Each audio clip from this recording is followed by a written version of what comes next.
Nithyanandam Paramasukadam Kevalam Jnanamurtham Dvandvatitam Gagana Sadrisham Tattvamasya Ekam Nityam Vimalamachalam Sarvati Sakshi Bhutam Bhavatitam Triguna Sadgurum Tam Namami. Nityanandam, welcome to all the participants that are here with us. Nityanandam to each and every single one of you that are here. Lord,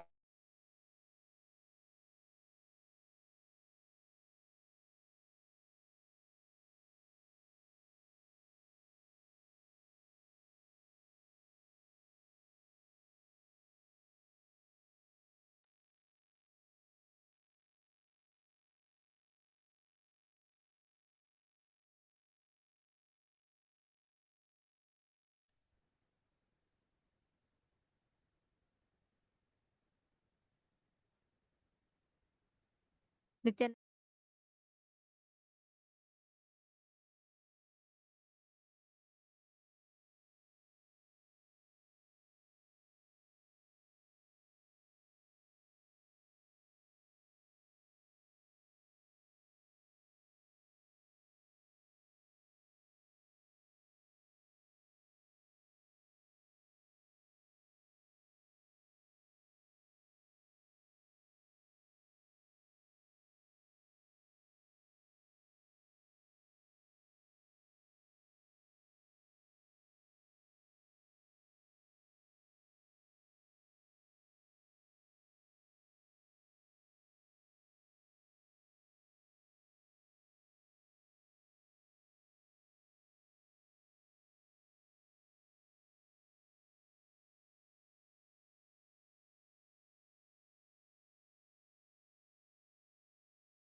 Nityanandam Paramasukadam Kevalam Jnanamurtim Dvandvatītam Gagana Sadrisham Tattvamasya Dilaksham Ekam Nityam Vimalamachalam Sarvadhi Sakshi Bhutam Bhavatitam Trigunarahitam Sadgurum Tam Namami. Nityanandam to all the participants, all the viewers that are watching us on YouTube, Facebook, and various other social media platforms, all the participants, every one of you that are here with us we welcome each of you for this very, very special program of Paramashivoham Level 3. How are you all doing? How excited are you all? Yes, and it's so delightful to meet all of you. Nithyanandam, Gokila, Virupaksha, Nithyanandam Anandeshwari. So lovely to see all of you here. See many of you logged in already. Nithyanandam to every single one of you here. Ma Jnana Pradata, Ma Hedishlak, Nithyanandam, and so many of you are there. So lovely to see you all. Ma Liang Shuma Nithyanandam, Ma Candies Nithyanandam. I'm so excited, especially because this season, all of us are going to be celebrating Navaratri with Swami G. And it's going to be too exciting. And we are going to have not just 1 day or 2 day celebration, but a full 10 day celebration that we all are going to get to enjoy, which is including the Vijayadashami. And this is the season, the grand season, that the final of the whole Chaturmasya period. So it's very special. So it's really lovely to have all of you over here. And this time, Paramashivoham is happening in one of the most auspicious time. Actually, all of you should know. Navaratri is one of the most, I would say, like a significant or one of the most important festivals in Hinduism. Do you know why? The very word Navaratri means the 9 nights of intensity, where Parashakti, the cosmic mother energy, the divine mother energy, becomes so easily accessible that anybody who does any kind of a spiritual practice, they attain enlightenment very easily. This is the whole time where our mind literally turns inwards. We start looking in. So every one of you that are here, Nithyanandam, Rahul Khanna, Surendranath Nambiaraya, Vinod Aya, E. Kyan Yao, and Chaikun, Raghunathan Aya, Nithyanandam, Robert Ramaya, and Jeronimus Aya, Junji Wing, Kishore Kumar, and Muthu Raja, Keegzing Wang, Scott Burgess. Nice to see so many of you. Okay, let me start with this question. How many of you are here for the first time? Who are all here? If you are here for the first time and you're learning or you're attending such a program for the first time, Chiranama Zaya is posting that he's very excited. Yes, we too are very excited this time because see, this whole even as per the calendar, right, this time is a very auspicious time, because in this time, any practice that you do, anything, the whole spiritual experience that you have will easily take you to the next level. Mutturaja, you're saying you're here for the first time. Welcome. I can tell you one thing. This is going to be a life-changing journey for you. The next 21 days that you're going to be here. Absolutely. And I'm seeing here Ma Huang May, Vinuda Nagaraj, Ma Mei Chuko, Kathleen Lai, Chin Chun Su, Kau Chun Yen. All our first timers, lovely. Thank you so much for joining. Thank you so much for being here. And this is just introduce ourselves. This is Ma Nitya Tattva Priyananda. You all can call me as Ma Tattva Priya. And this is Ma Nithyananda. And both of us are really, it's an amazing experience each time to be an Acharya, to carry the teachings of what Swamiji has revealed to the humanity, and to be part of each of your journey of experiencing Paramashivoham. And all the first timers, actually, you can look around you. We have participants. Right now, we are in almost 10 different Zoom rooms, and we also are live on various social media platforms, including YouTube, Facebook, Twitter, Instagram, etc. And it's like in multiple platforms, we are live right now.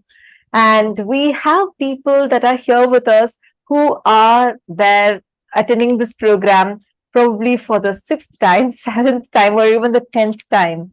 So it's so exciting that people keep coming back. There's something that makes everyone to keep coming back again and again and again.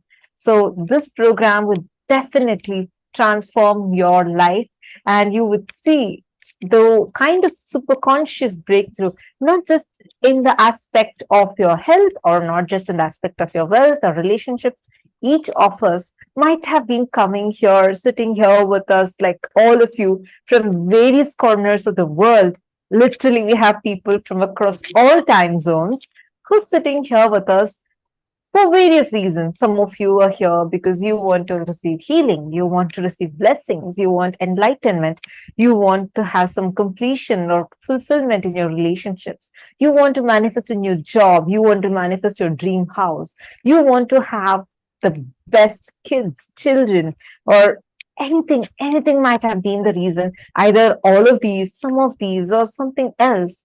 Something has brought you to come here, sit here, be here with us. I just want to tell you, don't think this is a mere coincidence. You're not here because of just one particular thing that you want to fulfill. That's why you planned and came here. No, the cosmos wants you to be here. That is why the cosmos has chosen you to be here in this moment to experience this amazing breakthrough for yourself. This program does not start when we start talking. It starts when you start listening. The program is here for all of you directly as a gift from the Supreme Pontiff of Hinduism. So it's very exciting, and so I should say, like, I'm really delighted, and it's so lovely to see people from various countries, different kinds of backgrounds, all gathered here for just this one purpose, just to be here to experience that breakthrough. And I think most of us are here for Swami G. We are going to be having a special darshan today. Swami G is going to be coming live and going to be blessing all of us. And feel free, you can post any message you want to us in the chat. In each of your Zooms, we have like 10 different Zooms. So you all can post in the Zoom chats itself, and we would be reading your messages, responding to you. So don't worry, feel comfortable. If you're not understanding a particular concept, don't have a hesitance thinking, oh, probably I need to have a knowledge from before, I need to know this before. Don't worry about any of that. You're here, and Swamiji has made this happen for you, just for you to experience the super conscious breakthrough. Any question, even if you think your question might be silly, it is okay. Feel free, comfortable to ask. Don't worry. No one is going to say you're right, wrong. No. Just feel comfortable. Make sure you're participating. I have always seen the people that are participating well, who are continuously interactive, posting messages, always seem to have more breakthroughs than the people that are just listening. And also, the very fact that each of you have taken out your 16 hours a day and you have decided to sit here, be available, and especially all those that are sitting here with us on the two-way, on the Zoom rooms. Please understand, I know each of you are having your work to do. You have your professional commitments, you have your personal commitments, and you have, it could be day for you, night for you. For many of you, it would be through the midnight that you sit up. But the very fact that you have shown up here and you have decided, yes, I am going to start this journey for myself, shows you are a sincere seeker. Where seeking starts, the superconscious breakthrough starts for them. And each of you that are here, thank you for taking your time. Thank you for being here. And this is the one decision that you will celebrate in your life forever. Even if you're here for the nth time, I'll never get tired of saying this, that this decision will again be life-changing, because each time you are learning something new, more and more profound. Your mind, your being, cognizes the same truth in a deeper and deeper levels. And that's what Paramashivoham is all about. So welcome to experience this profound program. And each day you're going to be filled with, it's going to be filled with so many different truths that you learn, power manifestation that happens, having Swamiji's darshans, and very, very powerful initiations. Most importantly, having the experience, having the breakthrough or the superconscious mutation happening in your inner space.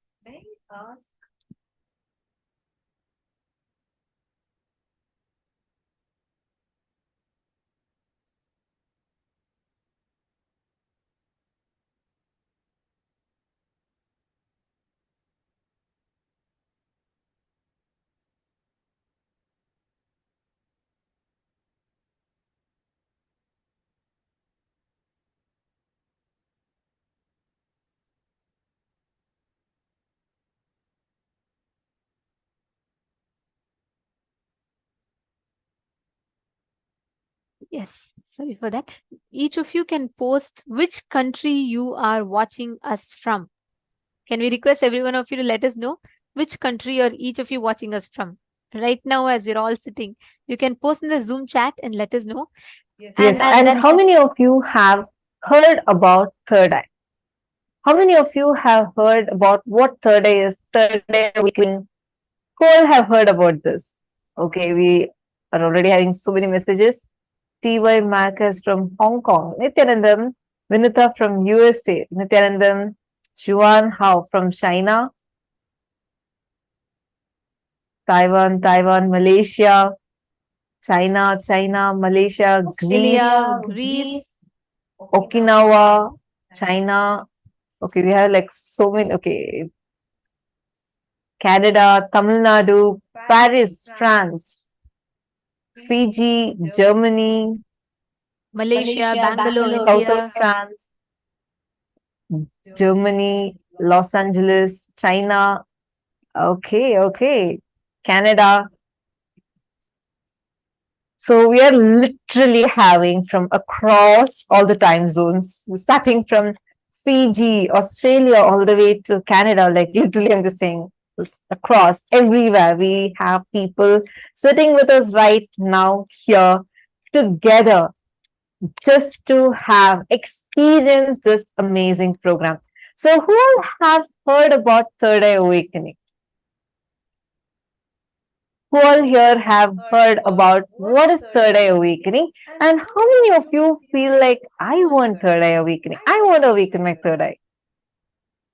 Take a moment and post it. I see many of you posting, you've heard. One of the most discussed upon, one of the most debated upon, and yet one of the most largely misconstrued subject when it comes to spirituality is third eye. Because there's so much about it. People meditate for years together, there are scriptures on it, and there are secret groups that try to study it. There are so many things. All religions, all practices are all established on finding the truth behind this, what we call as immortality, third eye, enlightenment, whatever that is. And yet, barely a few achieve it. Third eye is literally the portal point where you connect to the divine. Like right now, you're all watching us on your computers, your phones, laptops, or whatever, right? You have to connect to the internet and then you are accessing everything. You can right now see us. If you wish, you can just go on YouTube and watch Swamiji's satsang. Or you can go on Facebook and post that you're attending this program. Or you can go on Amazon and buy something that you want. There are so many options available out there. But the most basic fundamental thing is internet. Because you have connected to the internet, it opens you up to the innumerable possibilities in front of you, is it not? Right now, as you're all watching me live from your respective places, you're connected to the internet. Same way, the third eye, awakening of the third eye opens you up to innumerable possibilities in your life. Now imagine your life without the internet. Imagine your life without WhatsApp. Imagine your life without having any internet connection. Imagine your life where you're not having Google, you're not having YouTube, you're not having any social media platforms. I wouldn't say you will be greatly affected. You will live a life. But the possibilities that opens up to you with the access of internet will be completely, you will be devoid of it throughout your life. Right? Absolutely. Like especially given that now we are moving to smart homes, and like literally the whole world is running with internet, and you're completely on internet. And more than that, even if you think of it as like whether it's information, education, every field, what if we tell you, if this internet connection that you have can transform your life so much, imagine having the cosmic browser just between your eyebrows. That is exactly what is third eye. You literally have connection not just to this internet, but to the internet of the whole cosmos. And that's what is third eye. I mean, I can't say that is what is third eye's only possibility, but that is a huge possibility of third eye. Literally, you would be awakened to your higher self. For example, we have Kathleen Lai, who's here for the first time.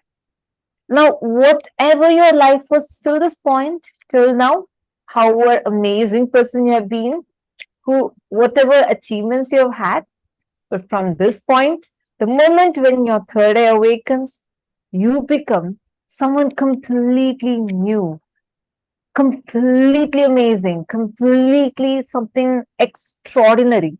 That when people look at you, they would feel like, hey, I want to be like her. I want to be like this person. But what is this third eye having to do with transforming our lives? What is exactly the reason behind so many, like as Nithyananda was mentioning earlier, why are there so many researchers, all the spiritual traditions, be it Egyptians, Greek, or the ancient Romans, everyone trying to find out about third eye? But the huge group of amazing scientists who became adepts in third eye awakening were Hindus. But like, why? What was the reason for the third eye awakening to be so popular? Imagine you're standing in the ground floor. Am I having everybody's listening? If you all are listening to me, can I have a wave of hands, please?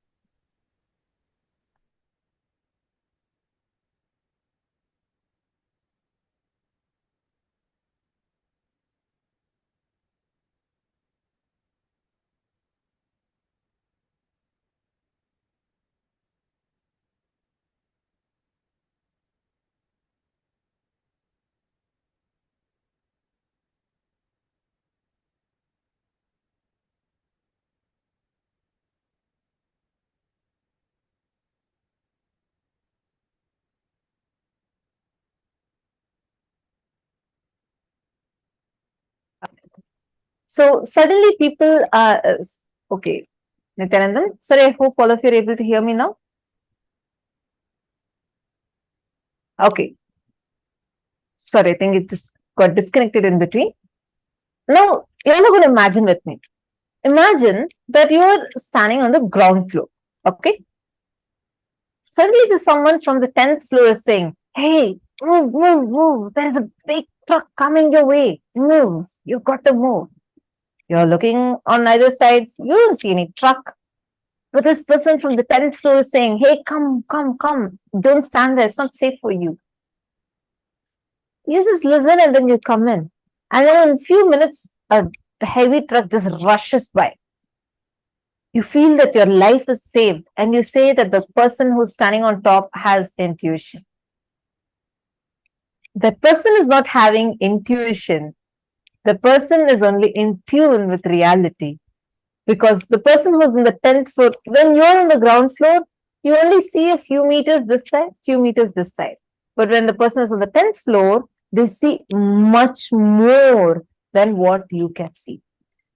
That being in 10th floor and being in tune with reality, that is what third day awakening would do to you.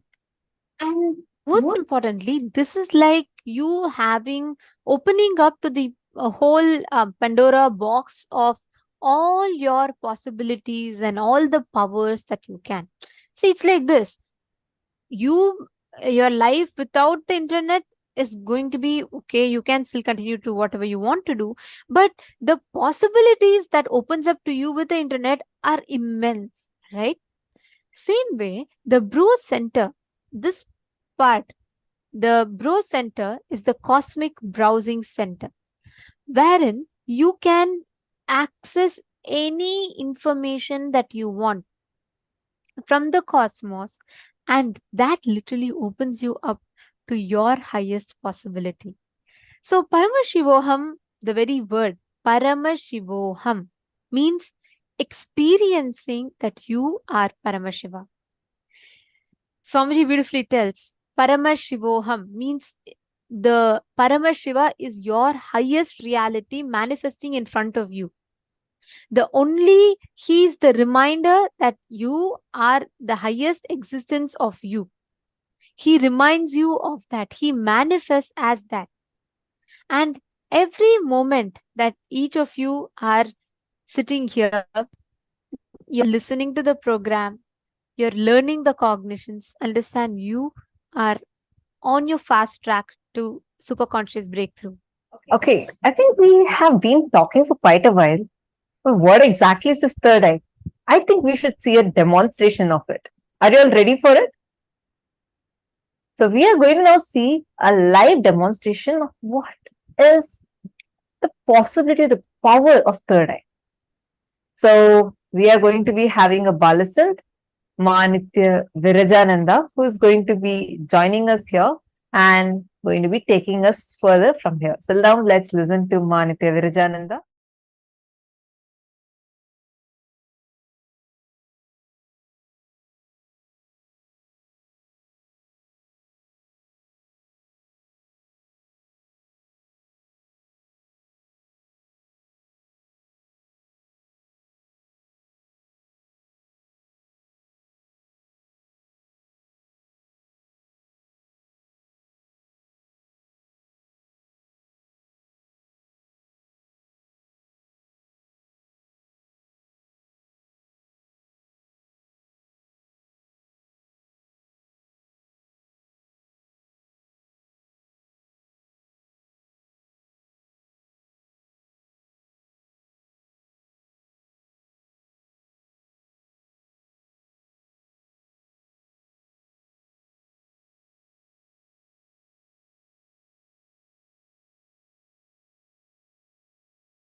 Yes. Nithyananda, to all the participants watching this Paramashivoham program. I am Nithya Virajananda, and today I am going to be demonstrating this power of third eye reading for all of you today. Before we get into demonstration, let me share you an interesting fact for all of us to know on how we see the world around us today. So let me ask all of you, how do we see the world? What is the main key, the main factor of which we are able to see the world around us?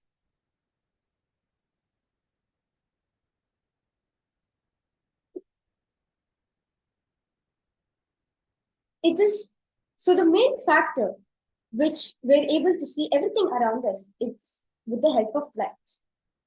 So light is a main factor. Only when it enters our eyes, we are able to see everything around us. So how does light travel? Light is the most fastest energy traveling in the universe. It is in the form of a wave and is present everywhere around us. However, our human eyes is limited to see only a certain light wave, a certain light frequency. The human eye is only able to access only the visible light spectrum. Now, let me show you a simple experiment on how the light waves interact with various objects in our day-to-day life.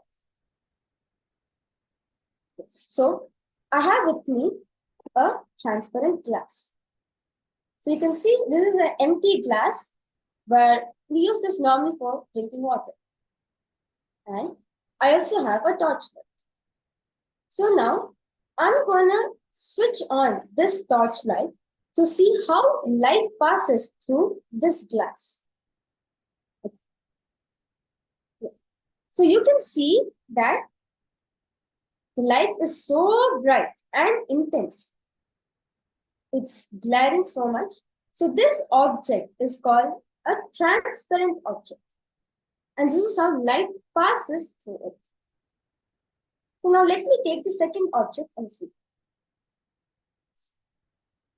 So now I have another glass. And let me see how light can travel through. So you can see that light is able to travel. It is not as intense, as bright as the previous object, the previous glass. But some sort of light is able to pass through it. Something is able to pass through the other side. So this object is called the translucent object. A little fun fact to add, in our human body, our human eyes are translucent. It is only when the light hits our eyes, we're able to see, experience everything around us. Yes. So now, let me put this aside and take the third object. So now, again, I have with me another object. And let us see how light will pass through this object. So you can see that I have placed the light on the thing, but nothing is coming out from the other side. So let me ask a simple question to all of you. Now you can see the light is switched on. I'm not playing with the light or anything. The light is switched on, but how is it passing through? You can type it down in the chat, in the Zoom. You can see. Tell me how this light passed through this object.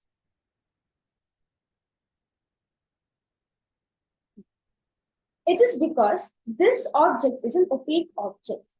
Light gets absorbed into this object. So that's why nothing is able to pass through this object. Yes. So now with this beautiful understanding we get, so we understand that our human eyes are nothing but a translucent organ. So it is only when the light hits our eyes, we're able to see, experience everything around us. But little to know that whatever we see around us is just limited to this spectrum called the visible light spectrum. Yeah. We're able to see only in the visible light spectrum. In the whole electromagnetic spectrum, which we have around us, only the visible light spectrum we're able to see.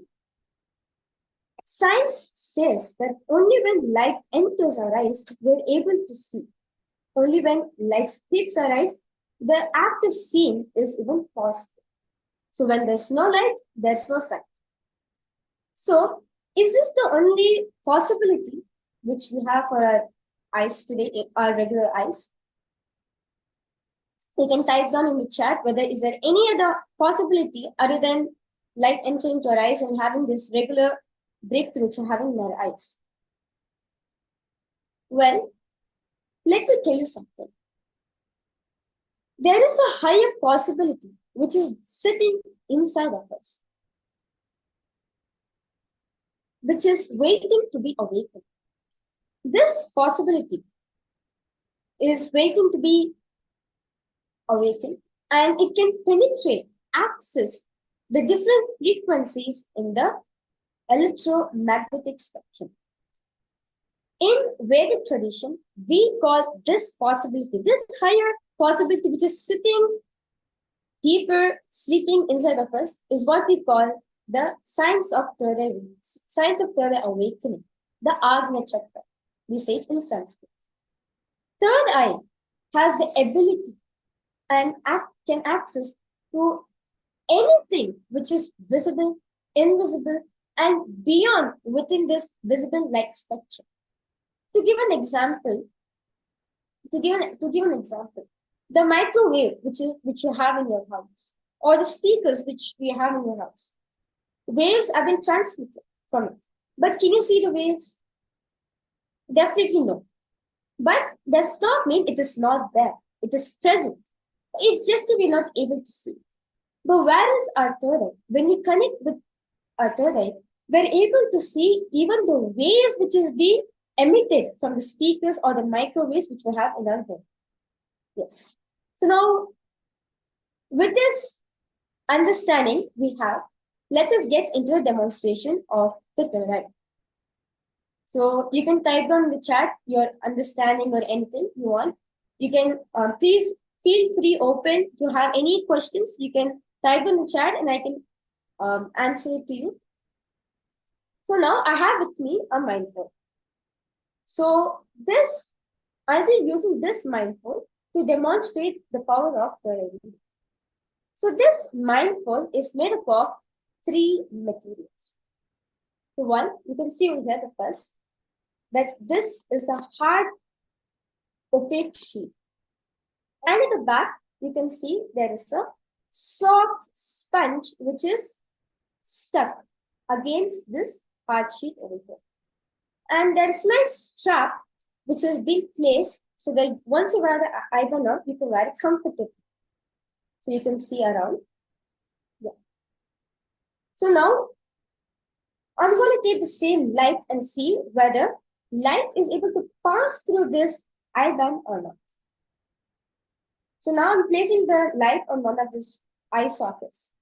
So you can see that the light is switched on and I've placed the light on one of the sockets. But there's nothing transmitting on the other side.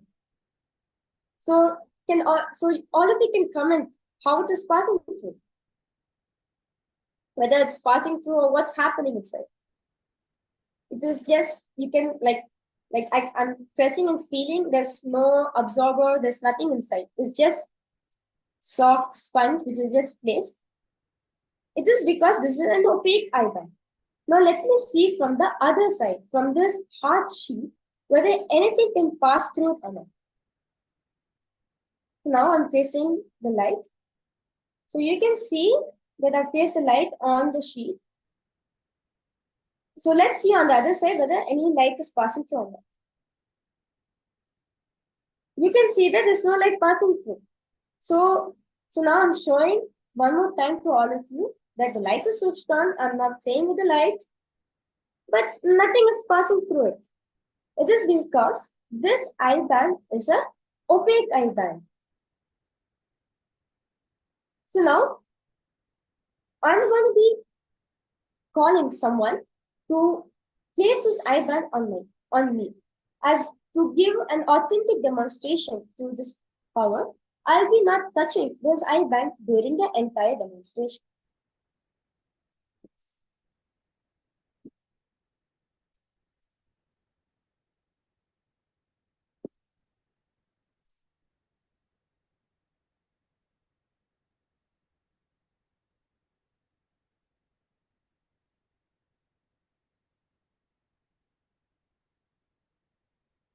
So all of you can see now the eye band is being placed in my eyes.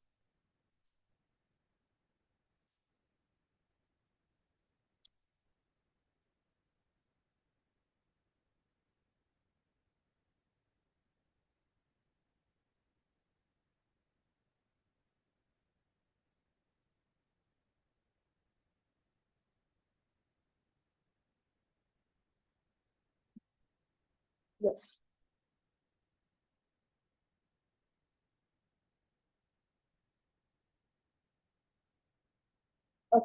So now all of you can see that the eye-band has been placed on the eyes.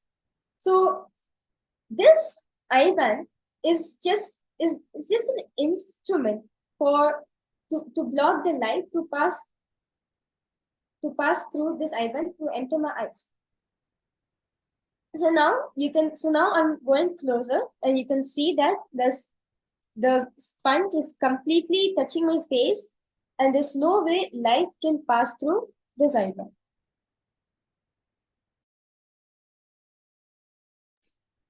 So now I'm moving my face in different directions. You can see up, down,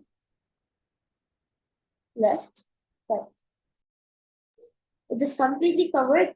So this 100% proven that this light cannot pass through this eye-band.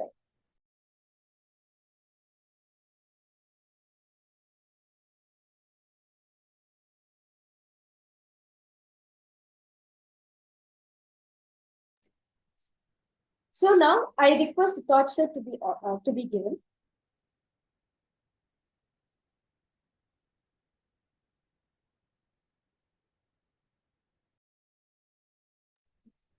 So now we can switch on the torchlight, and you can see that light is not passing through. And if light is passing through it, I'll be experiencing discomfort immediately as light is hitting the eyes. But I'm not experiencing anything uncomfort, and nothing is shown. It's completely dark. Yes. So now I request all the participants out there who's watching this demonstration live to go ahead, type whatever you want.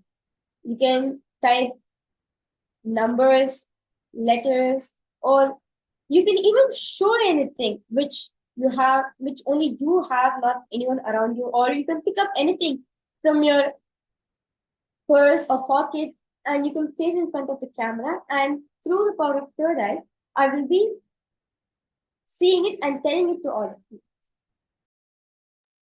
All the participants that are watching this demonstration live Or right to now, make it a little more we have Manitya Virajananda who is out there, you demonstrating can this write in power. any language like Chinese or Tamil, any language which you know other than English. You can write it down in a piece of paper and keep it in front of the camera. And through the third eye, I'll be writing it on a sheet of paper. So along with me, right now her eyes are completely covered. You all can see that she has she demonstrated beautifully. She has that completely opaque eye mask covered on her. And she is going to be able to read anything that you all post on Zoom. So if you are skeptical, if you think, is this really possible? You are more than invited to participate in this. And she will be able to see what exactly you are showing, whatever you are, everything she'll be able to see through her third eye. Teddy bear, or maybe see a panda bear, a white and a black color panda bear.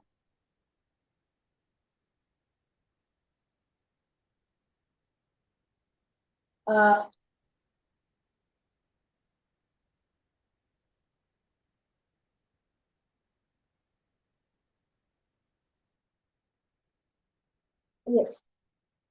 Ma Pei Hua Wu is holding a rock.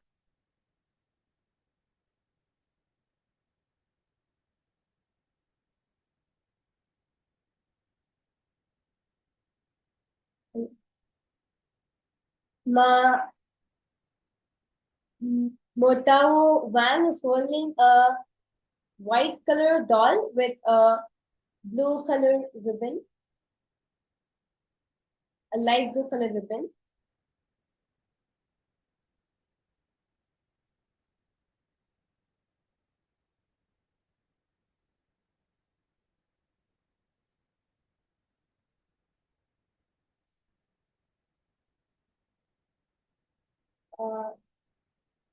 I request the name of the participant to be shown.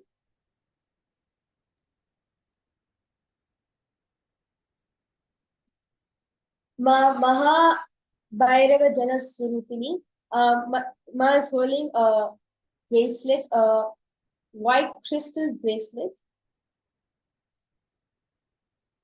Yes, actually, you all can see Ma Virija is when Ma Virija is seeing, her whole Yes. eyes are completely So, covered, and she's so actually seeing through the third eye. is holding an owl, a white color owl picture. It is kept in a transparent plastic cover.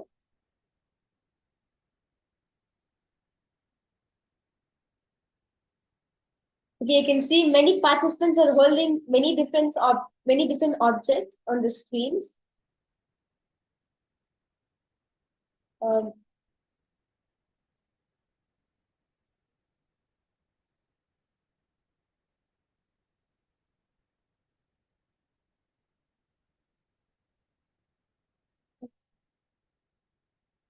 Ma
Sorry for the small technical glitch, due to which I'll be redoing the third eye demonstration. So now I request the IBANs to be removed.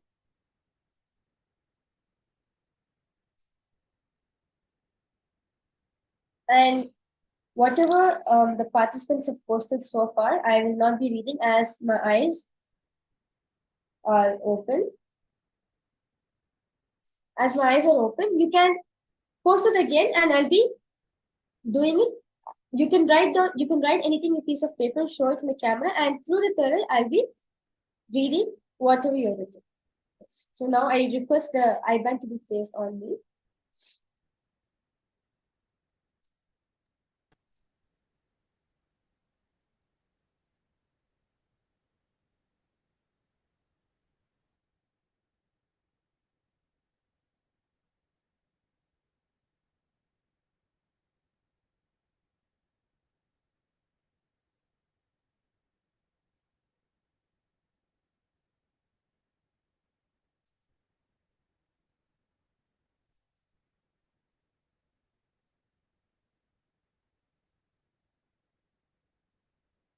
I request the straps to be put over my ears.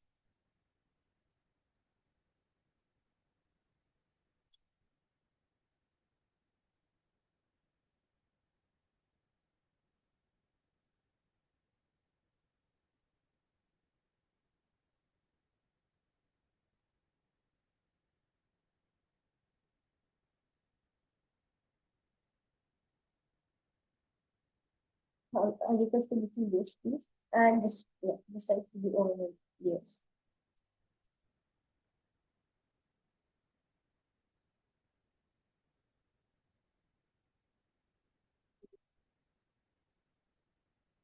Yes.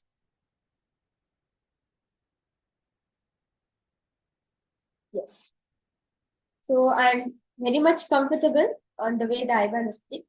So now I request the participants to go ahead and post anything you want. You can write in a piece of paper, set a combination of numbers with letters, or you can draw anything on the piece of paper, anything you want. Through the power of today, I'll be seeing it. And I have with me few sheets of paper, which is clipped on a small white board. And you can see these pages are fresh and new. Nothing is being written on them. And behind, there is a small board to keep the papers in hold. And I have a marker with me, and which I'll be using it for writing whatever you have written on a piece of paper.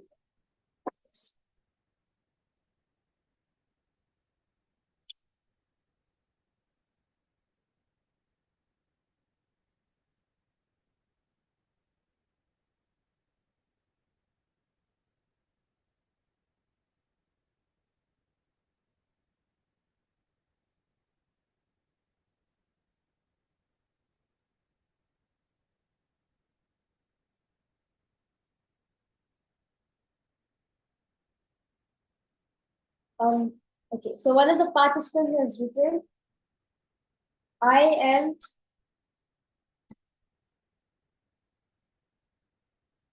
am creator in a green color marker.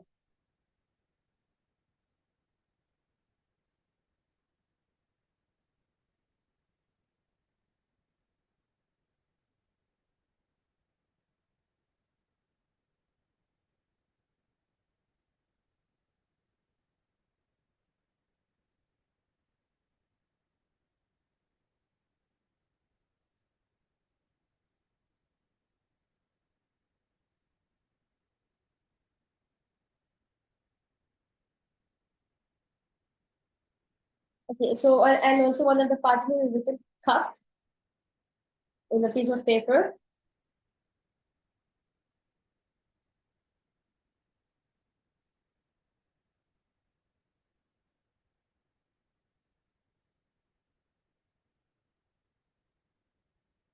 Okay, one participants have written something in Chinese.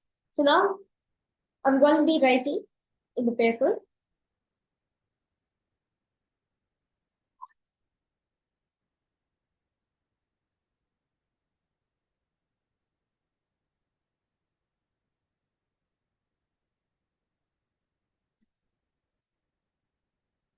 Yes.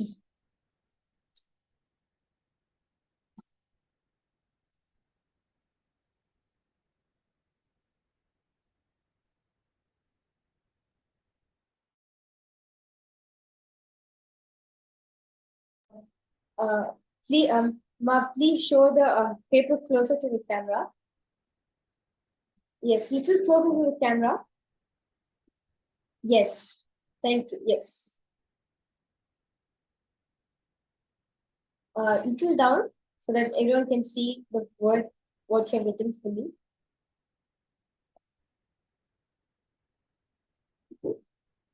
Yes.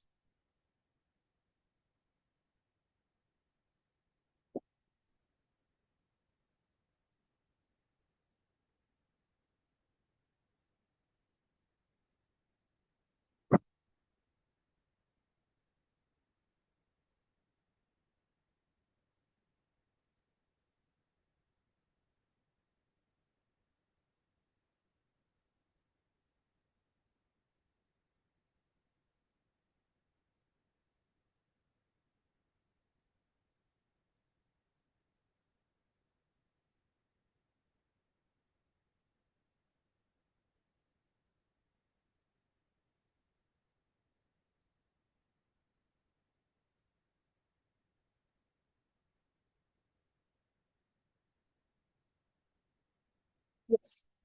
So, Ma, now you can confirm whether what you have written is right, it's correct. You can show a thumbs up.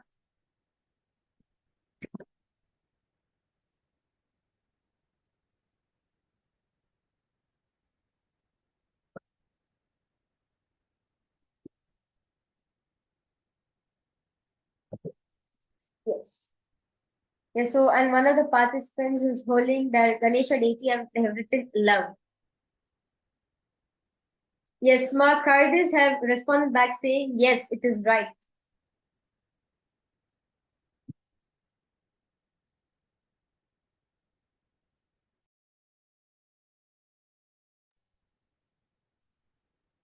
Okay.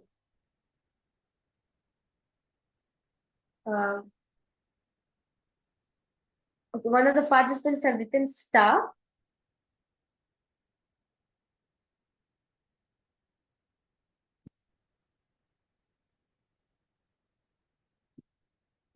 So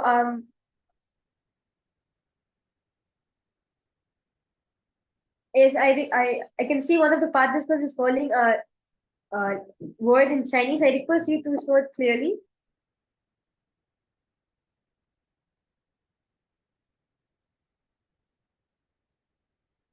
Maling malingal malingal bu. I request you to hold the paper in front of the camera. Yes. Yes, this is clear, ma. Yes.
Yes. Ma, so now you can confirm whether what you have written is right.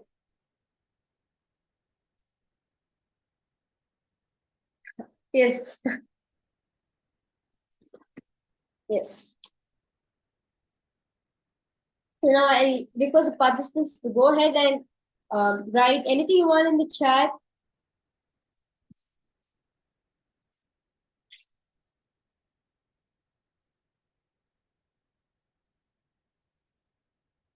Okay, so I can see one person has written 88. Okay, Ma Juan How has written the text 3333.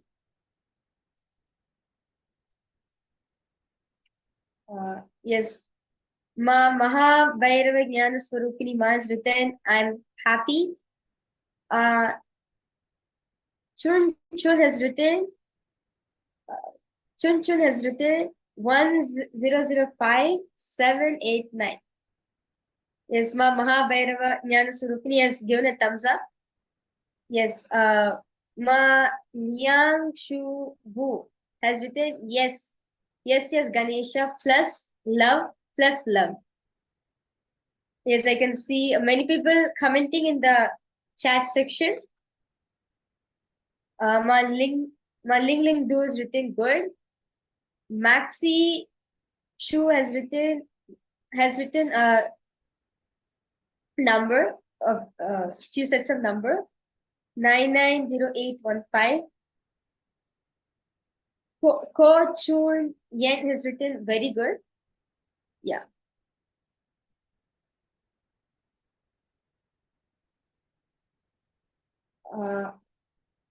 One of the participants have written probiotic.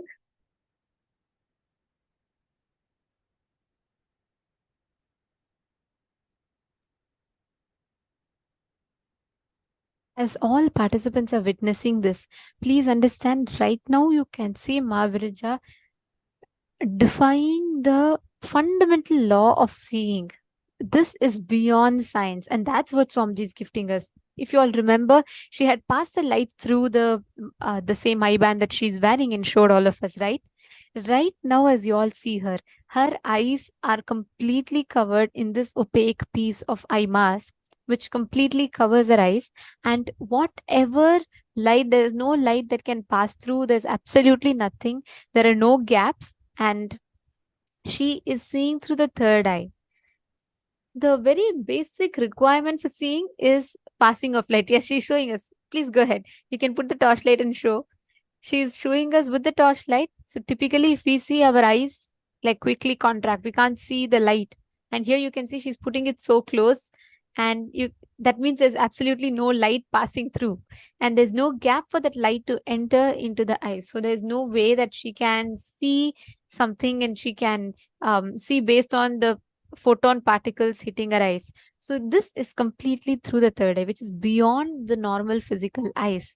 And as you are all witnessing it, I just want to share with you all this science that you're seeing, this beautiful happening that you're all witnessing is what you are going to be receiving through the whole of Paramashivoham.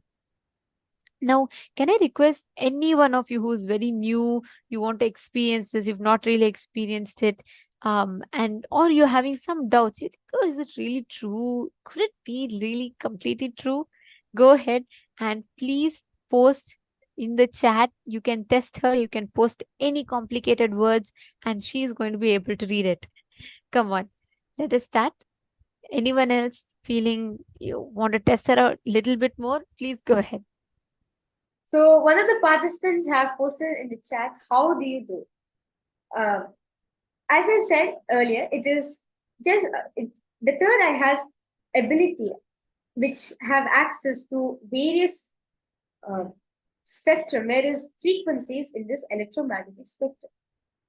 Like as one of the Apta Pramanas for the power of third eye is when Sri Krishna initiates Arjuna the power of third eye seeing.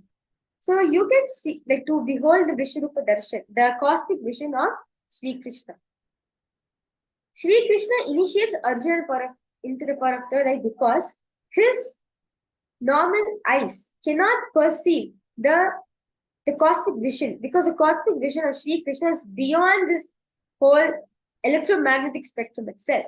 So that's why Sri Krishna initiates Arjuna for third eye, which can see anything beyond, even beyond this electromagnetic spectrum. So when I connect to Swami G in oneness, which is basically I'm connecting with my third eye. When I connect with my third eye, I can access the different frequencies which is available in the electromagnetic spectrum. So it is just when we connect to Swamiji by chanting the Mahavakya. So Mahavakya is like a passcode, like we chant Om Nithyananda Paramashivoham. So this is a passcode where we chant and raise, and when we chant, we raise ourselves to a higher frequency, to a higher level, and which will be able help us to able to make us manifest these external powers. Yes. Okay, so TX Mac has asked, has written, my words has not been seen. Sorry for that. We'll see it immediately. I'll be seeing it immediately.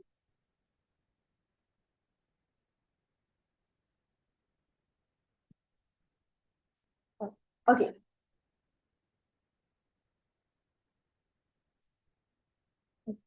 Yes, so TV Mac, I can see your letter. Just keep the paper close in front of the camera. A little close. Yes, thank you, ma'am. This is visible.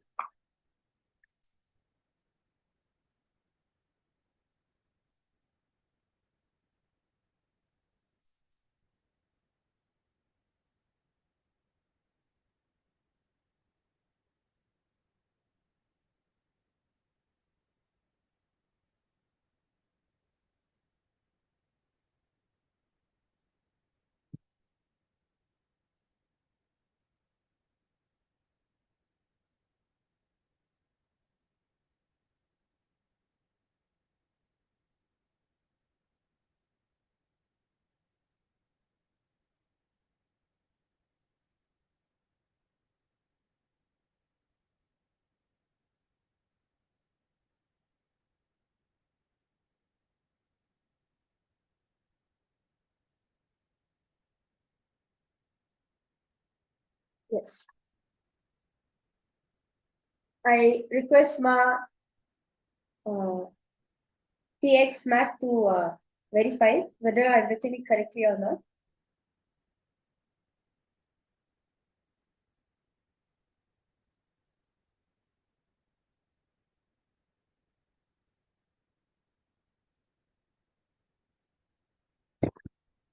Yes. I can see many participants are texting different things in the chat.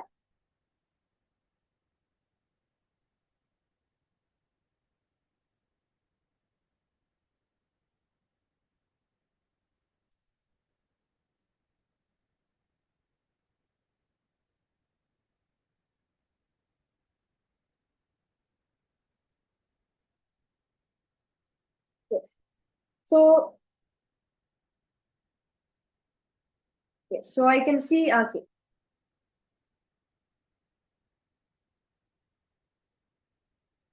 Okay, so I can see Mapei who has written something. And so Ma has written 5201,314, and she's written something in Chinese.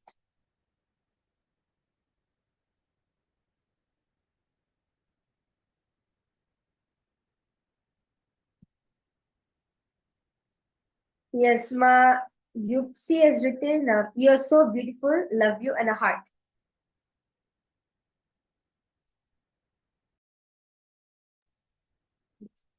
So now I request the iBank to be removed.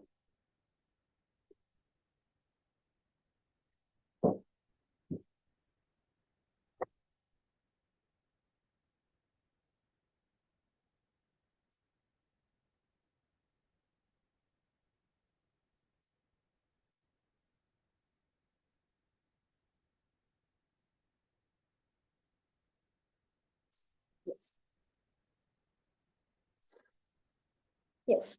So before we move ahead to the next demonstration, I would like to explain to you about the pramanas. So pramanas are authentication which is there in the Vedas and Agamas to verify a power, to verify a science. So this power of third eye, third eye is authenticated through four aspects, four levels of evidences. So the first is the Shastra Pramana, which is the eternal, unchangeable truth revealed in the source scriptures, which are the Vedas and the Agamas. And the second is the Apta Pramana, Vedic rishis, Vedic scientists, their experiences, which has been time tested and verified of the science, of the Shastra Pramana. And third is the Atma Pramana, the Supreme Pontiff of Hinduism, Swami G's own personal experience on this science of power manifestation. How did he experience when he manifested this power? With what powerful partnership? With what did he manifest this power? And the last is the Pratyaksha Pramana, the scientific experimentation done on this power, done on the science. So the Shastra Pramana for the power of third eye reading is taken from the Vijnana Bhairava Tantra, Sutra 34. Kapalantar manonyasa tishtannilitalochanaha pramena manaso dadyat lakshaye lakshamuttamam. Yes, and the Apta Pramana for power of third eye is taken from the Srimad Bhagavad Gita, chapter 11, verse 8, where Bhagavan Shri Krishna beautifully says to Arjuna, Natu mam shakyase drashtum anenaiva svachakshusha divyam dadami te chakshuhu pashyame yogamaishwaram. So as I said in the demonstration that Bhagavan Shri Krishna initiates Arjuna, the power of third eye, to see Shri Krishna's Vishwarupa Darshan. So, which is the cosmic form of Bhagavan Shri Krishna. In the 11th chapter of the Bhagavad Gita contains a detailed description of Shri Krishna's cosmic form, which was narrated by Arjuna through his third eye. And next is the Atma Pramana, Swamiji's own experience on the science of power manifestation. When Swamiji was at the age of 12 and Swamiji was sitting on the rock, when Swamiji was just contemplating on truths, and suddenly he was able to see everything around him. He was able to see the 360-degree vision. Swamiji experienced the 360-degree vision. He was able to see everything around him, above him, below him, everything. And he was able to see everything very clearly and feel every single object around him has seen. The skin on stone which Swamiji was sitting and the skin on which Swamiji was having. Both Swamiji felt equal, one. And so Swamiji was able to experience the whole, everything around him as whole, as one, as part of it. So with this beautiful understanding we get from the Pramanas, let us move on to the next demonstration. And that was very beautiful. Thank you, Ma Virija. Thank you for joining with us. Thank you for being here. I think Ma Virija very beautifully took us all through the right understanding of what is actually third eye. And one important thing that we all saw here is the very fundamentals of science was completely defied here when there was absolutely no light and she was still able to see. She was still able to read all of your messages as normal. See, please understand the whole science of third eye. She was explaining about the pramanas, right? I just wanted to explain a little bit more deeper. In our Vedas and Agamas, which is the source scriptures of Sanatana Hindu Dharma, please understand, there are more than 463 such extraordinary powers that are listed. What you saw now was not something that happened in fluke. What you saw now, it's not like suddenly, some random person started manifesting. No. And it is not a magic trick. I just want to clarify this. There's no trick involved in this. It is a science. And it's also not a yogic practice, which means Exactly. it's not like she didn't do any kind of a separate penance. She didn't do any kind of it was not from practice. It was not any such See, it's neither from sadhana, nor is it a magic trick. we need to understand this a little more deeply. So I saw someone was asking, how do you do it? Right? I think Ma Koshun had asked, how do you do it? So how this is done is through the science of the awakening of your third eye. Today, all of you are going to be experiencing the third eye awakening. See, for this, something that's too important is you being here continuously, sitting and attending the sessions without missing the sessions, and make sure you're on the camera today during the darshan. If you're new, you might not be familiar with this term darshan. Darshan is a time where we are having the live audience with the divine. And Swamiji himself will be channeling the cosmic energy, and he would be sitting, making himself available for all of us.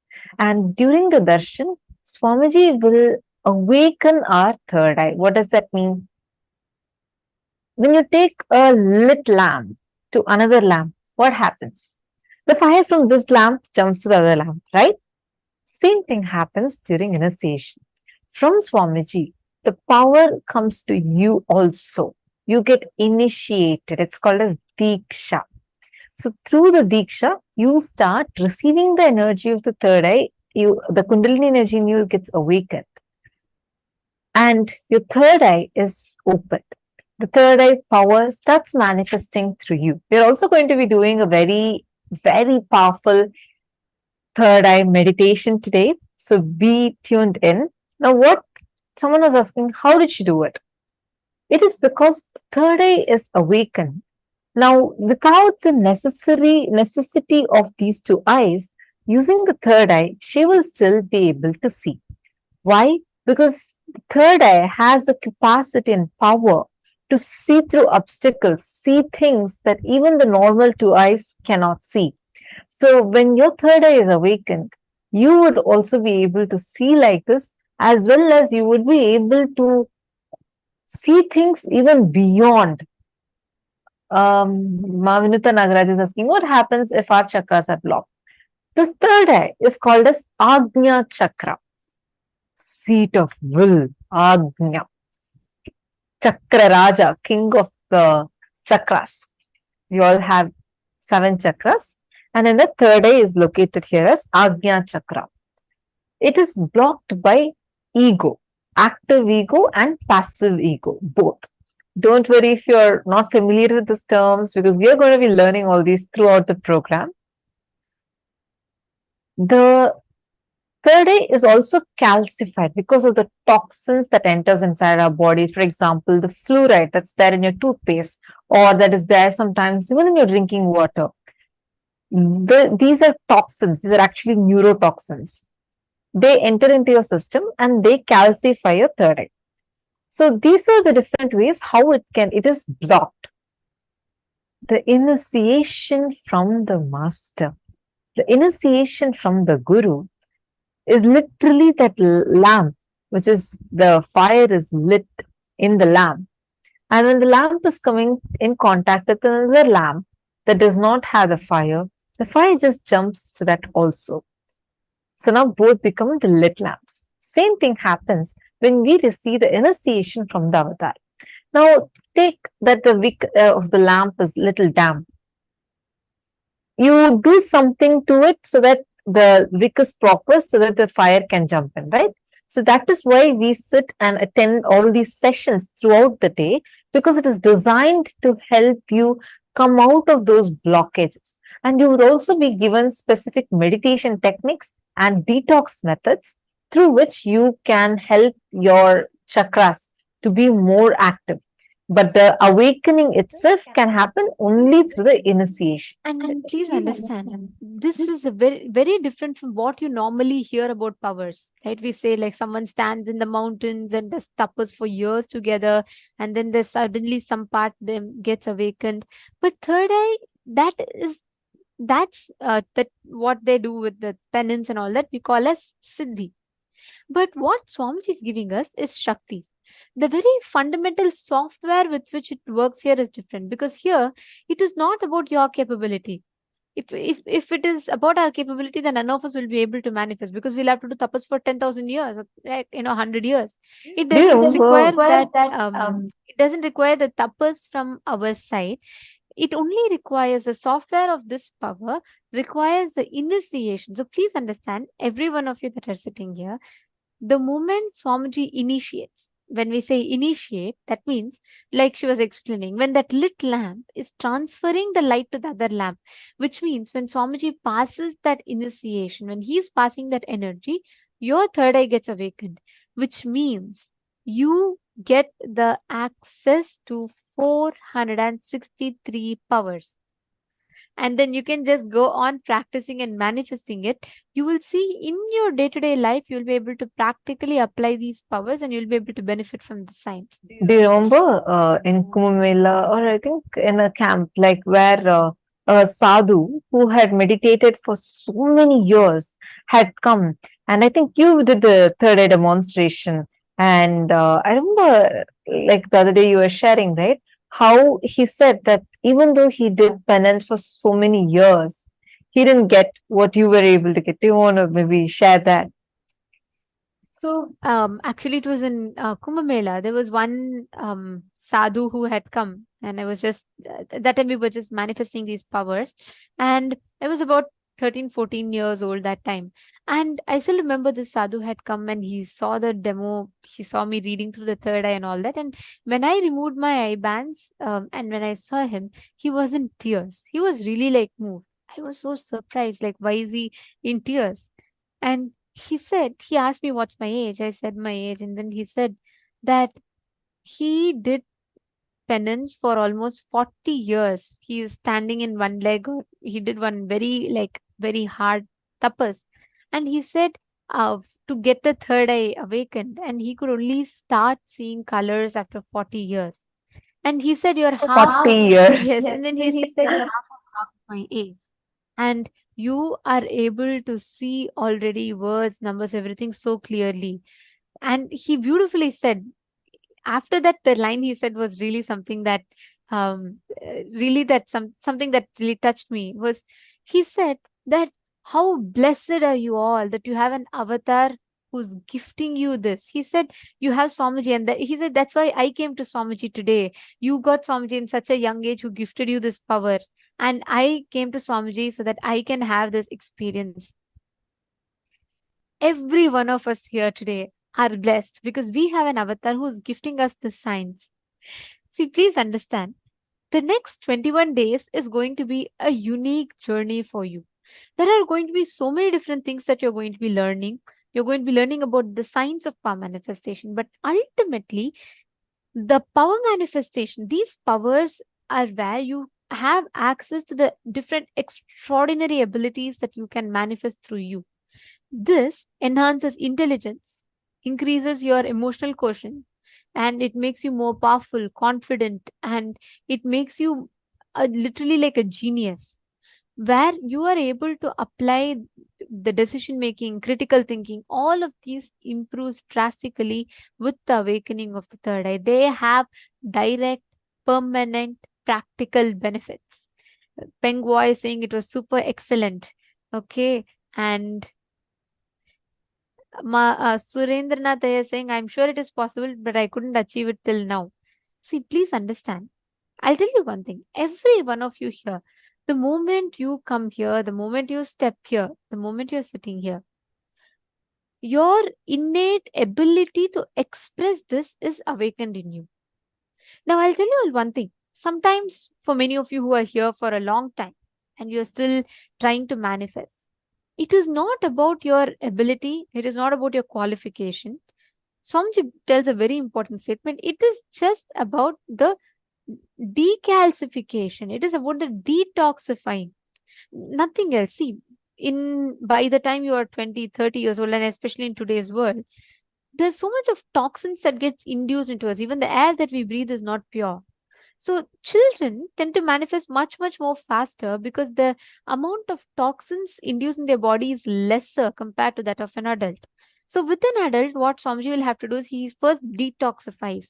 So he kind of makes us unlearn all the wrong cognitions we've learned, and then he has to detoxify our body. So physically, mentally, psychologically, in every layer, Swamiji prepares us to manifest this power. And it's also important for us to understand the lifestyle practices that you do are very important. Like, for example, a simple thing such as taking haritaki every night. Every night, if you start taking haritaki, which is also called as kadakai pudi, and consuming that with warm water, all these things are very important. Or doing yoga every morning. These things help you. See, the Nithyananda yoga is designed in such a way where it has 12 different components. No other yoga in the world has these 12 components. These are authentic, like every single posture, the breathing, the bandha, the visualization you need to have. All of these are clearly given, and it is all these 12 things, 12 components are taken from the scriptures. You'll actually see every single asana, you'll hear a chanting where the chanting Swamiji has given a reference for every single asana directly from the scriptures. So why are we sharing this is because all these things play a very important role in how you are able to manifest powers. So that is why we are insisting, like Swamiji's, the lifestyle practices Swamiji is given, whether it is a simple thing, like every 4 days once take oil bath, put oil on your head and take bath, or apply turmeric and kumkum on your forehead. All these lifestyle practices help you to manifest powers more and more. And those wondering, what are these? I also want to know about these detox practices. Throughout this season, you are going to keep learning more and more of these detox methods, detox techniques. So do stay tuned. May I request all of you to please kindly come on camera? I see some of you being there, but like not on camera. May I request all of you, please come on camera. Surya Lakshmi and Coach Unyan. All of you, please come on camera. So nice to see all of you. So sweet to see so many of you sitting up and attending the session. Thank you for turning on your camera.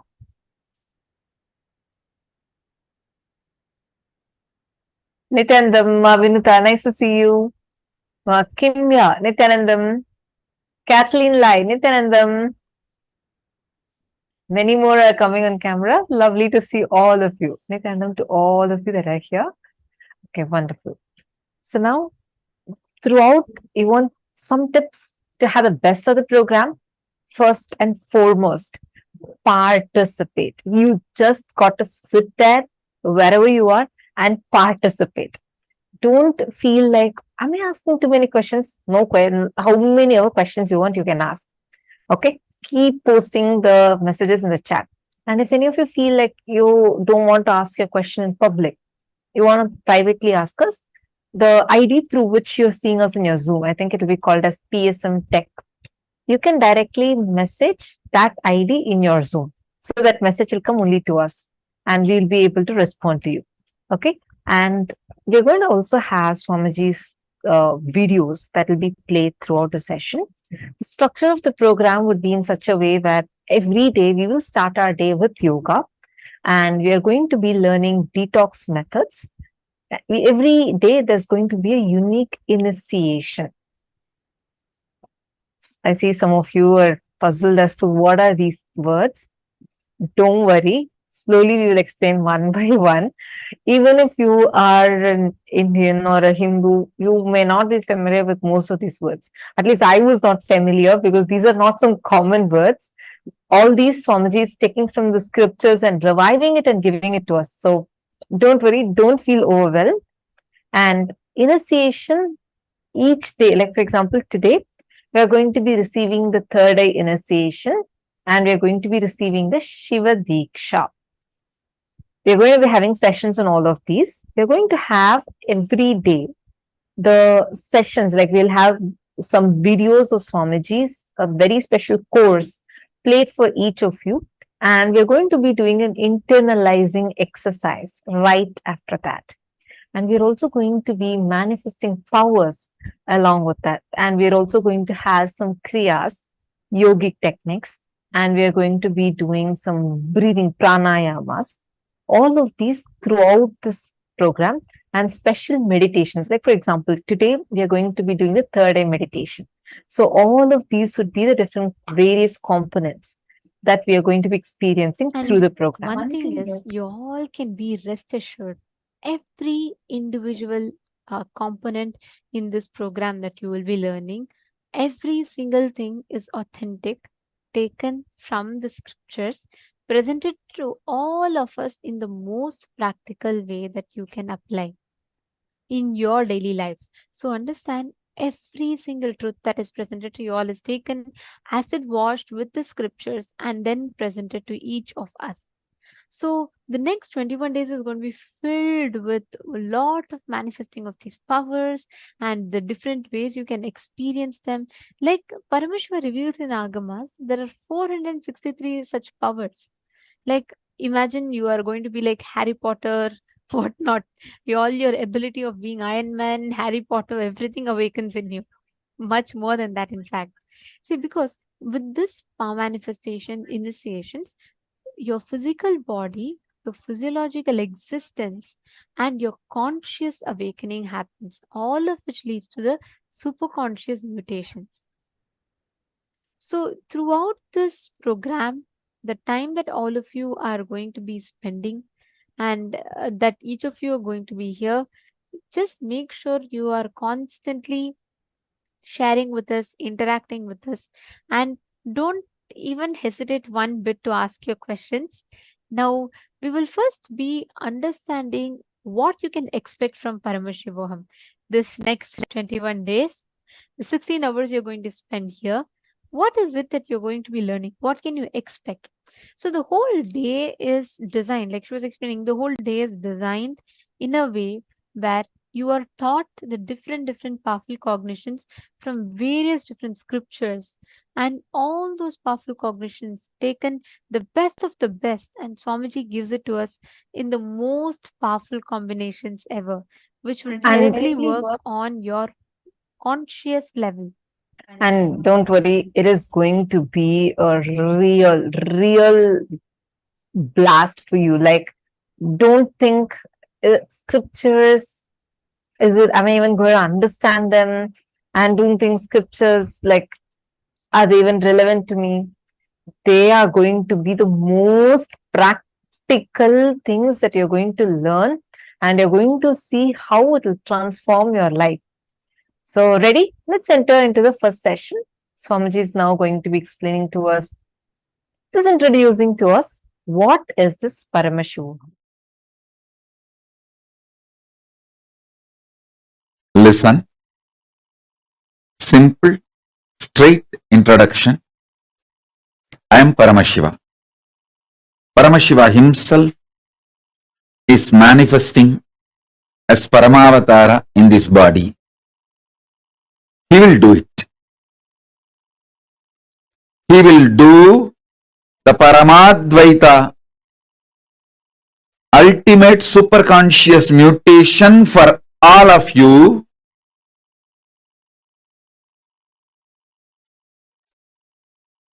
irrespective of what state, space you are now. Forget about what state, space you are now. All that does not matter. You may be overflowing with gratitude, love, devotion,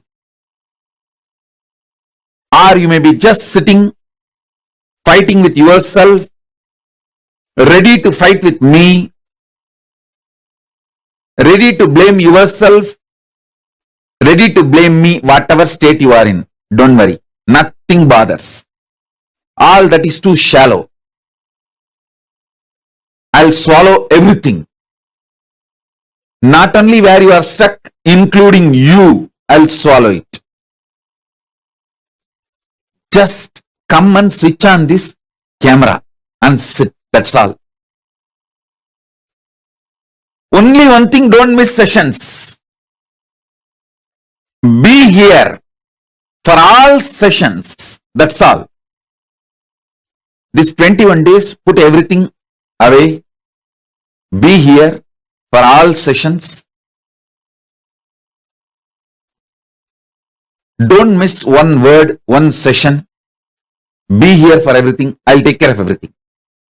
See, I know the human mind more than you know you. More than you know you, I know you. And I have a solution. I only have to do, I'll do it. I will do it. Listen. Actually, I just want this 21 days time from you. That's all I need. And I am interested in manifesting in you. Listen carefully. I am interested in manifesting in you. More than you. When I manifest in you, you will be extension of me. And that's all I want. That's all I want. I am here for that. I'll do everything needed. I'll do everything needed. Don't worry. I am connected with all of you. Continuously, every session, I'll go on giving you deeper and deeper, powerful, miraculous manifestation. Now, this first session, I'm going to bring completion with everything, your whole past. Listen, your whole past is sitting in your stomach. Your whole past is sitting in your stomach. In completion, everything is sitting in your stomach. That is why whenever there is something which you can't get rid, go past, you say, I can't stomach it, I can't digest it. Because everything is in your stomach. Listen now. Listen very carefully. I'll swallow everything, all of you, and your incompletions and finish it off. This one session. Listen. Last almost 4 years. In 2018, I withdrew from human society and stopped meeting public. Only very few handful of people I met after the 2018. 2018 is the last people saw me in public. Now it's almost 4 years. 2019, 2020, 2021, 2022. Almost 4 years. Only few months, less than 4 years. Listen. My whole being is fully charged for this superconscious mutation process. I just need 21 days of your time so I can really make it happen inside you.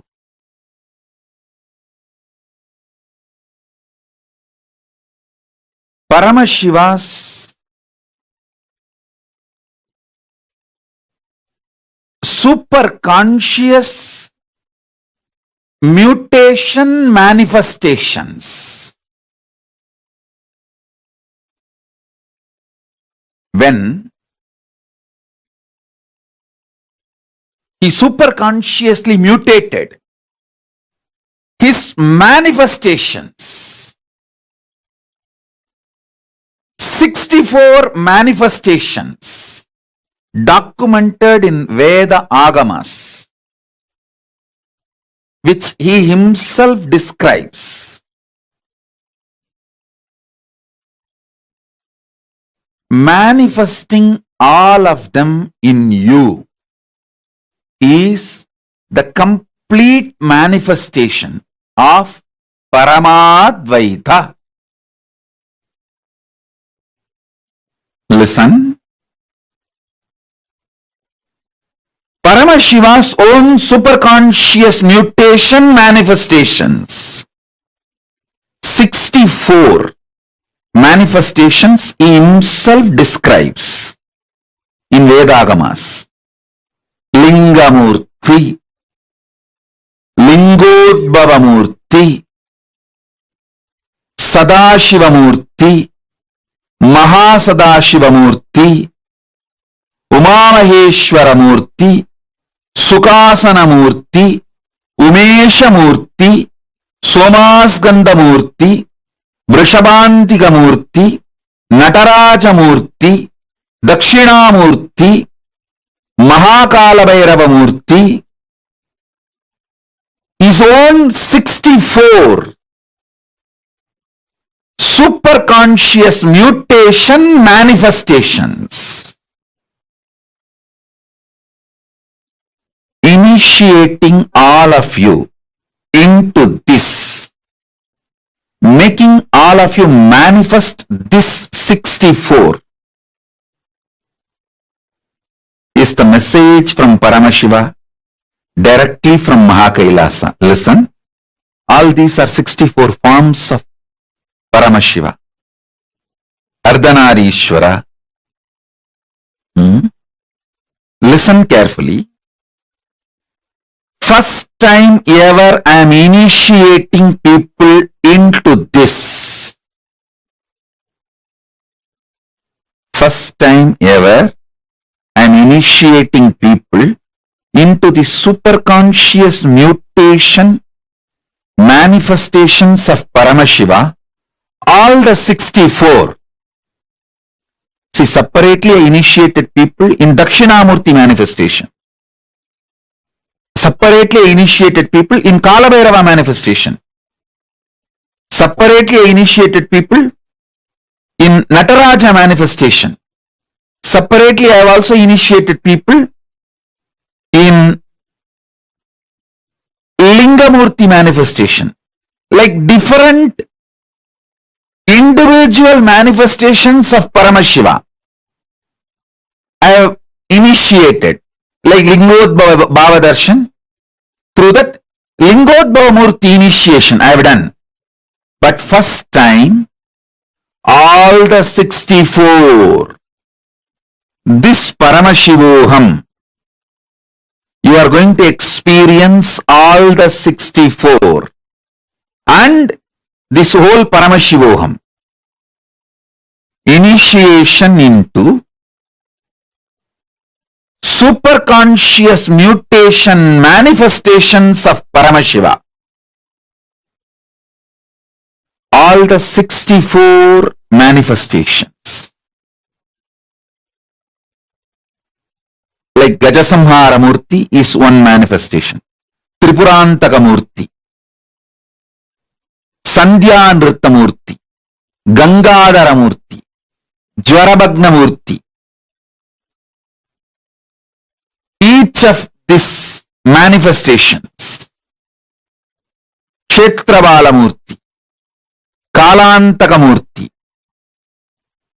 Bhikshadana Murti, Pasubhada Murti, Varaha Samhara Murti, Brahma Sirascheta Murti, Gauri Leela Samanvita Murti, Ekabada Murti, Jalantara Vada Murti, Agorastra Murti, Vataga Murti, Lagulishwara Murti, Guru Murti, Tripada Trimurti, Gajantiga Murti, Kirata Murti, Veerabhadra Murti, Abattuttarana Murti, Kamadahana Murti, Matsya Samhara Murti, Rakta Bhiksha Pradana Murti. All these are various superconscious mutation manifestations of Paramashiva.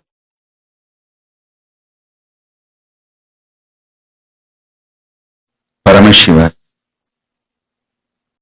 direct message from KAILASA is this whole Paramashivoham program.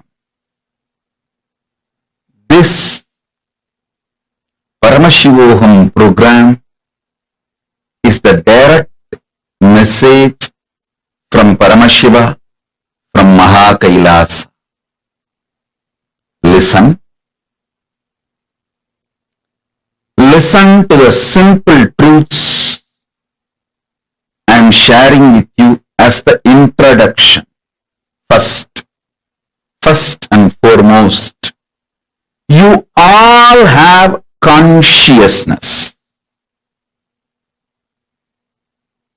Everyone is able to hear what I am saying, who is able to see me in the screen. Carefully listen intensely. If you are able to hear me and see me now, be very clear, you have consciousness. Consciousness is required fundamentally for you to feel your existence. Now,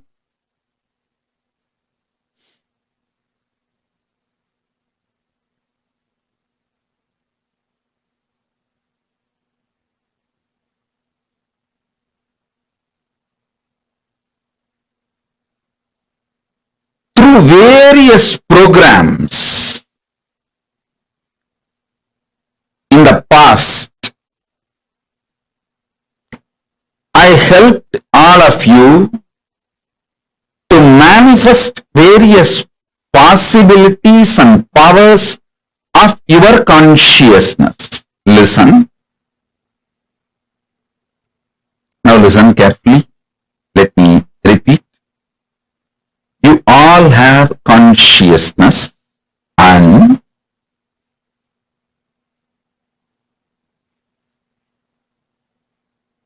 the consciousness has various possibilities and powers.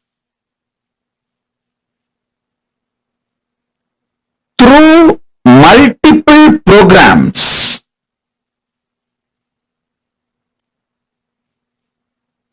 last 28-29 years from the age I started, from the time I started my public life till now, I have given various programs to help you, support you, initiating you to manifest various possibilities and powers of your consciousness. Now, in this program, I am bringing a new upgraded beginning, something extraordinary, grand. Listen. Something extraordinary, grand, absolutely new. I'll tell you what it is.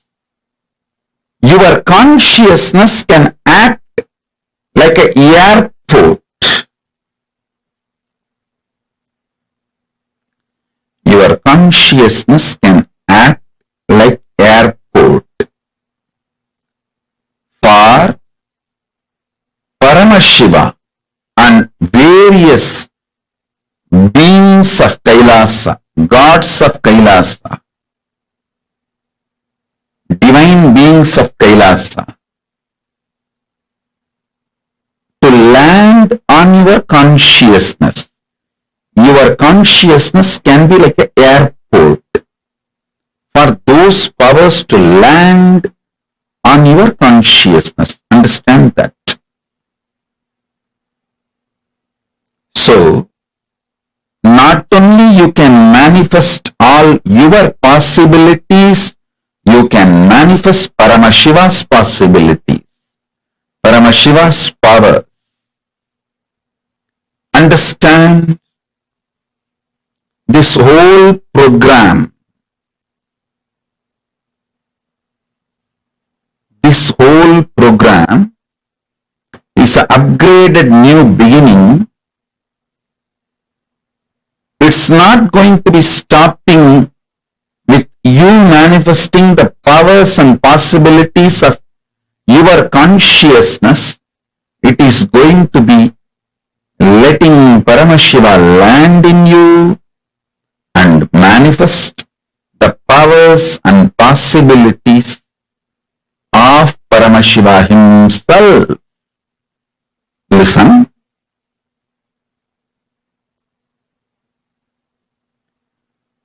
Those multiple patterns dying in one body is the productivity of your life. Multiple times your mind dying in your body is the productivity of your life. I tell you, productivity of your life is not the crores you made or the relationships you made or power you gained. All those is not productivity of life. The real productivity of life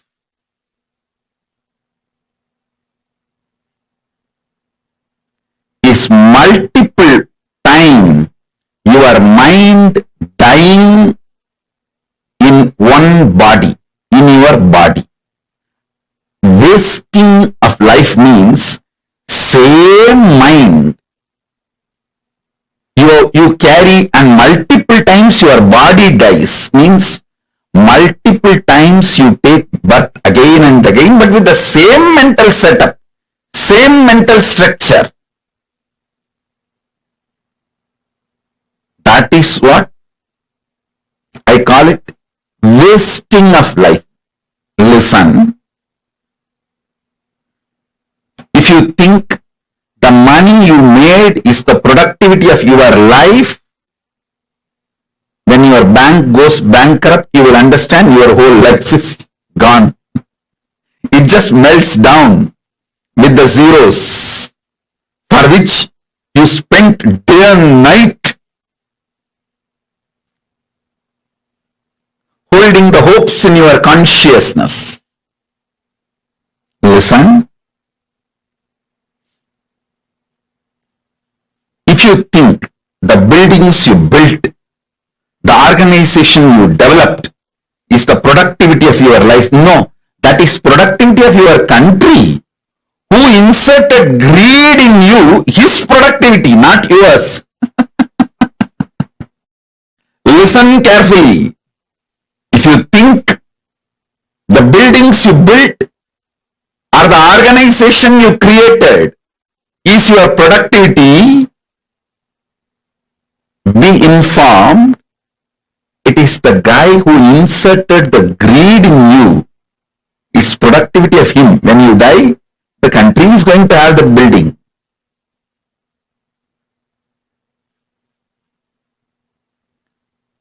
Listen to this very carefully and very seriously, very sincerely. Even the strict organization I am building, I don't feel that as productivity of my consciousness. I am building this organization to tell you all that organization building is not the productivity of life.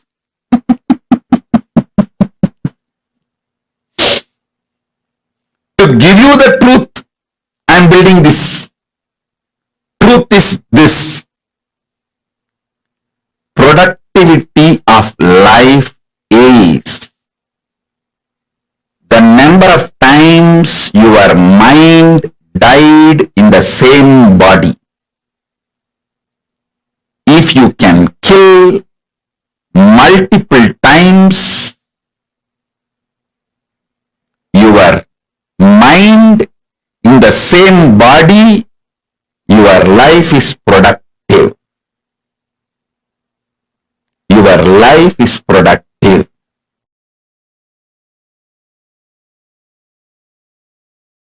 Unfortunately, you do not want to respect your problems as simple dust, because 90% of what you consider as your being on huge wars of life, too big, whatever you have been taught as too big, as core of your being, is mere dust. If you accept your problems, powerlessness is mere dust.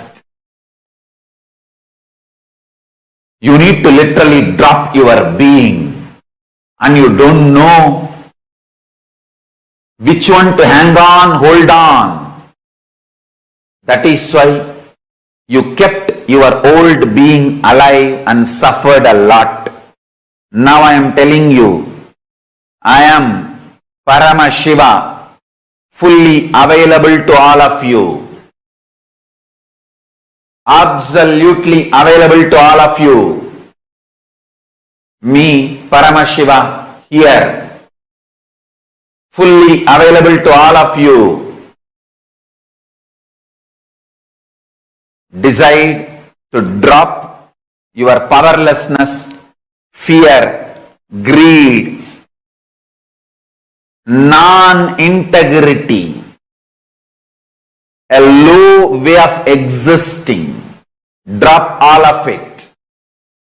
I am available now here. Understand?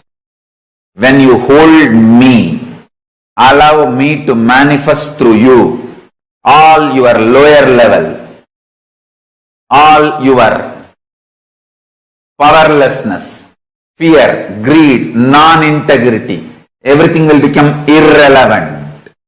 That is why I decided I want to make myself available to all of you.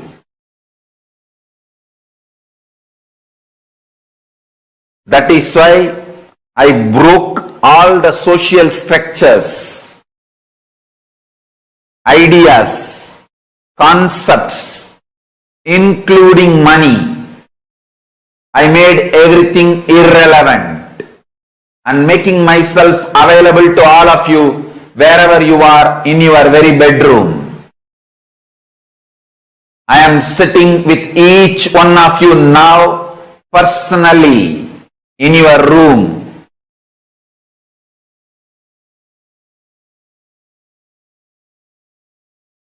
If you want to test, put a chair in your room and keep the form, photograph, Atmamurti of this form. Check. Every night you will have the impression on the chair I sat. The chair will have the impression of me sitting. And the manifestation of Vibhuti, Kumkum, Akshata, Jnananjana, all the auspicious energies. I am sitting with each one of you personally, individually, and making myself available. This being is now available to all of you, to each one of you.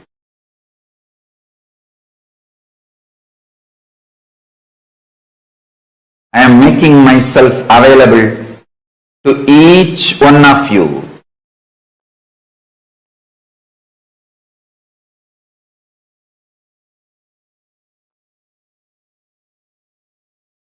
To each one of your being. Now the relationship is absolutely between you and me. It is absolutely you and me. Allow me to fill you. Allow my being inside you.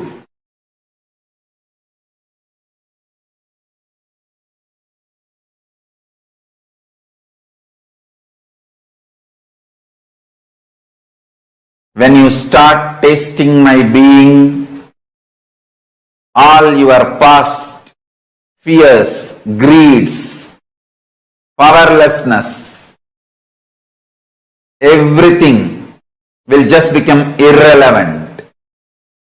You will be showered with the boons you aspired for and you can never even imagine.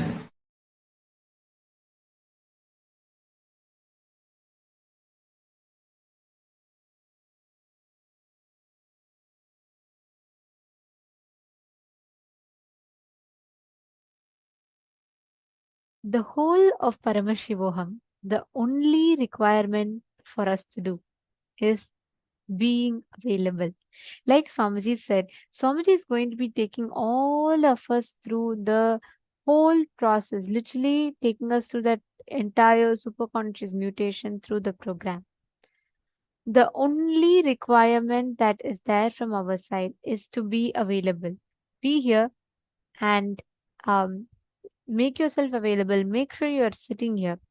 And throughout the program, the only Swami is going to be doing everything to us, right? From installing the powerful cognitions, then programming our inner space, and then to give us the extraordinary powers of to manifest the initiations, and then you getting the experience.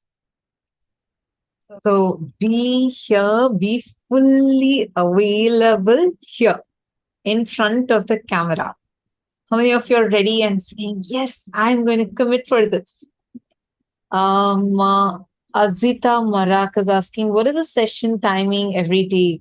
And the timing of the session? Session starts at 7 a.m. Eastern Standard Time, and every day at 7 p.m. Eastern Standard Time, we will be having the initiation. Okay, Janitran, Ma, Nitya Guru Prasadini, Bev Wavu, all of you have declared saying yes.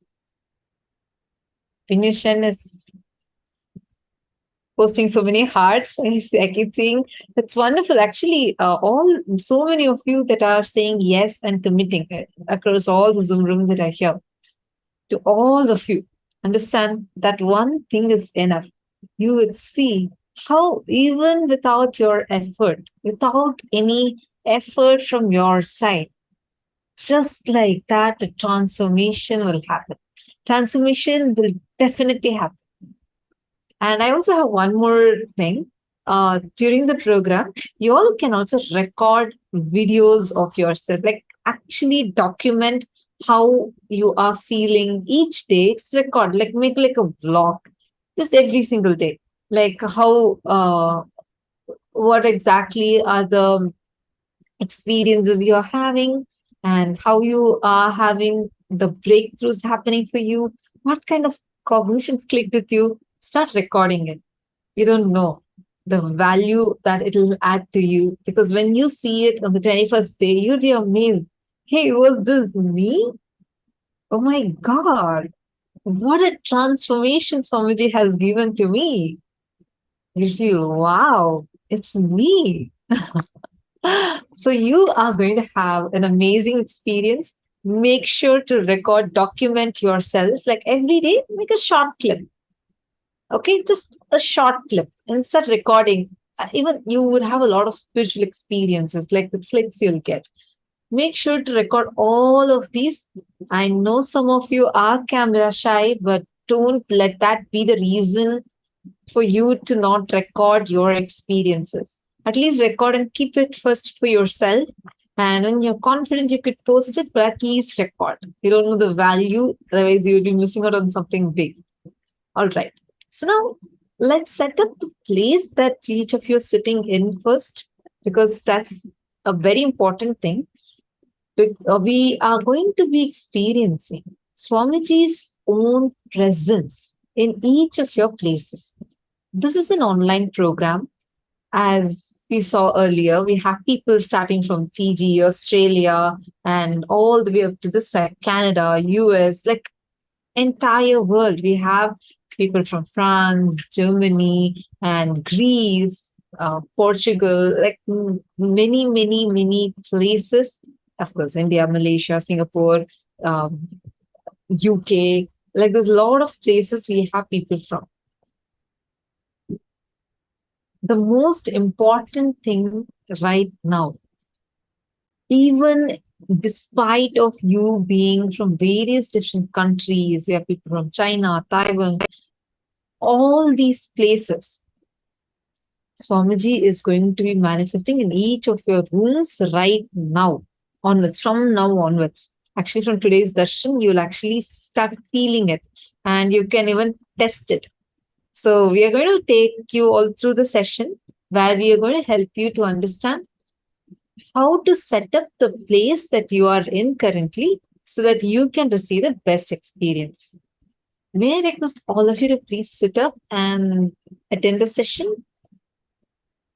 Not 16 hours. In between, whenever you want to take a break, let's say you want to go cook and come, or you want to go to the restroom and come, all that you don't need to put it in everyone chat. You can just directly message PSM Tech ID that is there in each of your rooms, like through which you're seeing us. Just leave a message to that as a direct message. So now let's start the exercise itself.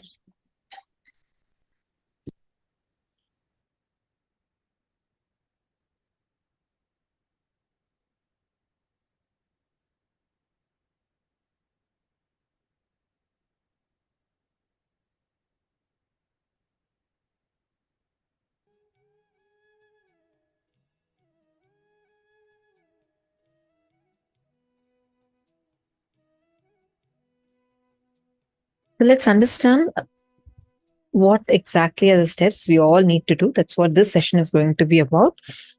Basically, this is more like you can take it as in like orientation. Now, Paramashivoham, this entire program itself is a direct message from Paramashiva. Swamiji very beautifully explained to us how we have consciousness.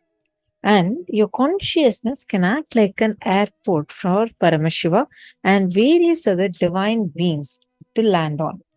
You can manifest not only your possibilities and powers, you can also manifest Paramashiva's possibilities and powers irrespective of what state you are in.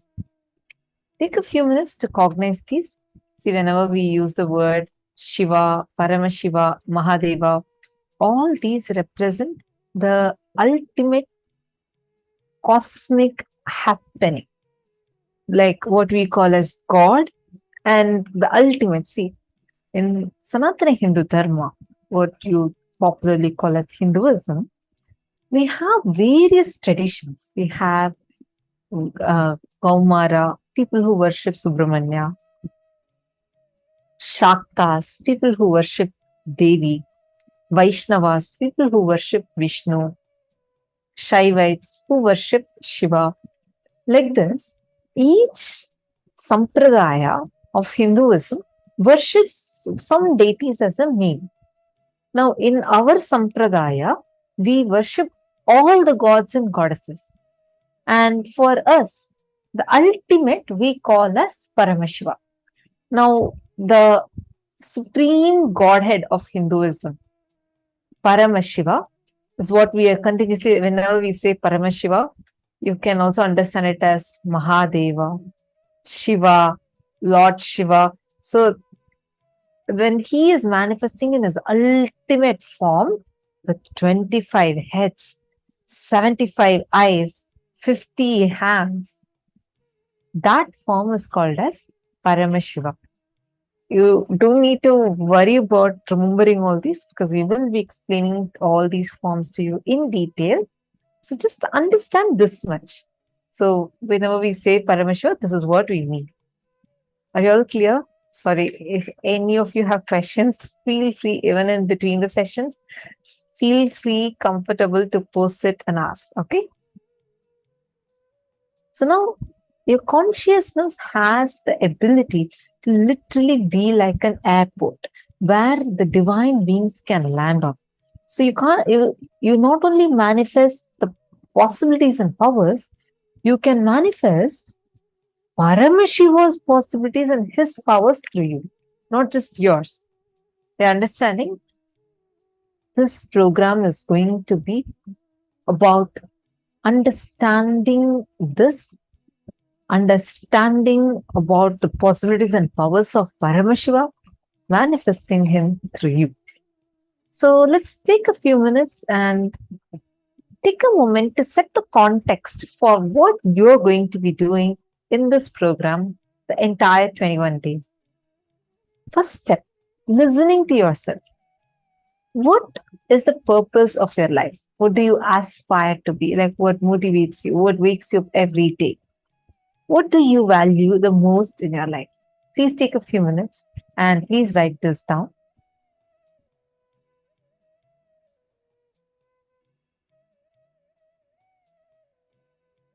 You all can type this down and post it in the chats itself. Please take a few minutes. The questions are projected in front of you.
Yes, hope all of you have written down now.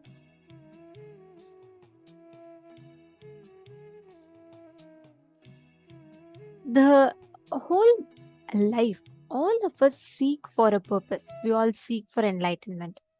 Somebody tells very purpose of human life is to achieve the breakthrough. And even in that, when you have an avatar, when you meet a master, that is like the biggest boon that you can ever receive. Because with the avatar, right, he literally takes you through that experience. Now, I'm going to be taking you all through the different tips, the different ways in which you can receive the maximum benefit from the program. And you're all going to be here for the next 21 days, for the 16 hours a day. Now, what can you do to receive the maximum benefit of the Paramashivoham program? First thing is be present here all the 21 days. I know it's going to be like a big task for you to take out 16 hours of your day, but be committed to that. Because when you sit in the breathing space of the avatar, Swamiji is established in that highest realization. And we start drawing that knowledge and wisdom beyond dimension of words. The non-verbal understandings as well as the verbal instructions are transmitted. So the first step is being present all 21 days, being involved. Tip number 1. And the second one is do all the exercises. See, there's going to be no ranking here. There's going to be no, based on your performance, you're not going to receive pass or fail marks. It is just for you to have the experience. So it's very important that you are interacting with us. Ask your questions, ask your doubts, share your understandings. Each session is designed in such a way that you will have the exercises conducted, and you will have the different experiences that's given to all of us, right? So each exercise is designed for you to address a particular aspect of yourself. So we encourage every one of you to interact with us as much as possible. Interact, do every exercises, and don't feel like, oh, I might, this question may sound a little dumb, do I really need to ask? Doesn't matter. Go ahead and ask, because this journey is not a journey for all of you alone, it's even for us. Because the more and more we conduct programs, and whenever we just talk Swamiji's teachings, right, we just realize there's so much to learn. There's so much more that we click with each time. And also, the next and one of the most important tips for you to experience the best of this program is have the Atma Murti. This is what is an Atma Murti, as you all can see in the picture. And this Atma Murti is literally Swamiji in your house. He is literally sitting there. It's like having Swamiji with you, where he gives the whole experience, and he directly is there. Understand the program that you're attending. Swamiji's breathing space extends there when you keep an Atma Murti. Swamiji beautifully tells that the whole, when you set up a Nithyananda Sabha, right, where you keep Swamiji's Atma Murti, make sure the room that you are sitting in is comfortable. Don't sit in a place where you'll have constant distractions and you'll have to attend to things. You're going to be sitting here for 16 hours, right? So it's important that the time that you're spending, you have committed, you have taken a step. So it's important that you are doing the best and you're receiving the best from the program as well. So for that, what you need to do is, if you could please make sure that you are always on the camera, and the room that you are sitting in, set up a very nice comfortable space. Make sure you have cool air circulation, and make sure that you're in the camera, and just give sacredness to that space. If you're lying down on the bed the full day, it's not going to be a very comfortable experience for you, right? So put an Atma Murti next to you in a beautiful chair. Just set up. Even if you can take one small chair and put the cloth nicely decorated, keep Atma Murti. Just that one action will make a big difference in terms of the sacredness of the space. Because the moment you put Swamiji's form there, it becomes his breathing space. And Swamiji himself manifests that. Nithyananda Sabha when we say Nithyananda Sabha is the hall, name of the hall where Swamiji physically conducts programs for all of us. So Swamiji himself tells that the moment you start keeping the Atmamurti, you will actually witness miracles happening. So there was this program previously where people would see suddenly footprints appearing. They will just keep a plate of kumkum in front of the Atmamurti, and Swamiji will be giving the darshan, and Swamiji will say, okay, now I'm appearing, and all of that, right? And that moment, we can actually see the footprint. People had honey materializing, people had sacred ash materializing, people had so many miracles that unfolds with Atmamurti. So Atmamurti is like, I can go on talking about it. But do not miss that experience. Atmamurti will be sent as a gift link for all of you. Every day you all will be receiving the gifts on your emails. We will also be providing the links in the classes here. So you can print your personal Atmamurti version for yourself and you can have it in the Nithyananda Sabha so that you can receive the maximum and the best benefit from this program. And the next is how to sit. First thing, just relax. There's a very beautiful story that I'm reminded of. So there's one Japanese governor. He's a very great guy and he studied a lot of things and all that. Okay, so he goes to meet a Zen master, and he wants to get more knowledge from this Zen master. He goes to meet Zen master, and then Zen master says, "Okay, all right, come in." And he comes, he sits. Both of them sit on the table. This man starts telling about himself. He says, oh, I have studied the scriptures, I have studied so many things, I know this, I know that, I know this, I know that. And he's giving like, all introduction. I studied in this university, I have worked so many years, and he's giving all his information, and he's introducing himself, qualifications. And the Zen master patiently listens and he asks, will you have tea? He says, yes, I'll have. And the Zen master takes the teapot. He starts pouring the tea. He pours the cup. Half the cup gets filled. Full cup is filled. Now the tea is up to the rim. Now the tea is over pouring. It's all over the saucer. From that to the table, and it starts dripping on the ground. Now this man who's watching it, he's like, what's happening? Why is he gone crazy? Why is he pouring so much of tea? And then he starts saying, he starts screaming. He says, hey, what happened? Why are you pouring so much of tea? And the master keeps pouring tea. And then the master asks him very beautifully, now, how much ever tea I pour? The man tells to the master, how much of you pour, it's going to go waste. Why are you pouring? It's already full. The master says, exactly. If you are already filled with all your ideas, all the knowledge that I give you will just be like the tea that's over pouring. Nothing will get into you. It'll all just go out. That is what happens when you come with so many notions and understandings, conceptions. Even if you think you know everything, it's okay. In our adinams, in Kailasas, there'll be unique signboards outside our meditation halls. There'll be a signboard saying, leave your shoes and mind outside. Not just your shoes and footwear, leave your shoes and your minds outside. Because leave all what you know so far. You might have known everything. You might have had the best knowledge. That's great. But for the next 21 days, relax. Or even if you don't know anything, don't say like, oh God, I don't know anything. I'm not going to learn anything. Relax. Okay? Keep everything, all your knowing, not knowing outside. Just sit here, be available. Relax from your identity. Swamiji will take care of the rest. You don't need to worry. There are going to be a lot of terminologies, Hindu terminologies that we use, and it may be very new. Many times it may be overwhelming, but you will get used to it. You will understand the words. You will understand the whole thing. It'll just become an experience. You will not even know, oh, when did I start using these words? So it'll completely change. Trust me with that. Okay. Now, the next and one of the most important thing is make sure you have a good audio and visual setup. You're all sitting here. Our only point of connection is going to be your screen and your audio experience. So make sure that you're having, if possible, if you have a big TV screen, put there. It'll be very nice for you to see the sessions and listen to Swamiji's satsangs, everything on a big screen, and have a good setup. Make sure you have an stable internet connection.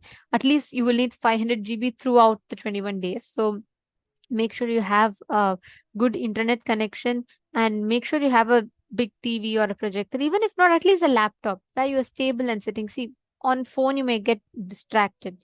And for the next 21 days, please keep all your Instagram, Facebook notifications aside for some time. You can spend time with them always. They're going to be there. But here you're spending time with the divine, which is much, much, much more powerful.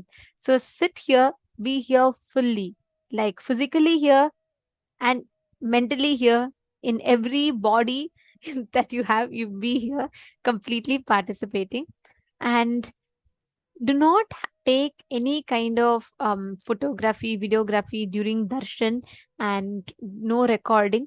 And we will have continuously the digital securities that are monitoring. So if we find out any violation of the KAILASA security policies, we will have to be removing you from the program.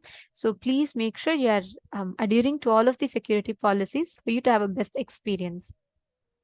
And the materials you need to keep with you always are a notebook and a pencil, pen, something to write with, and an eye band, because there are going to be a lot of exercises. You're going to be writing exercises literally after every session so that you internalize. And then please keep your phone also with you. We will be recording, or you'll be making posts, and there'll be different activities for you to do. And keep water. You're going to be sitting in front of the screen for 16 hours a day. So you need to give your body break, enough hydrations, all of that. So keep in mind, and keep water, hot chocolate, coffee, something next to you so that you can sip whenever you want. So get the best of everything, the whole experience, just by being these few simple steps. Keeping the, if you have aushadas, mandalas, atmalinga, please, please, please bring all of them, because whenever you put all the whole thing, all the sacred alchemy products, it enhances your experience even more. So whatever mandalas, aushadas, if you have jnananjana, turmeric, anything, bring them. If you do not have, don't worry, no problem. If you have, it just enhances it even more, that's all. And when you are sitting in the sessions, be dressed comfortably. We prefer each day has a specific color we will be mentioning. If not, at least as much as possible, try and wear a white color. And preferably if you wear sari, the one like the ones that we're wearing, saris are good. Even if not, at least wear kurta and the kurta pajamas, and you can wear that. That is best. So make sure you're wearing white color, chudidar and kurtas for, or dhoti for men and chudidar for women. Next, do not miss Nayana Diksha, which means continuously Swamiji sees each and every one of you. He's initiating through that. So do not turn off your camera. Be on camera throughout. Do not turn off your camera. Of course, whenever you eat, you go to restroom, you can always just put it in the chat that you're stepping away, and you can turn off the camera for that time. But as much as possible, the full time, please be on camera. Be here sitting in front of the camera, and there are going to be a lot of things that you're going to be learning. And the Nayana Diksha is a very, very important factor. So don't miss that. Okay. So are you all set, ready and excited to begin the program? Let me know in the chat. Yes, I see a white smile. Great. Let us begin your Paramashivoham. Let us jump into Paramashivoham, the experience of Paramashivoham. Today, as an introduction, what we are going to be understanding is we're going to be learning about Kalpataru, the science of manifesting your reality. You're going to be learning how you can create what you want as reality in life. How you can experience whatever you want as your experience in life. There's a very beautiful story that I'd like to share with you all. There was once an army troop. Okay. So after a big war, they finish the war and there's a plane, the war plane. So they leave it in that village and they all carry on. Now the villagers, after a few days, they come back and they see it. They see they have never seen a plane. They've never seen a war plane, right? And they're looking at it and they're all so surprised. They're trying to figure out what it is. So they look around, they go around it, and they try to figure out what exactly could this be. And then they realize that they don't know. Of course, they don't know what a plane is, right? So they think, oh, it is. I think this is something like a bullock cart. So they all come to conclusion that it's a bullock cart, and they all celebrate that, oh God, we have such a huge bullock cart. Now we can do easy farming with it. So they take the plane, they tie it to the animals there, and they make the animals drag the plane. So now they're using a war plane like a bullock cart. Now the whole village is rejoicing. The whole village is celebrating that they got such a huge, new, stylish looking bullock cart, and they happen to, use it. After some time, a man who was studying from a villager who went to the town, who studies in the town, he comes to visit the village. And this guy sees all of them using this thing as a war plane, as a bullock cart. But of course, even he doesn't know it's a war plane. He thinks, no, it must be some tractor. He's seen cars and all that, right? So he thinks it must be some tractor or some kind of a thing. So he goes in and he says the villagers, no, this is not a bullock cart, it's a tractor. Now these villagers are not ready to believe. But anyway, since he says, they all say, okay, come on, try. And then he goes in, he does something with the keys here and there, and he manages to turn it on. So he starts using. The whole village is celebrating. They're all so excited that, oh God, they don't even need the animals now. They can drive the whole thing by themselves. So they use a war plane as a tractor. And this whole village is rejoicing. They think they have achieved the ultimate with it. They have achieved the best. The whole village is like all going gaga about it. After some time, a retired army general, he is walking by, and then he sees the whole village using the war plane as a tractor. He's shocked. He's like, he goes and tells people, hey, no, this is not a tractor. This is a plane. It can fly in the sky. These villagers can't believe. They're like, what are you talking? You think something can fly in the sky? Is it a bird? I don't see it as a bird. I don't see it as having some separate wings to fly, that it can flap and fly. So you're lying. You're simply lying. Then he says, no, this is a plane, and I have experience. I have flown it myself, so I know it. Now these villagers think, I know this man. Because we have such a good tractor, he wants to take it away from us. So he's telling us that it can fly so that he can take it, drive it, and go home. So all these villagers start telling him, no, we can't give you this. No, it's okay. If we want to use it as tractor, they all deny that it's a plane. This guy decides that no, somehow I should inform them. At least they know that this plane has a possibility to fly. So he tells, you tell whatever you want. He gets into the plane, sits straight, takes off the gear, and then he takes off the plane. He does one whole round in the sky, and he comes back and drops the plane, like he lands the plane. The whole village is shocked. They were like, never expected something can fly. Now this man has done it and shown. Now they realize, and now they understand, and now they start celebrating. They start saying, oh, how great you are. Oh, you know this. Thank you for helping, and all of that. The plane in this story is your body. It is you. The villagers are your current consciousness, all of our current level of consciousness. That retired army general who's known how to fly the plane, who's flown the plane successfully, is the guru. In our life, we are so conditioned to use our body, which has so many phenomenal capabilities. It is like using a war plane just as a bullock cart, not even as a tractor. We are all using it as a bullock cart. Now, an avatar is like that retired army general who's going to come and say, hey, no, this is not what you can do. You are God. Then what do we do normally? We say, what God? Can you even deal with my boss, Swamiji? You don't know. Every day I have to deal with the boss. I can't be God and all. I can't even face my spouse. How can I be God? We try to come up with so many arguments, so many different logics, something that convinces otherwise of being God. And here Swamiji is giving us that experience. So he's saying, okay, you keep all of that aside.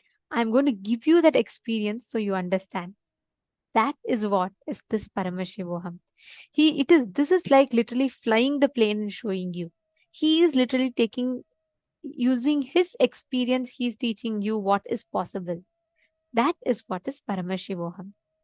So this whole Paramashivoham, relax. You are in the most safest hands and he's going to be personally taking care. Now, one of the most important aspects for you to experience the complete knowledge and the gifts of Paramashivoham is listening. The program does not start when Swamiji starts speaking. It starts when you start listening. So let us now understand deeper about what is listening and how do you exactly get into the space of listening.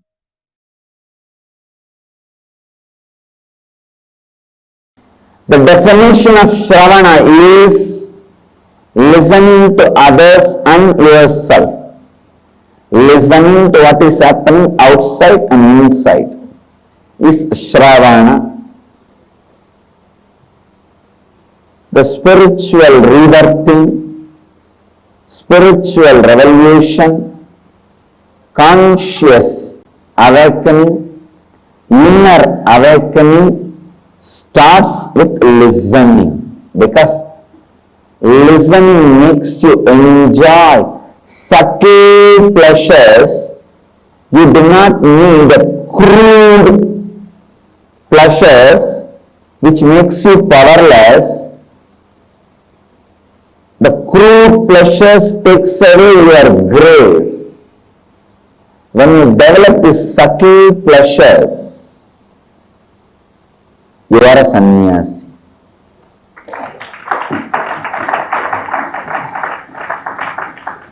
I have seen thousands of my disciples and sannyasis. Just my one word. Hey, what are you doing?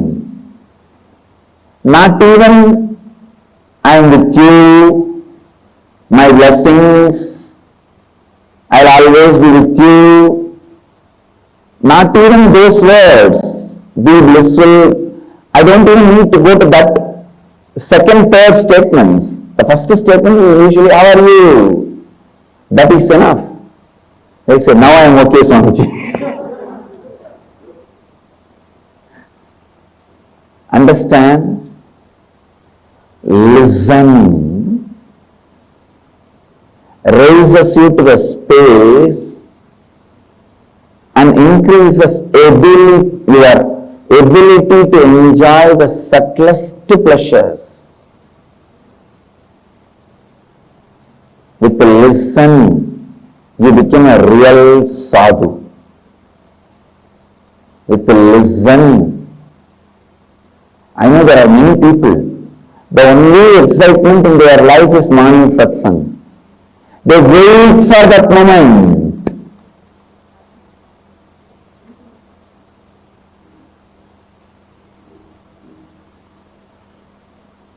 But that one morning satsang fills them so much. I've seen so many people writing to me. This one morning satsang makes me feel my whole life is worthy of living, Swamiji. Whatever I go through is worthy just for this morning satsang.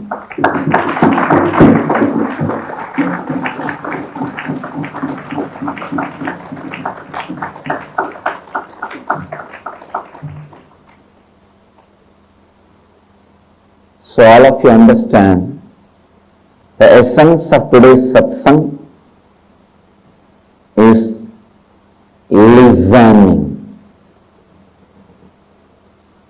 Listening develops so many beautiful qualities in you. It awakens many abilities in you.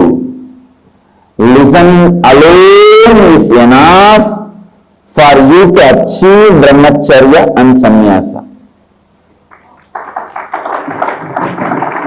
You do not need any other technique, any other yoga, kriya, juju, voodoo, jatu. You do not need anything else. Jatu means some magic. Voodoo, jatu. You don't need anything else. Just listening can make you a great sadhu. Because listening develops the ability of listening inside also. You will develop the ability of listening to you.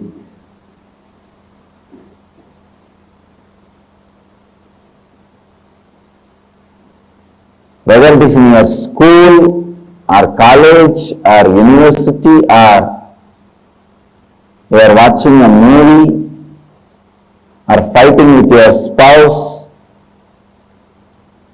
lying to your boss, or listening to all the lies of your servant or subordinates, be always in the space of listening to outer and inner. What's happening outside and inside, you will never have suffering in your life. Listening heals you. Listening brings health to you. It brings health to you because you will start listening to your body before even you develop any disease or complication. By listening it, you will complete it. By listening it, you will complete it. Your body is like a child. Sometimes I have seen these kids will complain.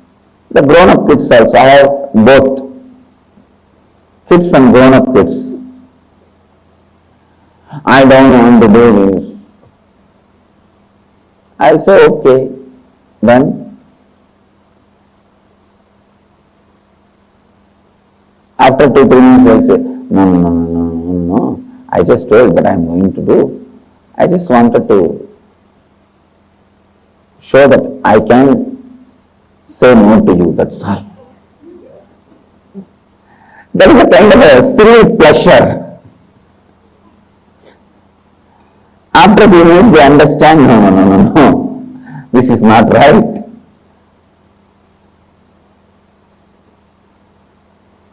Just by providing listening, I awaken to their intelligence. You can do it.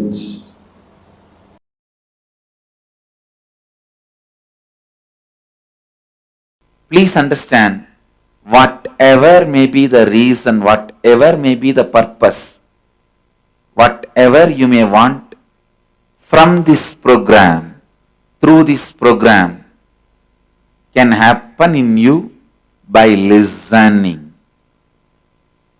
It is with listening.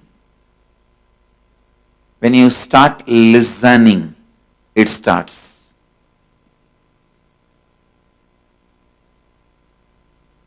When I say listening, I don't mean just hearing. The default hearing, which all of us have. Let me define this default hearing and listening. Default hearing means you hear some words or sound, the moment you hear, some of your past incompletions stored in you, past memories, emotions, hangovers gets triggered in you. When that gets triggered, you are just lost. You are just lost in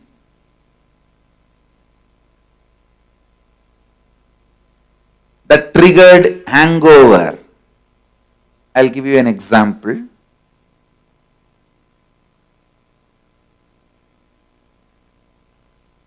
When you were 10, you went for a beach walk. There you saw few people attacking one person and finally that fellow is dead. You saw literally a murder in front of your eyes. Naturally you will run away from that place.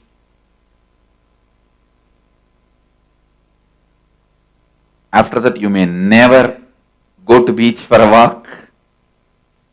Or even if you get a chance to see the beach, you may remember only this painful memory.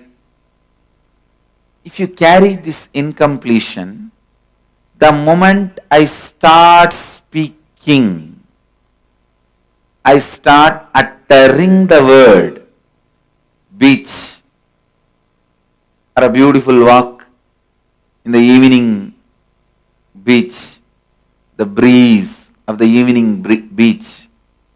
Here I am talking about the beautiful, loving, very soothing experience.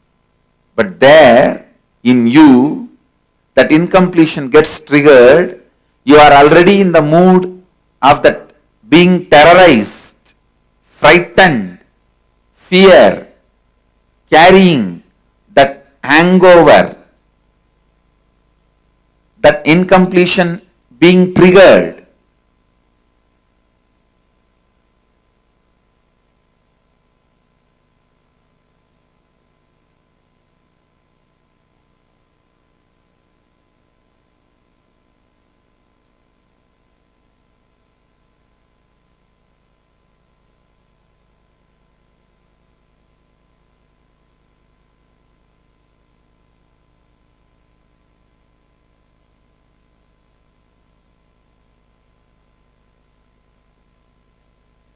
Understand, hearing and incompletions getting triggered and getting lost in those incompletions. Hearing, incompletions getting triggered and getting lost in those incompletions.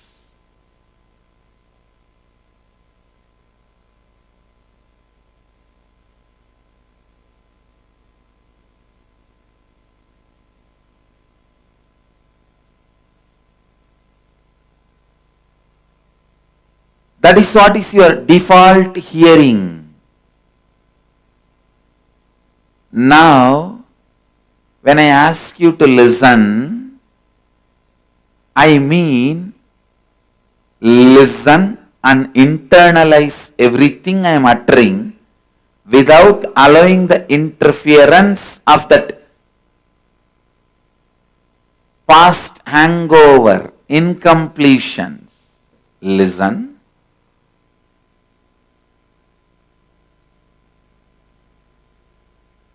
You listen and internalize, means understand, cognize. Then again listen, cognize, listen, cognize. This is like a binary action. 0, 1, 0, 1, 0, 1, 0, 1, 0, 1. Like the computer.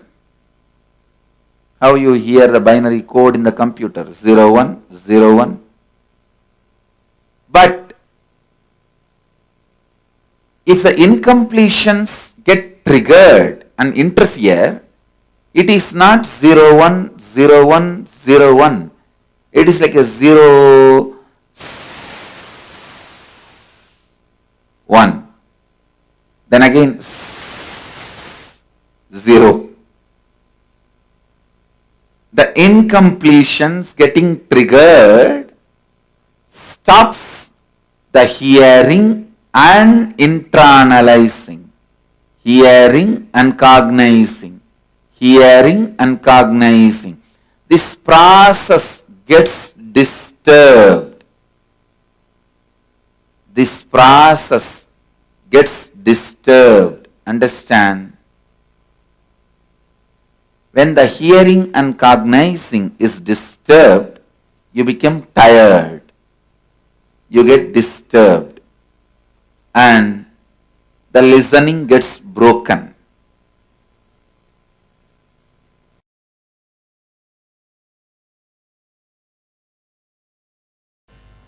The modern day psychologists, researchers in the field of mind and psychology, they are saying you observe, internalize only 2% of what is happening around you. If there are 100 informations, means visual, sound, if the 100 informations are happening around you, you internalize only 2. So please listen. The source of you is not what you hear, but what you listen.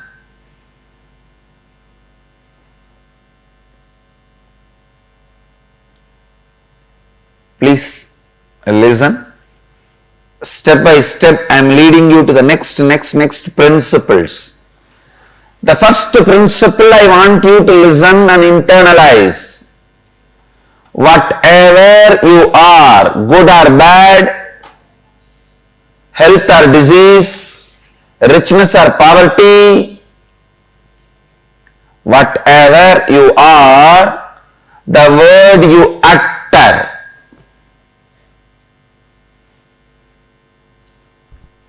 internally and outside, the words you utter,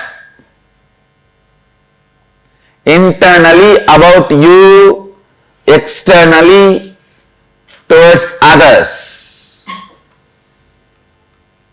the words you utter. The good news in this is,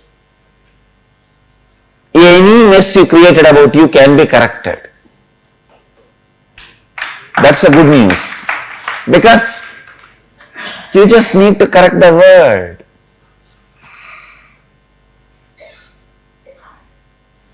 Second principle, I want you to know, what is the source of the words you utter inside about you and others? The words you listen. In these principles, the good news is, now you have got the opportunity to listen to right words from the source of Nada Brahma for next 21 days.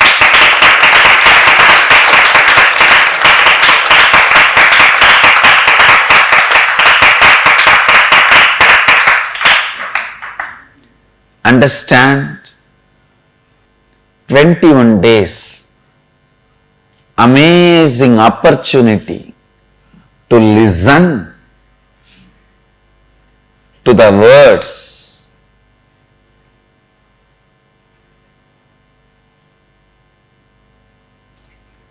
I am not interested in being arrogant, proud or humble. Please be very clear. I am not interested in being egoistic. That is a delusion. And I am not interested in being humble. That's an illusion. This being humble is the amazing methodology through which you are cheated. All these humble people are the most cunning. Really. Because this humbleness is the best way they can impress you. Then shave your head.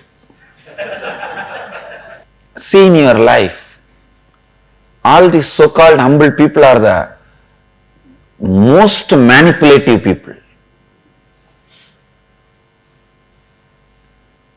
I am neither interested in being egoistic. Actually, egoistic people are more ignorant. They are stupid. They are not manipulators. But humble people are very manipulative. They know how to present themselves to get what they want to get.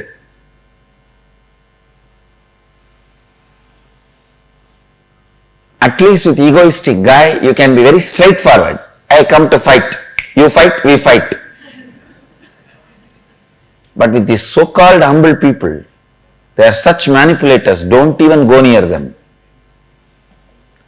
I am neither egoistic nor humble. I am not interested in manipulating you. And you have nothing which I can get. And you have nothing which I don't have. I am very clear. Understand?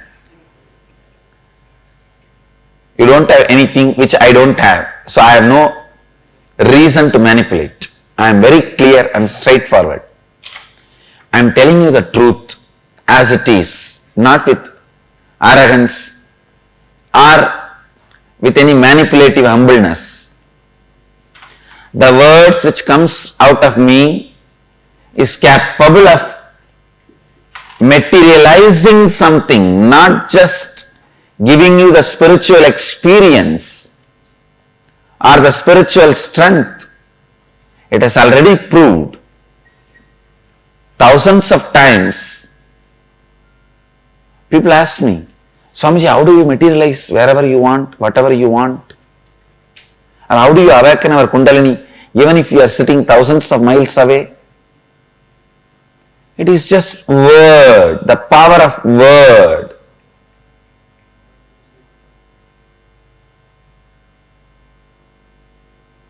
Just the power of word.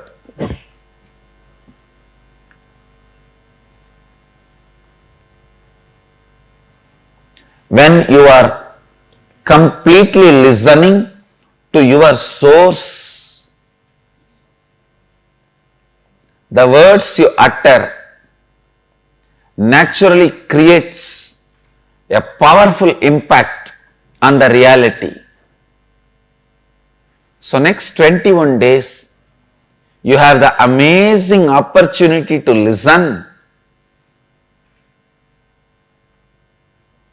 to somebody's words who is established in the source, who is in the eternal listening with himself. Nitya Shravana is Nitya Ananda. Eternal listening is eternal bliss. Listening to your source,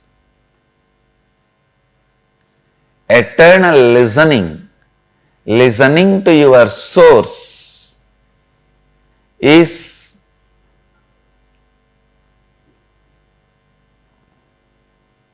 being in the bliss. Nitya Shravana is Nitya Ananda. Please understand, any one day, whether 2014 or 2015 or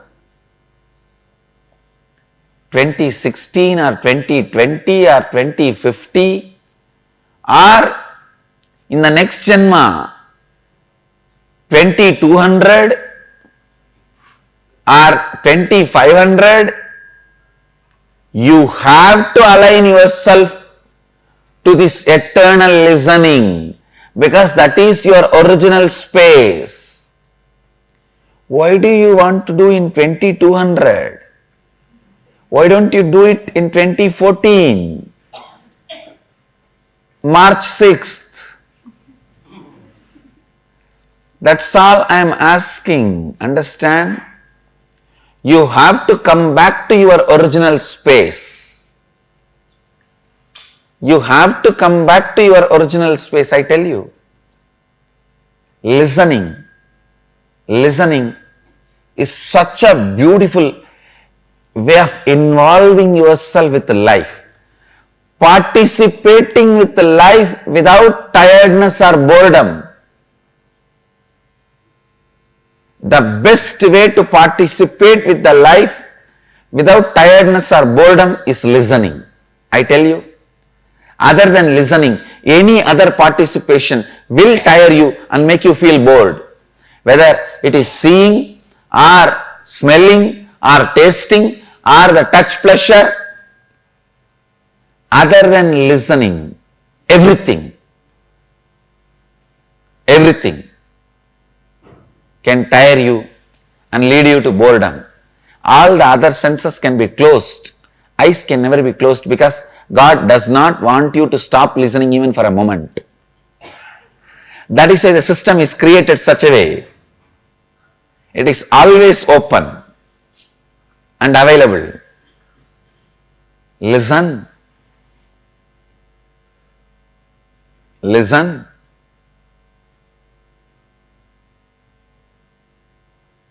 Any one day, you have to come to the space of listening.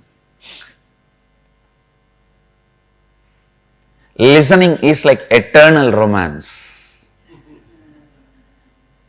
where you are not tired of getting involved with the life. Understand this involvement with life, participating with life, participation with the life starts with listening. Nothing in the life can be achieved unless you participate. Listening is an amazing way to participate in the life. Especially when you get the opportunity to sit with the source for next 21 days, don't miss the great possibility of listening. Don't miss the great possibility of listening, because the words you listen becomes the part of the words you utter towards you and others. The words you listen from an enlightened being, a living master, becomes the words you are going to use about you and others in your life. The words you listen becomes the source of the words you utter towards you and others. And especially the words you listen from the source of the source becomes the source of the words you utter towards you and others. You have the opportunity for next 21 days to listen from the source. As I said, these words are so powerful. It has caused so many auspicious things to so many people. It has caused Kundalini awakening to so many people, materialized so many things for so many people. You have an amazing opportunity to listen to that source. Nothing, just the word. When they listen, see the power of those words. Let the Kundalini Shakti in you all be intensely awakened. Let your body and mind experience the Kundalini Shakti and respond to this listening.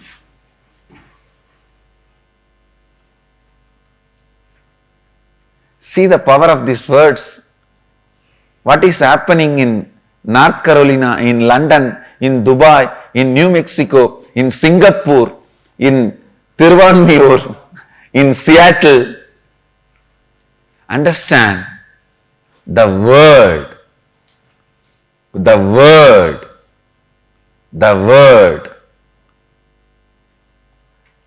is not just the word as you think.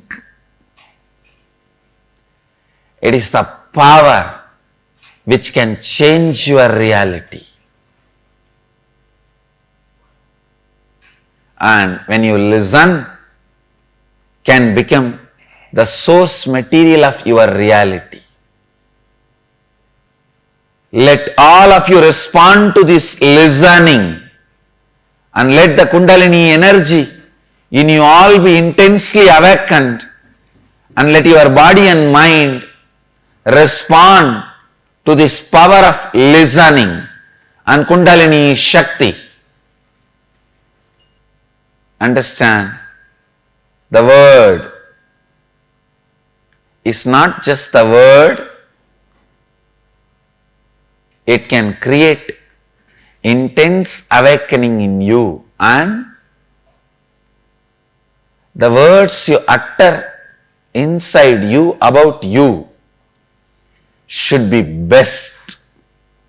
And when you listen to the Master's words, you will collect those best words. In the life, you can get stones and diamonds. Use the stones to build house, but wear only diamonds.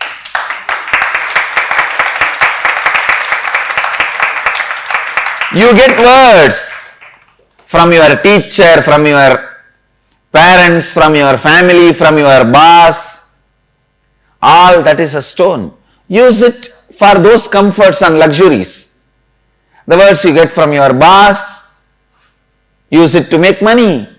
The words you get from your MBA teacher, use it to learn how to manage. The words you get from your employer, use that for your business.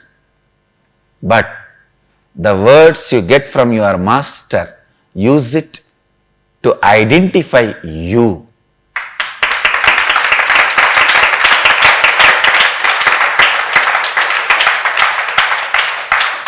Use them to realize you. So please understand, the words you receive from the Master, use them to discover you. As I said, stones, I am not saying throw away the stones, use them to build your house. Diamonds, wear them on you. The words you receive from the Master are diamonds. Take it and wear them beautifully on you. Use the words you listen from the Master to identify you.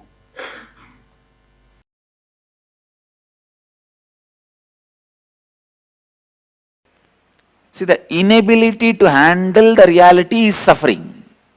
You need to know. Inability to handle the reality is suffering. The moment you have the ability to handle the reality, it is no more suffering. And listening plays a very major role in that. When you don't have listening, you always come to the conclusion before the information is cognized in you. Please listen.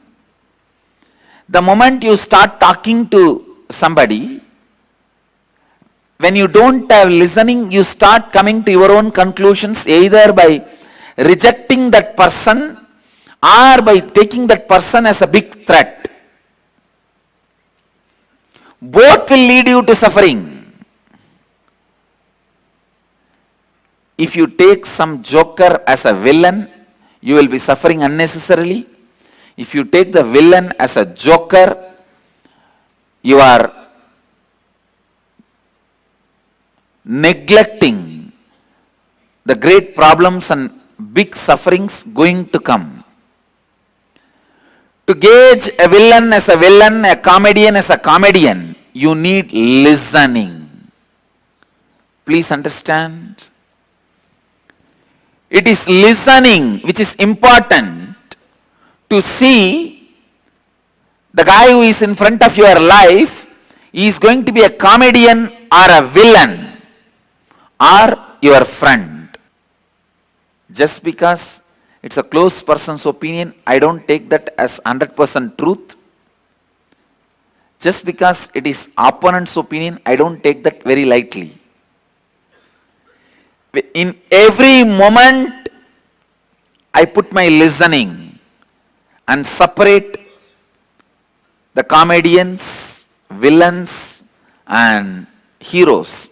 Heroes, let them be encouraged to support. Comedians, laugh at them. Villains, attend to them and give them the right reply.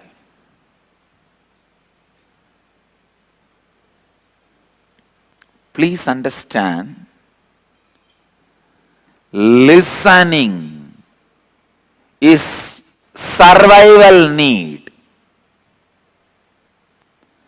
Listening is survival need.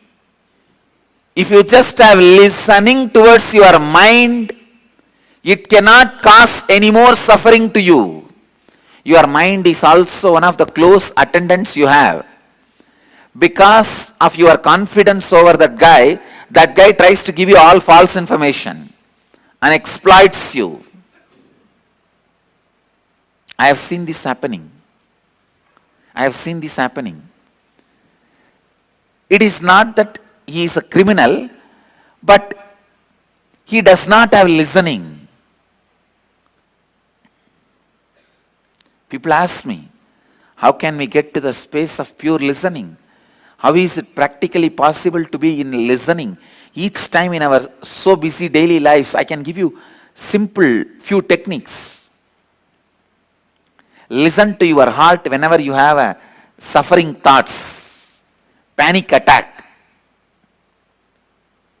Whenever you are confronting something, listen to your heart. Listen to your blood flow. Listen to your liver. It will really help you. You will learn listening. Once in a while, sit with a tree. Sit with a river. Sit with a water body. When I say water body, I mean 100 times more quantity water than your blood level is a water body. It can be anything. It can be a tank, pond, river. I think your body carries almost 5 to 7 liters of blood based on your size. So around 700 liter water, if it is there, it can be considered as a water body. Even a water tank, 700 liter water. If you sit with water body and listen, it may look very funny in the initial level. But I tell you, it will develop listening.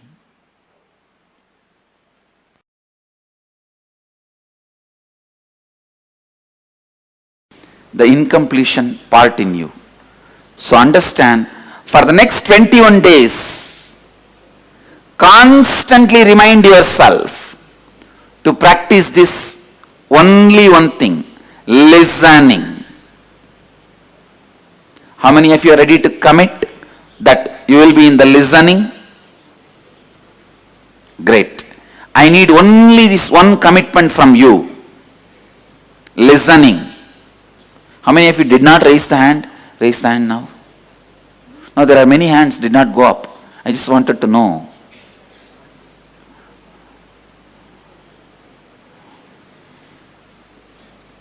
Okay. Now, let's take an oath. Let's take this as a commitment. Next 21 days, you will be in the space of listening.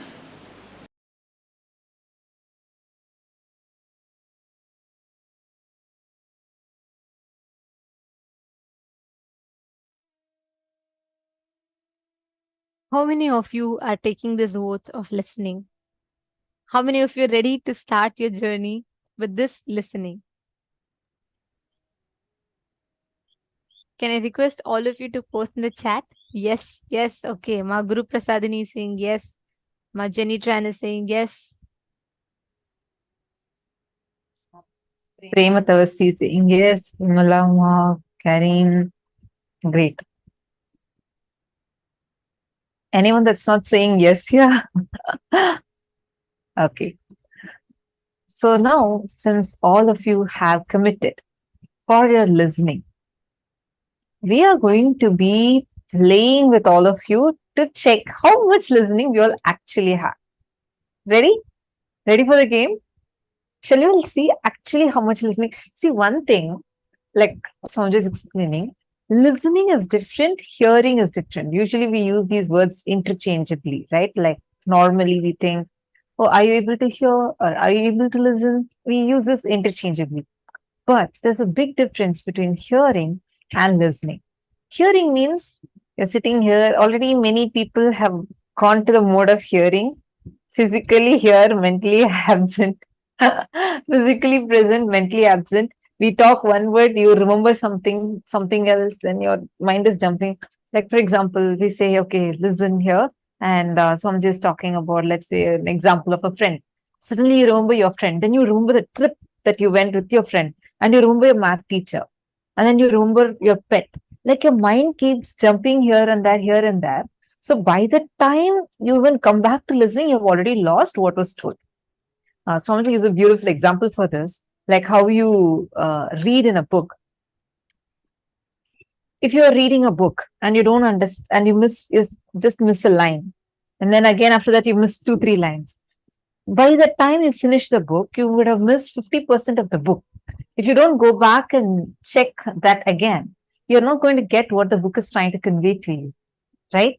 Okay, in the book you can go replay, but in our life we miss out on a lot of things just because of lack of listening. How many of you are able to understand this? How many of you are able to cognize this? You all are getting what the difference is? So what is it that's making us not to listen? See, the listening process is like you know how the computers work with binary code. It's like 0, 1. If our inner spaces, listening, cognizing, 0, 1, 0, 1, 0, 1, then you're in listening. When incompletions come in, it suddenly goes to 0, 1, 1, 1, 1, 1, 1, 1, 1. Then again 0, 0, 0, 0. Just words are going, cognizing is not happening. Many times you'll feel, no, just sitting in a professor's class. You're sitting in the class, lecture is going on. He's talking something, you're there, you're even nodding your head saying yes, yes, yes, but nothing is getting in. Now I see many of you giggling. So all of you definitely been through this phase, right? Either it's in your college lecture or somewhere else where you are physically present but mentally absent, and like hearing is happening. You'll know all the words that are entering and it's just exiting on its own. There's no cognizing even happening. So all these are the hearing. Literally our default listening is only hearing. We miss out so much in life because we don't listen. Now, listening is not happening in us properly only because of something called as incompletions, which is the hangover of the past sitting in our present and affecting our future. Are you all understanding? You with me so far? Okay. So now we are going to play a small game. We are going to be having a game where you're going to check how much of listening you're actually having. And then we will also help you understand how you could get your listening more deeper and what you can do for making sure you're having intense listening, because we're going to learn a very powerful process today called as completion process. So I know we are looking all around because like there are like so many Zooms here. It's like it's so exciting to see. Every time I see people from literally every country sitting here with us. And it's just so nice when I hear from each of your understanding, your perspectives. We learn so much more deeper. We learn every Paramashivoham, whenever we are conducting, every Paramashivoham, I will feel like I learned something completely new. Listening, when the more and more we expand in listening, more and more there will be so much to learn from life. Everything will start revealing its secrets to you. So that's higher level listening. It will just start revealing its secrets to you. You will just, how when we hear that scientists made this discovery, made that discovery. One of the scientists had that one Nobel laureate. He told Swamiji, I was just sitting in a park. I was just listening. I was just sitting in the park. All of a sudden, I just felt like there was a cosmic download that just happened. Like I just got an idea that just downloaded. I was not even thinking in that direction. And when I just took that idea, whatever just came, I got the Nobel Prize. Swamiji was saying how because of his listening and he was in tune with the reality, cosmos just revealed itself to him. There is no need that, okay, you have to have certain qualifications. He was just a normal person, that this particular scientist. He was a normal person who did not have any spiritual practice and all. But the moment he went into deep listening, that moment when he just got in tune with the reality, cosmos revealed itself to him. All of us have that ability. And in this program, the more and more listening you are in, more and more these amazing spiritual truths would open up in you and flower in. And with listening, right, we don't need to, we see typically what happens, the default thinking that we have, it's like that binary 0 1 0 1 0 1. There's so many thoughts that continuously keeps happening. And every single time, all the time, the inner chatter that keeps happening inside us, right? We keep getting distracted and we continuously something is running inside. And outside, we are not in tune with what life is telling us. So what happens? We make our own meanings of what life is trying to tell. A small joke. Once a woman was trying to fix her expensive new fur coat standing in front of the mirror. She was looking this way, that way to see how this fur coat looks on her. Her little daughter enters the room and asked, Mom, don't you understand how much that poor animal would have suffered just for you to have this coat? The woman was shocked. She turned around and cried, What? How dare you speak like that about your father? See, without listening, you give your own meaning to others' words. There is so much that constantly happens, and you don't listen. You lose the essence of what life is trying to convey to you. You get stuck with your own meanings of what life is trying to tell you. Without listening, it is exactly like this. What the daughter said was about the fur coat, and what the woman took was something else. We do this almost all the time. With the lack of listening, we don't catch what life is trying to tell us in every moment. So, with listening starts life. Life starts with listening. When you listen, you start understanding, you start experiencing life. Whatever life presents to you, you start experiencing it in different ways. Now, let us do a very quick exercise to understand this. It is because we don't listen to ourselves, we don't listen to others. There's continuously so many thoughts happens inside us. Even right now, how many of you sitting here but already thinking about something? Oh, okay, what should I make for dinner tonight? What should I really have? Maybe I'll do this, I'll do that. Your thoughts are somewhere else. Your thoughts are at your work. Just decide to listen. When you come to the space of listening, Shravana, you experience the ultimate, the best components of life. Now that we learned about listening, how many of you are ready, committing to take the vow of listening? For the next 21 days, you're going to be in listening here. Can I request each of you to post in the chat? All those who are deciding to commit to be in the space of listening, you all can post saying, yes, I take my vow of listening. Okay, Ma Nadia Khan. Ma Nadia Khan, are you here for the first time? Ma Guru Prasadini, Ma Ankita. Okay, Ankita, Nanisha, Nithyanandam, Pehua, Ma Kareen, Ma Vimala, Ma Anisha, and Ma Suri Lakshmi, Ma Vinuta Nagaraj.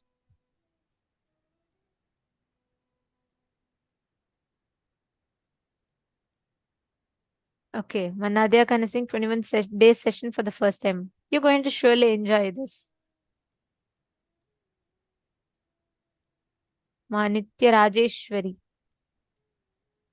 Okay, great. Now, your whole time that you're going to make sure you are in this space. That's the main thing. Rest everything, leave it to Swamiji. He will give you the experience. You just need to be here. You just need to make sure you are taking that one step from your side. The result Swamiji will give. Now, we're going to be learning about the signs of descent. We all say Swamiji is an avatar, right? But who is an avatar? What is the meaning of the word avatar? The very word avatar means avatarati, the one who descends. Whenever the superconsciousness descends, that being is called an avatar, who by his very nature pulls the other beings towards him. By his very existence, gravitates the other beings towards him, and he gives them enlightenment. That is what is the word avatar. Avatarati iti avatar. The one who descends is an avatar. Now, what makes Swamiji an avatar? Understand, in Hinduism, every single thing is given in elaborate details. Even finding a guru, recognizing an avatar, the form, the whole steps, how it should be, what are the attributes of an avatar, how do you recognize who's an avatar, all of this is very elaborately given in Hinduism. So we are going to take you all through very briefly a very beautiful short presentation on the science of the descent. How does that happen? Like, based on what an avatar is chosen to land, and why does an avatar land in the first place? How do you recognize the avatar? All of this is what we are going to be learning now in this session. We have had tons of avatars before: Rama, Krishna, and so many avatars of Paramashiva. The very purpose of these avatars these are the beings who come down to give us the breakthrough in superconscious level. So when I say superconscious breakthrough, what do I mean by that? See, the consciousness which embodies the body and mind needs to start operating in the next level of frequencies. Like having a new body, having a new mind, having a new internal and intra organs, which is built for you to manifest a completely new being, literally like a higher version of you. Like, let's say if you have the next latest version of iOS available or Android available, you have to upgrade the whole software, right? It's literally like you having from iPhone 6s to the latest iPhone launch. The whole software changes. But for you to have that upgrade of that software inside, you need to literally prepare your body with that for that superconscious breakthrough. It's something like that. The superconscious breakthrough is literally upgrading your inner software. And things like power manifestation does exactly that. That is why Swamiji tells power manifestation is key for the superconscious breakthrough.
Now,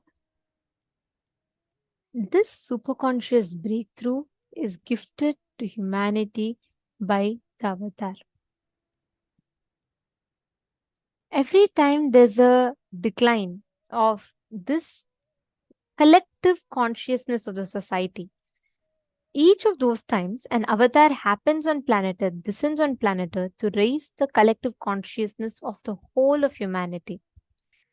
Whenever there's a serious danger for Srishti, the cosmic creation, or whenever there's a serious danger for the life itself, or whenever the DNA needs to be pushed to the next level, an avatar happens.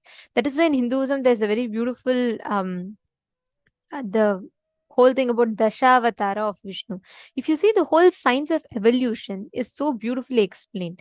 How from Matsya to Kurma, Kurma to Varaha, each of these evolution happens.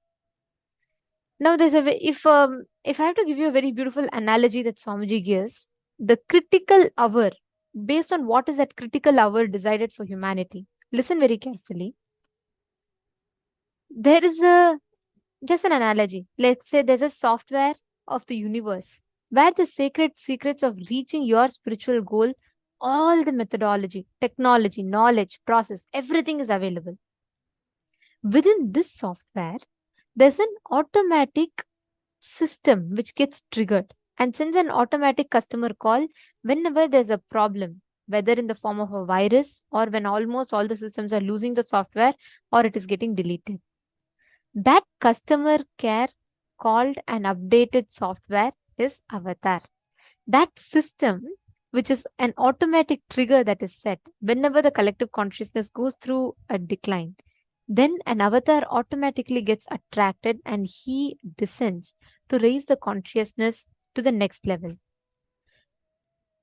So far, planet Earth has had 5 mass extinctions. Understand? 5 times planet Earth has been completely wiped out. We are talking in billions of years ago, right? 5 times planet Earth has been completely cleared out, wiped out, clean. All the species destroyed. And Actually, even before science had revealed this, one, of course, we have it in record in Sanatana Hindu Dharma, in our scriptures. Swamiji was the first person to decode this and tell it to us. Very recently, scientists have discovered evidence for the 5 mass extinctions. But even before all of this, even before the scientific community even started thinking in that angle, Swamiji had already revealed, and we have it on record, how clearly Swamiji explains about the 5 mass extinctions, and the 6th one was where sixth one where Paramashivoham has again restarted life. That's where all of us are living now. So 5 times when life was completely wiped out from planet Earth, and somewhere some DNA is just thrown into the space. One single DNA is thrown into the space and it sits into some, it becomes like a meteoroid or asteroid. So it sits in that, the DNA is stored in that, and it just travels in space. After millions of years, when the whole planet Earth cools down, when all the fire, everything settles down, and planet Earth starts becoming again able to host life in it, that single DNA comes and falls into the ocean. The moment that touches the ocean, life starts. Amoeba happens. Then from amoeba to fish, fish to tortoise, and the whole evolution cycle happens. This is very clearly described in our Puranas. Now, every time Vishnu comes to give that physical breakthrough, Guru Prasadini is saying, wow, yes, I was so amazed when I heard Swamiji tell this. Isn't this so amazing? It's so scientific. This is how each time life starts back on planet Earth. Just this one amoeba that's just thrown somewhere falls from space back to the ocean, and that again gives the life back. It becomes amoeba, and then amoeba becomes fish, and then the whole evolution happens. This is the physical evolution. Second is the conscious descent. Here, it is physical evolution. You're evolving. It's an ascent. But the second part, the consciousness within us does not evolve, it descends. We are all Paramashiva, but we are all in the human body. So this ascending of the physical evolution and descending of consciousness, both. When there is a imbalance in this, an avatar happens. See, have you seen like when a straight piece of land, when there's a depression in the land, what happens? If there's a small there's a small depression in the land, let's say a river is flowing and there's a small depression, the river naturally flows and fulfills it, right? Every low is bound to attract a fulfillment. Every depression has to have it is only, see, something is low, and if something is ending, it just becomes like a cliff. But for something to be a depression, there needs to be another point where it ends, right? And every depression by its nature attracts the highest energy. Same way, when the whole humanity goes through a collective depression, the highest energy called an avatar gets automatically attracted to come and fulfill that collective depression by raising the consciousness. This is the descent of an avatar. This is why an avatar descends, and this is how he descends. How many of you are understanding this? Understand, and all of us are experiencing that avatar who has descended down, who has come down for all of us. And today in this session, we are going to be seeing it in a very clear way. Actually, we have records from various enlightened masters. Great. See, now if someone is great in the science, how do you call someone as a great scientist? How do you know that someone is a great scientist? It's when a group of those scientists, when the entire scientific community agrees, saying that, like, through all of these methods, and like he did this invention, and all because of all of these things, his invention is the greatest invention, and he's a great scientist. Now, people from the entire enlightened being community, all the enlightened beings, so many great Siddha Purushas, yogis, all of them together, when they are praying for Paramashiva to come down, is when the cosmos, the consciousness literally descends down. And we are having on record many enlightened beings, yogis, avatars, all of them seeing how Swami G is an avatar of Paramashiva, and it is in record. We'll actually, during the program also in between, we'll definitely play some of those clippings for all of you. And in a very systematic way, scientific systematic way, we have scriptures where it is clearly given, if an avatar is there, these are the parameters, how you can identify an avatar. So some of that is what we are going to be sharing with all of you. So get ready. We are now going to be taking you all through that. It's called as Avatar Shastra. Now, this Avatar Shastra, the first thing is when Swamiji was going to descend on planet Earth. There were various different Mahapurushas, enlightened seers and incarnations who had already known and predicted Swamiji's happening on planet Earth. It started with Bhagavan Ramana Maharshi himself. So all these names that I'm reading out to you are all like great enlightened masters, Siddha Purushas from Tiruvannamalai, which is Swamiji's birth town.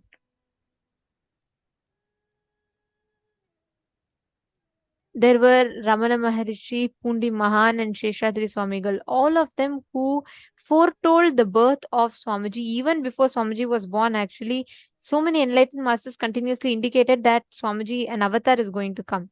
And when Raju Mudalayar Tata, the biological grandfather of Swamiji, went to receive the blessings of Ramana Maharishi in Tiruvannamalai, Ramana Maharishi blessed him and declared that Paramashiva himself would become his family. Actually, this is a very beautiful incident. Right after Swamiji's birth, when Swamiji was born, Swamiji's the astrologer who saw Swamiji's horoscope, when he saw Swamiji's horoscope, he was so shocked. He said, I have never seen such a perfect horoscope in anyone's, in my whole career. I've never seen such a perfect horoscope. And he said that Swamiji would go on to become one of the like great masters who would lead the whole humanity. And he said that Swamiji will become a Raja Sannyasi. His parents were shocked. They said, no, no, no, they didn't want his son immediately to go into sannyas. So they didn't even give the horoscope or tell Swamiji about it. They kept the horoscope hidden itself. But it is said so beautifully that incident happens where the astrologer, right after he sees Swamiji's horoscope, he tells, after seeing such a beautiful horoscope and perfect horoscope, I think my career as an astrologer has attained its ultimate fulfillment, and I will not see anyone else's horoscope from now. And he left his job. He trained others, but he never went back and saw. He said, after seeing this horoscope, I don't will to see anyone else's. It is so perfect. And to this day, we have the record where the astrologer who saw Swamiji's horoscope, and right at Swamiji's birth itself, it was predicted clearly how Swamiji had come with a purpose.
Sorry for that glitch. I think some of you didn't have audio a little bit in between. Yes. So, like I was saying, this astrologer who saw Swamiji's birth chart, and like there's so many enlightened masters, the Purushas had already predicted that Swamiji's birth is going to happen. Pundi Mahan was, like, I'm going to show you his photo. He met with Swamiji's pre-monastic mother. As you all can see, that is Swami Amma, Swamiji's pre-monastic mother.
Here we can see Pundi Mahan. He's one of the enlightened beings from Tiruvannamalai. And he actually said when Swamiji's mother went to get blessings from him, he blessed Swamiji's mother saying, Father, Appan is coming. Means he says Paramashiva is coming down. Right from even before Swamiji was born, right? Everyone were preparing for Swamiji's birth. Actually, every time an incarnation happens, every time an avatar happens, it is a preparation for the whole cosmos. In Bhagavatam, it is very beautifully described. Bhagavatam is a Purana which describes Sri Krishna's birth.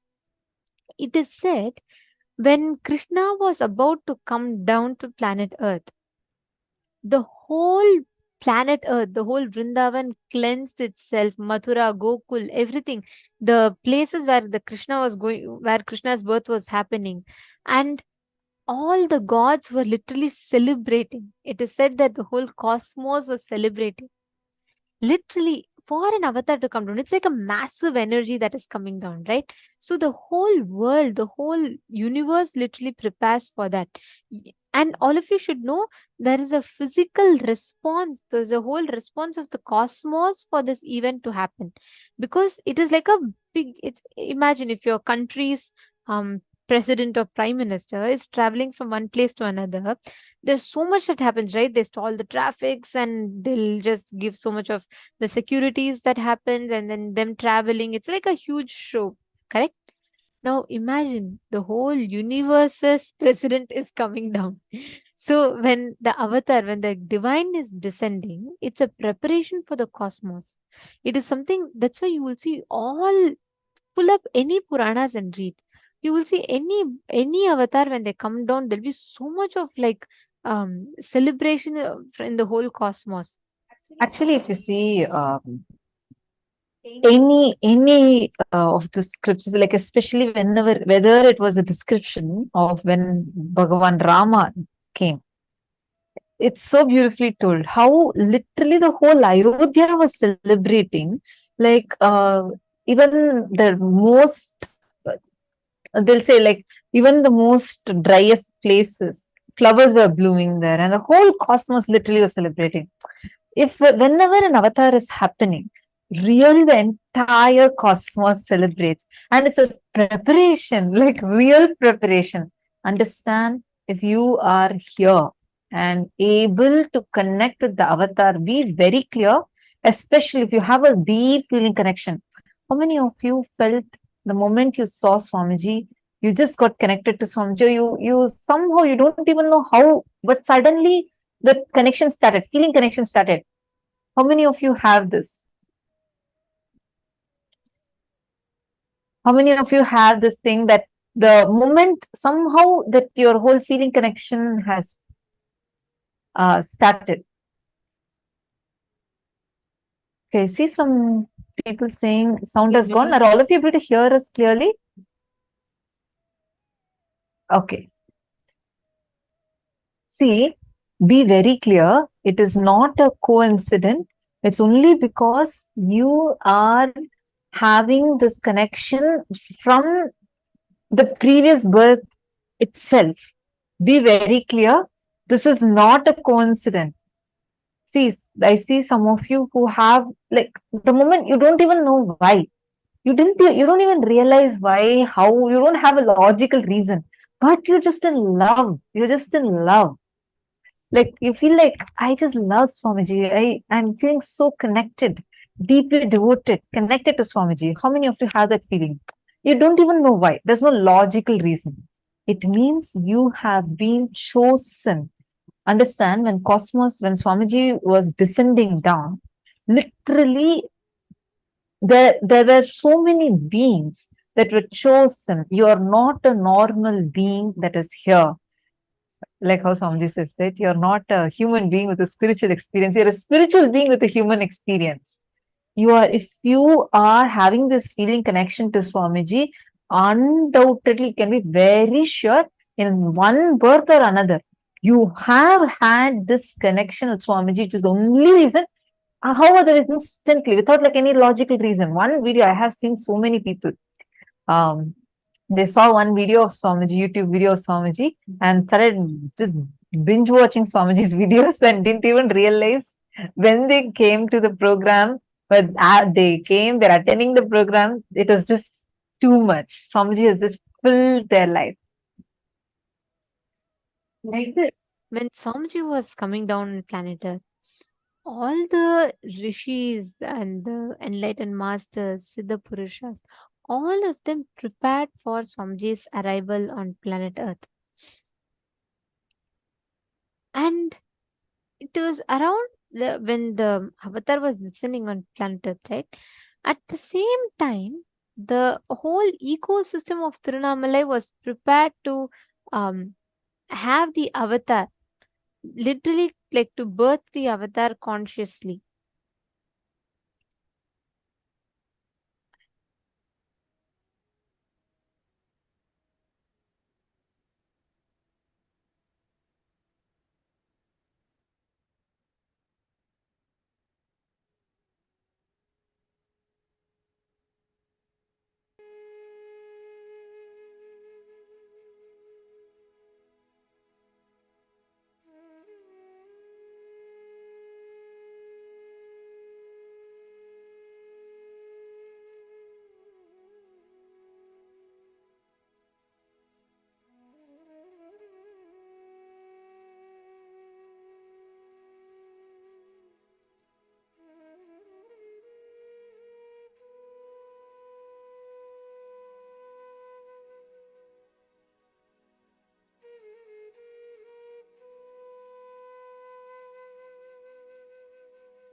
So, Nithyanandam, I hope all of you are able to hear us now.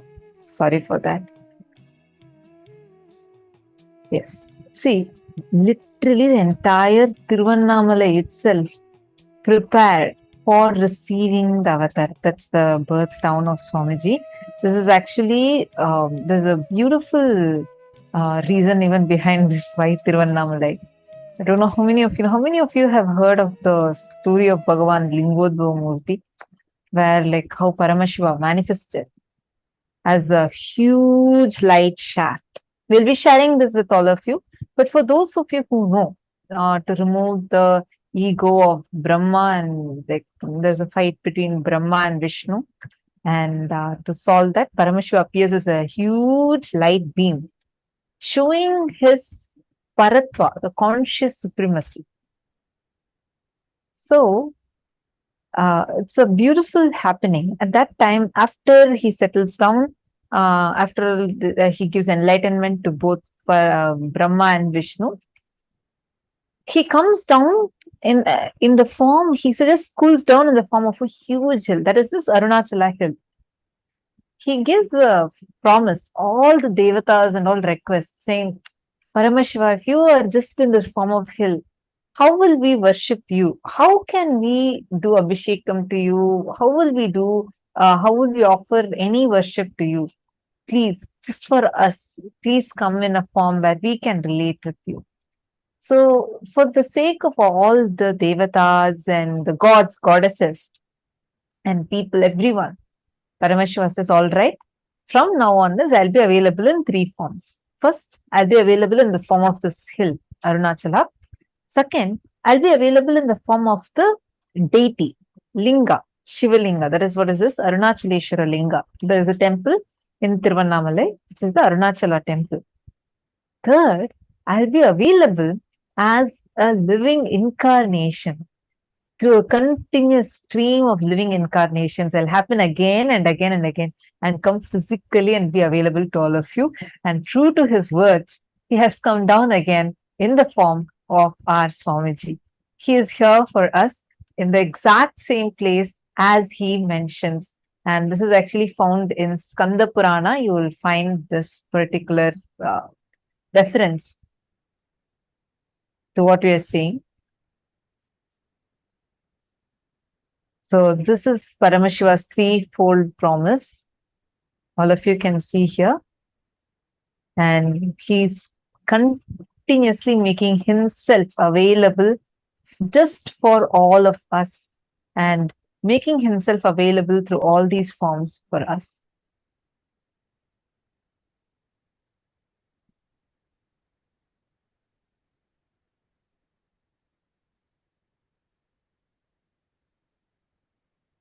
Now, we were mentioning earlier about the attributes of an avatar, meaning how do you actually see that he is an avatar, right? We want to show you all how through the Guru Parampara way, also it has been established. Here you can see all of you, I hope all of you are able to see the slide. See, 1994, the Gurus of the Supreme Pontiff of Hinduism coronated the Supreme Pontiff of Hinduism as a successor of Arunachala Sarvanya Pita through the traditional Yoga Pattabhishekam. The first 3 pictures you're seeing are all Swamiji's Gurus. And these are all rare photographs from the archives of the autobiography of the Avatar. And left to right, if you see, first is Yogi Yogananda Puri. Next is Isakki Swamigal. Third is Mataji Vibhutananda Puri. And 4th picture is Swami G. Swami G just at the age of 16. So now we understood the various aspects. Now the next thing, let's understand the science of reincarnation. Mataji Vibhutananda Puri, the Guru of Supreme Pontiff of Hinduism, who has initiated Swamiji into Tantra, Vedanta and Sri Vidya, brought an explosion on the Arunachaleshwara Linga through the Mahakalabhairava deity in the Arunachaleshwara temple in Tiruvannamalai and kept it in the Brahma Tirtham to cool off. Then she brought it to Swamiji's biological mother's womb, the Supreme Pontiff of Hinduism's mother's womb, and Swamiji's father's body were mystically prepared at the same time for Swamiji to assume this form. Actually, there's a science. Next, how do we recognize that this person is incarnation? How many of you have seen there's a short movie on Dalai Lama, how they identify who's the next Lama? There's a very nice movie, very old one, and they show how there's a systematic way in Buddhism, how they identify who the next Dalai Lama is. So they basically have a method where they take a set of items used by the previous Lama, and they go and take it to the babies. And the baby who is going to be the next Dalai Lama, when they're very young, they would just be born, just few months old. The baby will correctly pick only the Lama's items out of it. And it's not that it will be some colorful toys or anything like that. It will be sometimes just kerchiefs or like certain set of items. And there are a series of tests conducted to identify if this person is really the reincarnation of Dalai Lama, the previous Lama. It's a process. Same science, much more advanced, is there even in Hinduism, where the enlightened beings actually have a way to identify who an avatar is. So one such way is also this recognizing through these items. So it's a very beautiful incident. Swamiji is very, very, very small, less than a year old child. And his grandmother, under the direct guidance of Swamiji's gurus, his grandmother kept a box full of gold jewels, like sparkly gold jewels, and kept it all in front of Swamiji for Swamiji to pick up anything from them. And so Swamiji goes, Swamiji was a kid, like a 1-year-old baby. So as a baby, so he goes and pushes all this gold away, puts his hand completely inside and just pulls out Rudrakshamala. That is this Rudrakshamala that we all are going to seeing in this picture. I'll show you all the mala. This is the exact mala Swamiji had picked up from that. This was a very clear evidence to show that from a very young age, see, usually kids are attracted to something that's sparkly, colorful and all. This, the gurus of Swamiji carried out this process on Swamiji and they put full dazzling jewelry. But Swamiji went directly and took only the Rudraksha, which is what Paramashiva wears, and without even a single moment with any other jewel or anything. Same way, there are many evidences for Swamiji as an avatar. I shouldn't even use the word evidences, like so many people and through various ways, very clearly, scientifically, this has been established. One other thing is Sri Shantivira Mahaswamiji, who is the head of Kolada Mata. Understand, this is the oldest recorded mutt in Karnataka, dating back to more than 6,500 years old. Listen, 6,500 years old. And he declares with his authority. This is, you can see this photograph.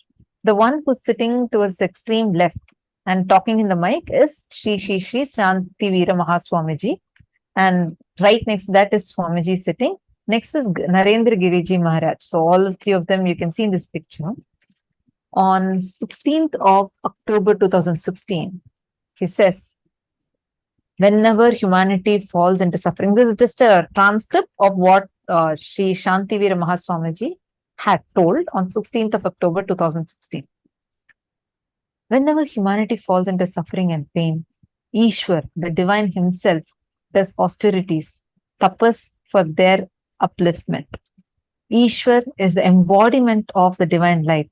Nithyananda Ji Maharaj is seated as the embodied divine light, spreading world peace and serving the whole of humanity from India.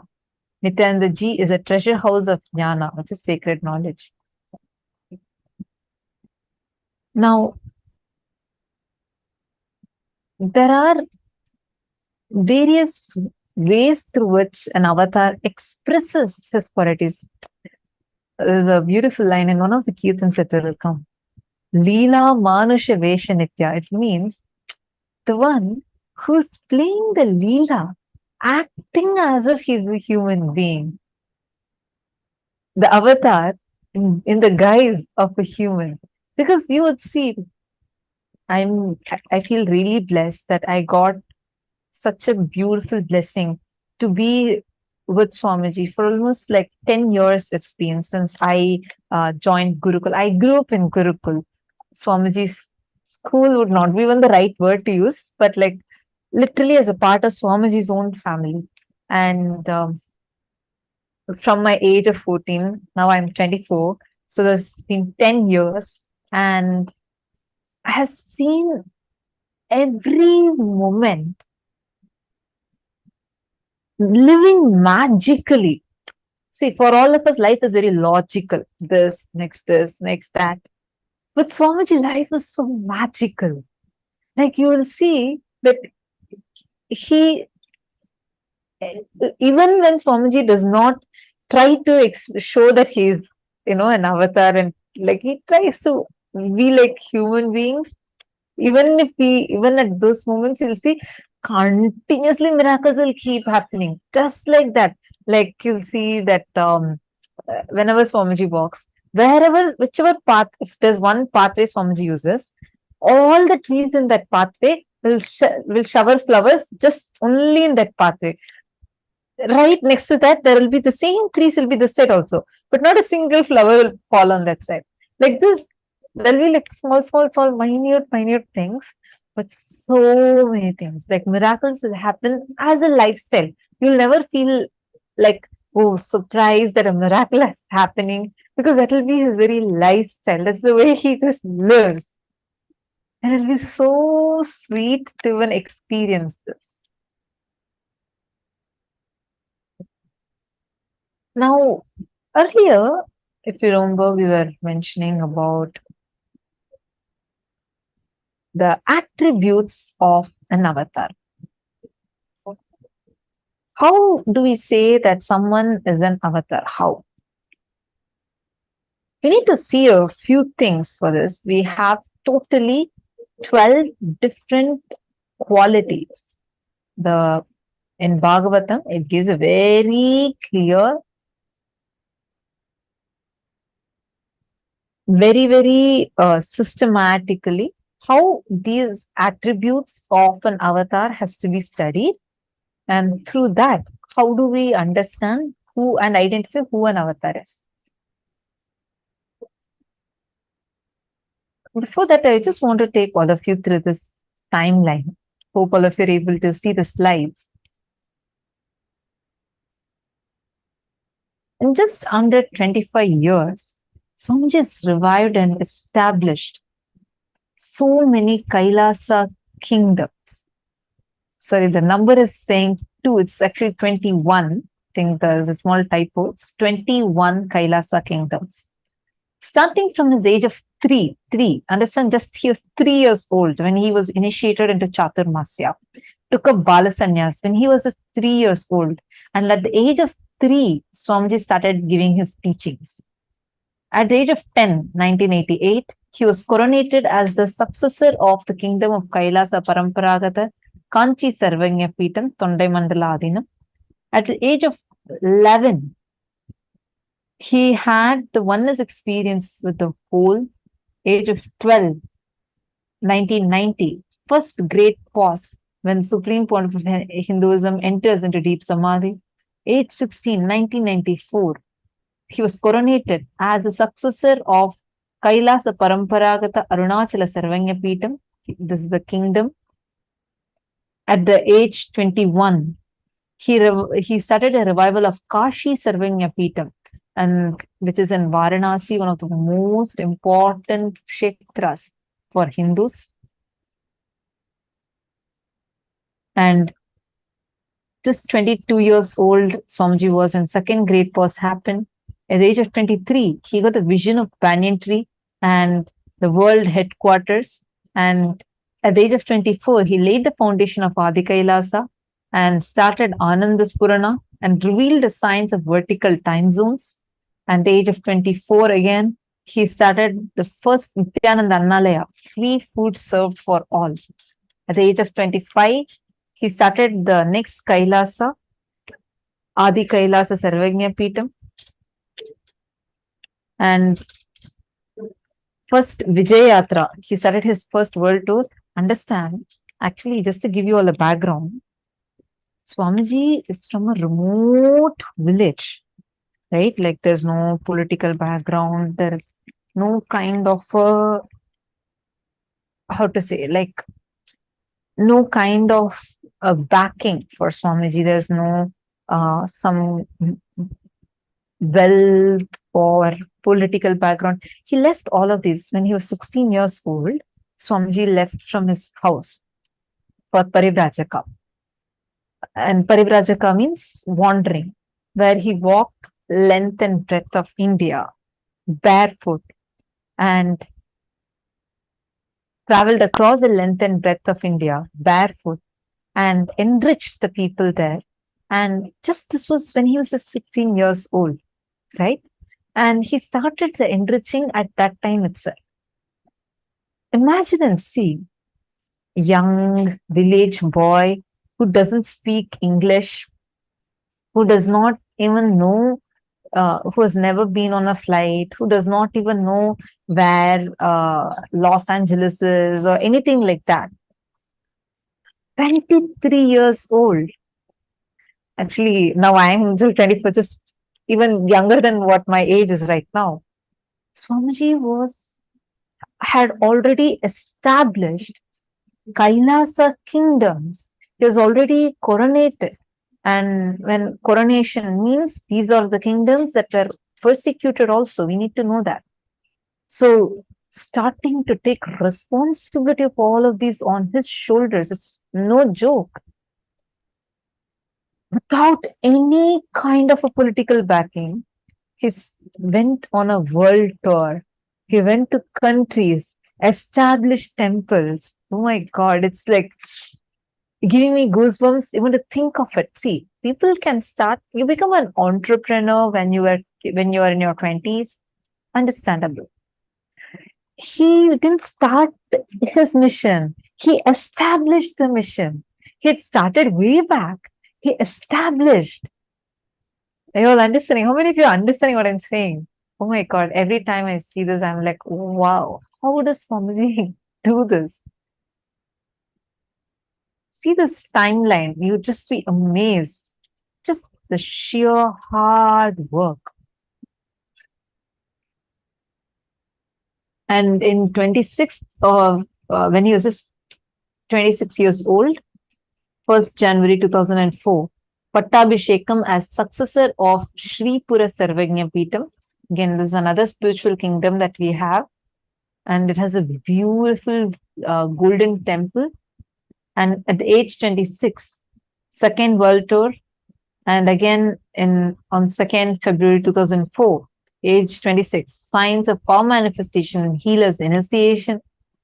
Next, when he was just 26 years old, Swamiji bridged a huge, a conflicting zone or a conflict. Always either the mystics, the yogics mystics would be like, okay, all these are the possibilities that human beings have. But the scientific community would not agree to them because for them, they're not able to quantifiably see it somewhere.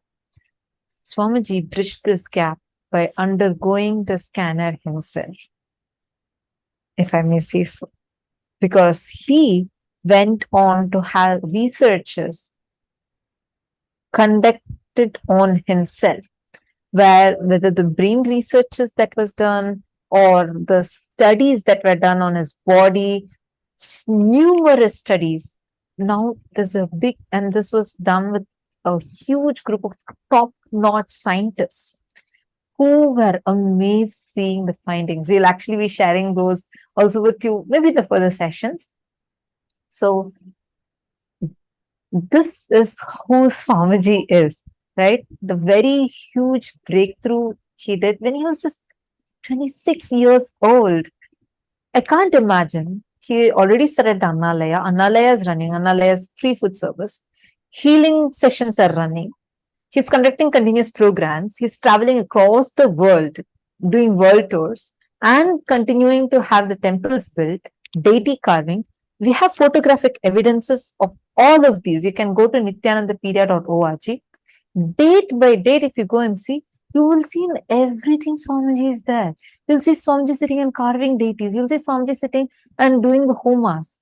Like, you can't imagine how can one person do so much. I mean, but Swamiji's life speaks itself. Definitely, you should check out nithyanandapedia.org because that has a treasure trove of this information.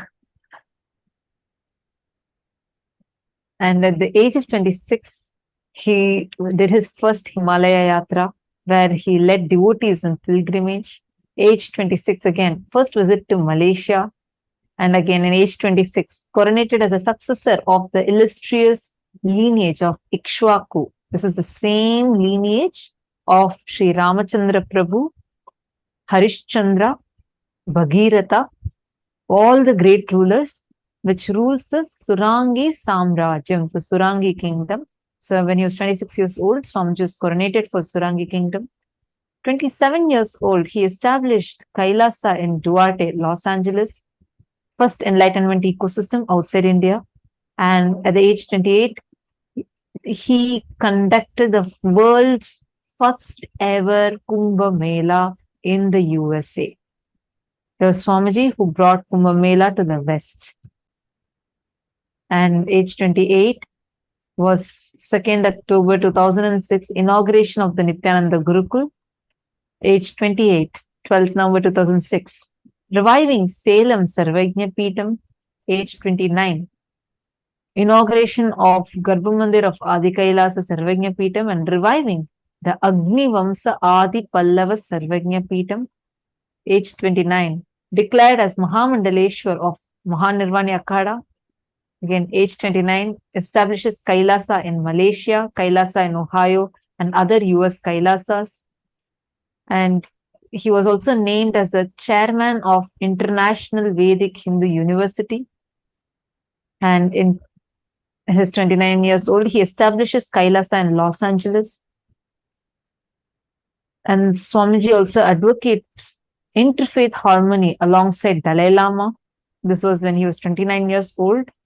And when he was 30, 22nd January 2008, he establishes Kailasa in Tiruvannamalai, launches a huge Kalpataru Padayatra, journey by foot, reaching millions of people in their homes. Swamiji traveled by feet to millions of homes, attending to each people by going to their homes.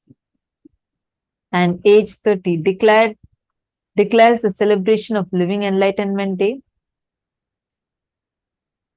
And not just this, these are one side. Actually, we have not even touched the tip of the iceberg. Now we just started. There's like so much. If I start, I think the entire 21 days we'll just be talking about Swamiji's contributions. Now, this is despite of the numerous attacks, persecution, assassination attempts that have happened on Swamiji. Despite of all of that, till now, he has not given up. Never once. He is very clear he will do it no matter what. Now, I've been telling about these 12 qualities, the attributes of an avatar. Now, let's see what are these 12 attributes. First is Kalpataru, manifesting your reality, perpetual completion, enlightenment, healing, realigning the biomemory, and Dīkṣā Akarshana, transfer of bioenergy, Akashic readings, accessing the past and future, Vijnana Akarshana, true knowledge, Paramashiva Akarshana, space of Paramashiva, Shakti Akarshana, Kundalini energy, Ardhanarishara, beyond all duality, Susada, beyond pain, Divya Sharira, having divine body, Surabhi, fragrant physiology. So now one by one, each quality let us see. Swamiji is actually known as Kalpataru itself because of the boons, the attribute of Swamiji to continuously shower boons and the boons becoming reality.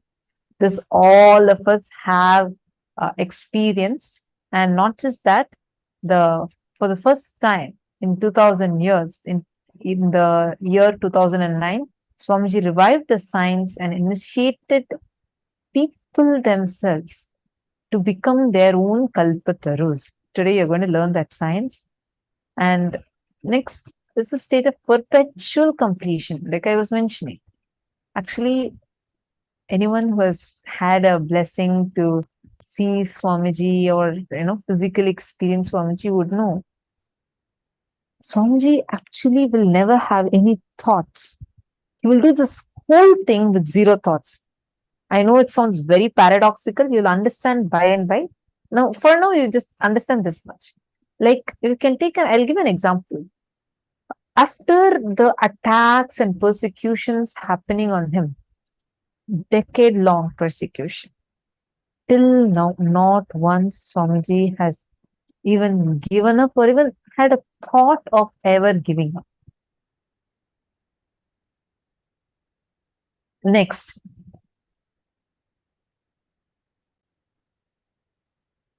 Third is spiritual healing. How many of you here have experienced this healing attribute of Swamiji? Spiritual healing, literally realigning of your bio-memory, where with the blessings of Swamiji, your whole bio-memory gets realigned. That is what is literally this spiritual healing even means.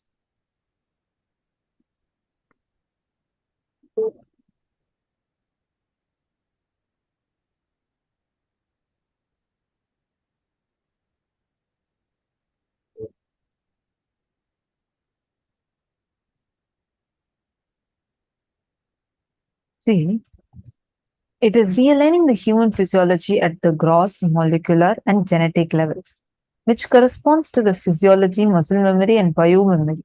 Non-alignment at any of these levels will lead to ill health or disease, which can be reprogrammed by a transfer of bioenergy from the master to the person requiring healing, affecting changes not only at physical but also at molecular and genetic levels.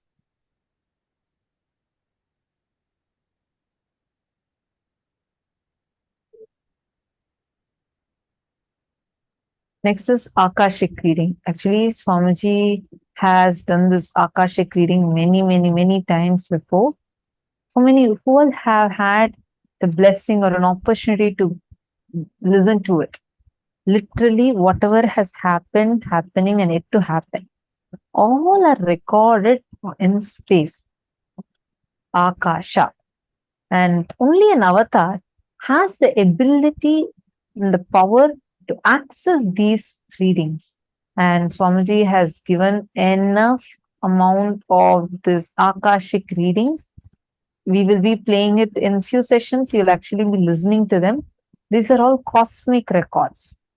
So, and Swamiji reveals it to us. Next is Vijnana Akarshana. True knowledge, intuition, and right cognition are the specific attributes needed for an enlightened being to get enlightened.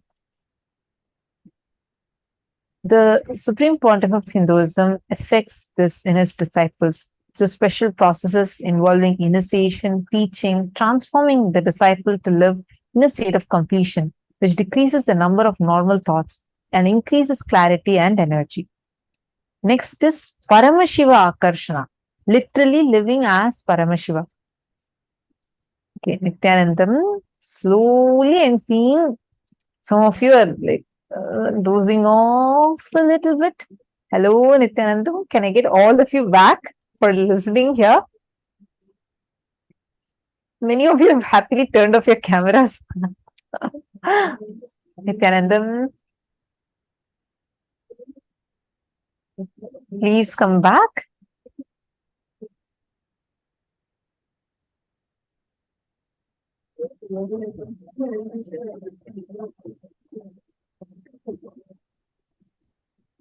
Okay, a very good question. Xiang Ying Zhou. Ma Xiang Ying Zhou has posted a question on Zoom. Teacher, I have a question that I don't understand. The master is Paramashiva. Why would anyone be able to persecute him? Why does such a person appear in his life? Shouldn't he just manifest all friendly people? Okay, beautiful question. I think many of you would be having this question. See, one thing about Paramashiva is, he does not judge anyone. If you know little bit Hinduism, you will know this part. Lord Shiva lives in Smashana, graveyard. The people around him are all bhutas, pretas, means ghosts, demons, rakshasas, asuras. Because even for those people, even munis, gandharvas, all of them are there. Means sages are all there.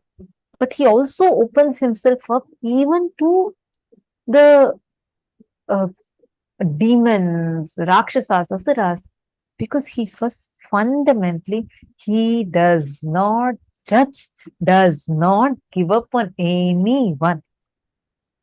Someone asked this to Swamiji. Swamiji knows. Swamiji knows who all have the potential to become against everything. Swamiji knows. So once we were asking Swamiji, why do you even allow these people in? You know very clearly. See, it's not just before the person turns against and starts attacking, only Swamiji keeps. No, if the same person who's attacking, let's say after a year or so, that same person is coming back for blessing, Swamiji will give blessings to them. You were like, Swamiji, why? People around Swamiji are asking, Swamiji, why do you do that? No one is going to bless the people who attack them. Why do you want to give blessings even to those people?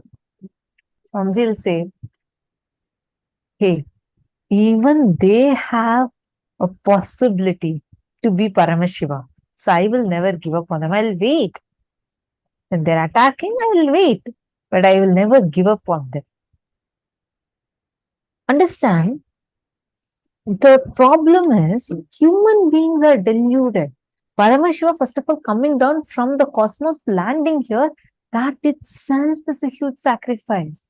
He knows very clearly that human beings are like this only. The thing is, he's taking responsibility for all of these. If you see every incarnation, see Bhagavan Krishna's life. From that time, he came out of his womb. Already there were assassins ready to assassinate him.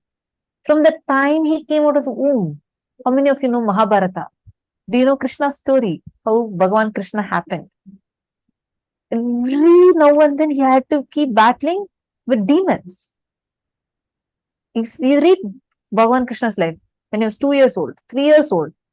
Continuously he was getting attacked. He was being persecuted. Every incarnation faces this persecution. Unfortunately, that's what as human beings we are giving, and knowing that this is what the avatar will receive, he comes down, that's his compassion. Understanding what?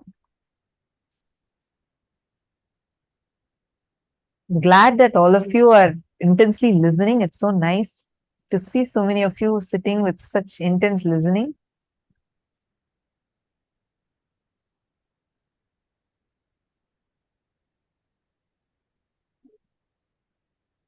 Great. And Ma Xiangying Zhao, thank you so much for participating. And all of you, anyone else, if you all have questions like this, you all can post any questions you have. Feel free to post it here in the chat. Okay. Now let's continue. Manifesting the Paramashiva Akarshana. Swamiji is the only person till now who has given revelations and decoded all the major scriptures of Hinduism. See, there are some incarnations, so some enlightened masters who have decoded a few of it. Like some will decode Mahabharata, Bhagavad Gita, some will decode the Upanishads, some will decode the Agamas. Swamiji is the only one who has decoded and written books on Bhagavad Gita, Shiva Sutras, Patanjali Yoga Sutras, all the 108 Upanishads, and the Vijnana Bhairava Tantra, and all like this, all Jain Sutras, Ashtavakra Gita. I'm just telling whatever I'm getting from my memory, but all the major scriptures of Hinduism, like for example, all the 108 Upanishads, Swamiji has decoded, given a commentary on, revealed about it, and we have books available on each one of these, making it as a clear possibility for us. See, one of my favorite quotes is, Swamiji will say, I am not here to prove that I am God. I am here to prove that you are God. True to that, this whole power manifestation, everything Swamiji gives is that he's manifesting Paramashiva through himself. Next is Shakti Akarshana. Shakti Akarshana is where he awakens the Kundalini energy, the potential energy of the cosmos, which is in a constant state of emergence, spanda, is called as Paramashiva. The instantaneous manifestation, which is in the form of pure energy itself, or in the form of matter, is called as Shakti. Swamiji's physical body is fueled directly by Kundalini Shakti, which is the expression of macrocosmic energy in the individual microcosm. He has the capacity to transfer his energy to the disciples until the disciple reaches a state of being able to access his own Kundalini Shakti. And this is exactly what we are going to be experiencing during the darshan. And that's also once again, another attribute of an avatar. But these are all the proofs of how the avatar is manifesting for all of us. How many of you are understanding so far? How many of you are with me? And how many of you are enjoying this? How many of you feel like, oh, wow, this is too good, too good.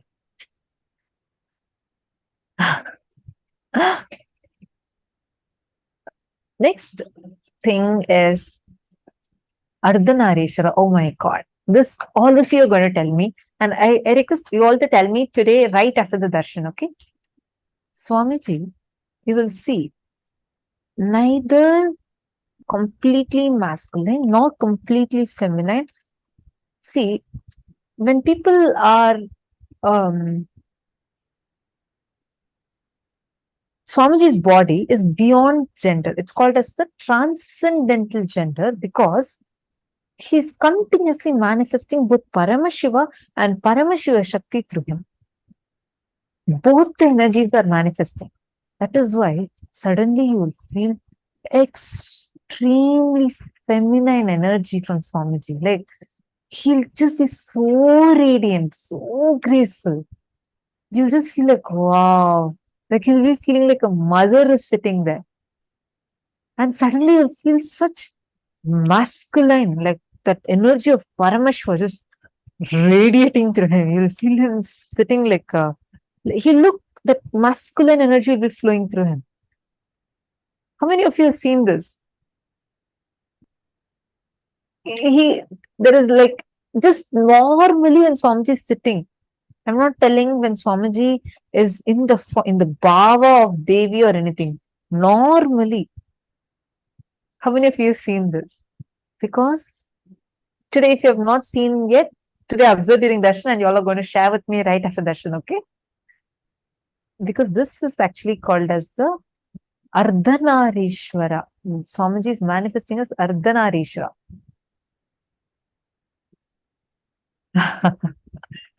Many people see Nitya Guru Prasadani, that's because Swamiji is beyond this gender.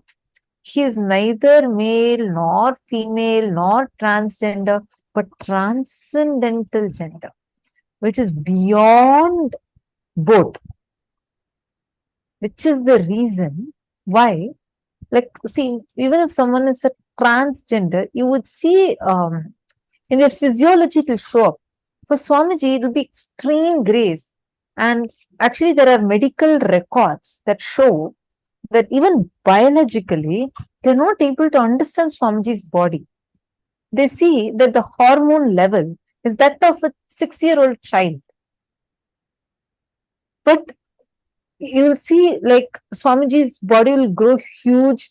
It will be like a fluid almost. Every day Swamiji looks so different. How is it possible that every day someone can look different? I'm not talking about there's like no makeup or anything like that. It's like his very physiology, physical body would change. This is another quality of an avatar. Next is Susada, where beyond pain, living beyond pain. In once when Swamiji was actually riding a horse, it's a beautiful incident that happened. When Swamiji was riding on a horse, the disciples, out of excitement, one set of them played Kalabhairava song. So what happened? Kalabhairava energy started landing into Swamiji. So whenever Kalabhairava energy lands inside Swamiji, then Swamiji's body grows 3 times bigger. If any of you have had the blessing of, experiencing Kalabhairava darshans, especially physical darshans, you would definitely know what I'm talking about. Swamiji would look really huge. Huge means huge because Swamiji's physical body would grow so big. And that's what happened, like the weight. So Swamiji was going on the horse. Swamiji's weight had suddenly, like instantaneously, the moment Kalabhairava energy landed inside Swamiji, it tripled. The horse started feeling afraid because it did not see anyone getting on the horse except for Swamiji. And it suddenly felt like 2 more people are sitting. Because Swamiji's weight increased like 3 people's weight. And the horse got afraid and it jumped and it pushed Swamiji down. So Swamiji fell on Swamiji's hand and Swamiji got a type 1 open fracture with a multiple compound fracture of both of his bones in his right forearm, the radius and ulna. Both of those were fractured and broken. And right here, it is supposed to cause extreme, excruciating pain. And the person, if anyone gets that at that point, the pain will be so unbearable, like how Swamiji had gotten, it will be so unbearable, they might even slip into unconsciousness or even there's potential to go into coma. But the moment Swamiji fell and got up, Swamiji's like, it's just a fracture. Let's attend to it. But all of you first, don't worry. Nothing happened. Are all of you fine? Not once.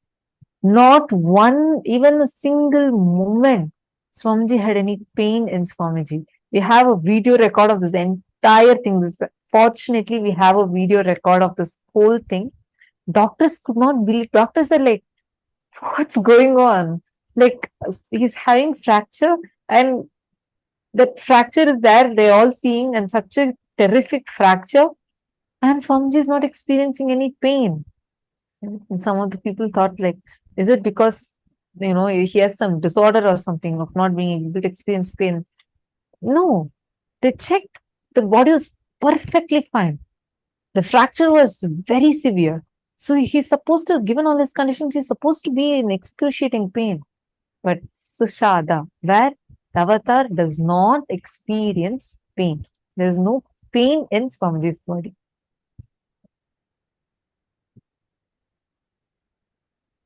The next is Bigata Vajra, and where the moment he decides, he can return to health under any conditions.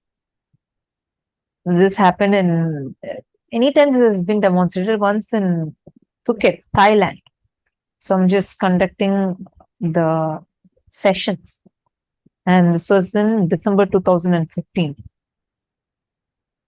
Swamiji suddenly was suddenly Swamiji had gotten dengue, dreaded dengue fever, which was in that too Swamiji's body went into such a worst condition.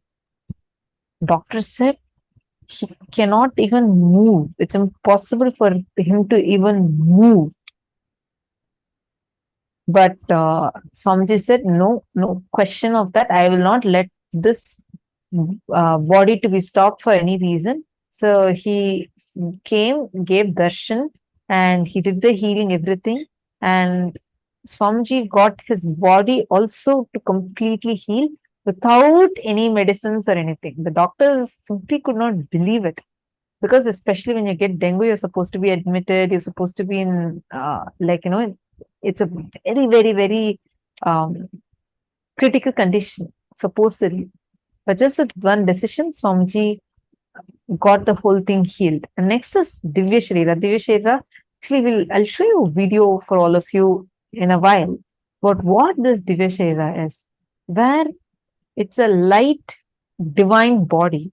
And we have this recorded of Swamiji's, where Swamiji appeared in two places at the same time and the camera captured it. So we have in both places, along with the timestamp, we have the camera capturing Swamiji appearing. So that is the Divya Sharira manifestation. The next is Surabhi. Surabhi, where continuously Swamiji's body will be emanating a divine fragrance, which is not from perfume, which is not from any of those. It will be a jasmine, basma, sandalwood, that smell. And during darshans, many times, so many devotees, even in their homes, even though they will not have any of these, they'll experience Swamiji's presence through this divine smell. All have experienced it. There you go. So many of you. Wonderful. See, that's because that is the manifestation of Surabhi. All right. I hope so far all of you are there with me, enjoying. Now, let's enter into the important session, the next session, where we're going to be learning how we can manifest that Kalpataru through us. So, Swamiji is now going to be revealing about what is Kalpataru, what is the science to manifest whatever you want, any desires you have. You yourself can manifest them as a reality. So now let's listen to the revelation from Swamiji.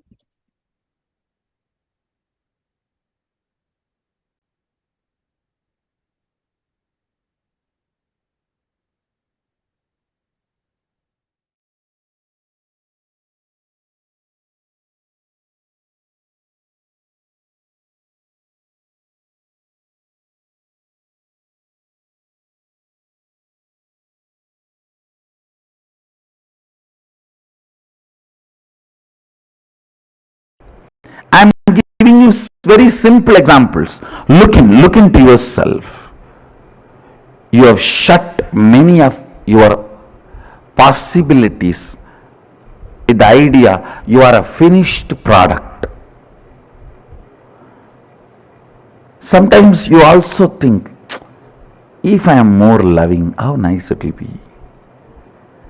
But you come to the conclusion, end of the thought current, you come to the conclusion that is not for me, it is all over now. It's okay, leave it. Let me live and go.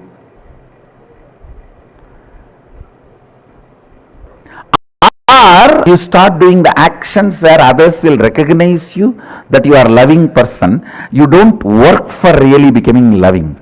See, you just give some money, you just give some little time or attention. So others perceive you are a loving person. You work for that.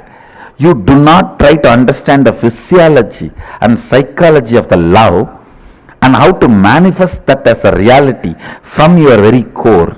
You feel that is all done.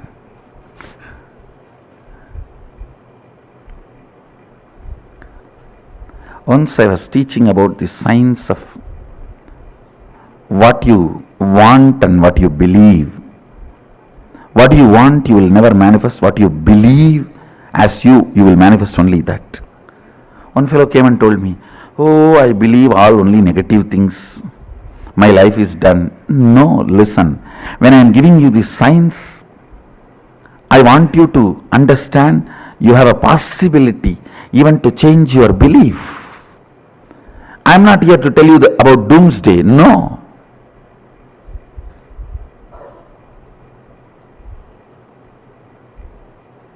For Shaivite, only it's boomsday.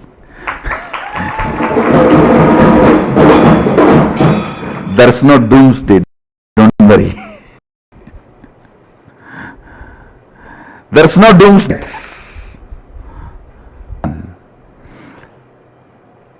The first idea you need to have, Shaktipada, connection.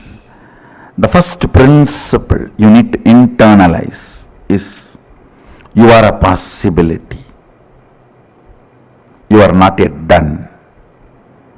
In every dimension, your health, you have a great possibility to live 300 years healthily, even if you are already in deathbed.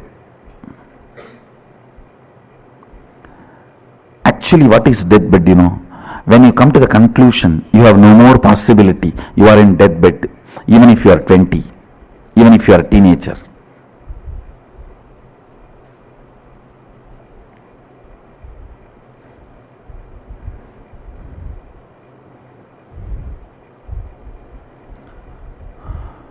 Whether it is a health or wealth or love or relationships or completion, peace, enlightenment or power manifestation. Power manifestation is nothing but a loud statement I am giving it towards the whole humanity. Hey, you are a possibility.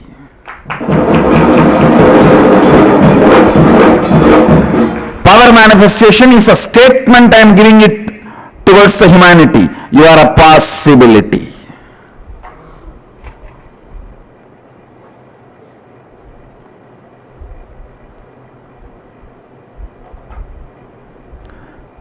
Second statement, listen. The first statement is you are a possibility. You are not yet done. Even if you are 97, chronological age, have 10 grandkids, you are only a possibility. You are not yet done. Even Sadashiva, after manifesting all the Bhuvanas, Brahmandas, even he lives with the depth cognition that he is a possibility. Understand? Even he does not come to the conclusion he is done. No. Even he lives with the cognition he is a possibility. That is the first principle you need to catch up. Only then manifesting your reality is possible. You are a possibility.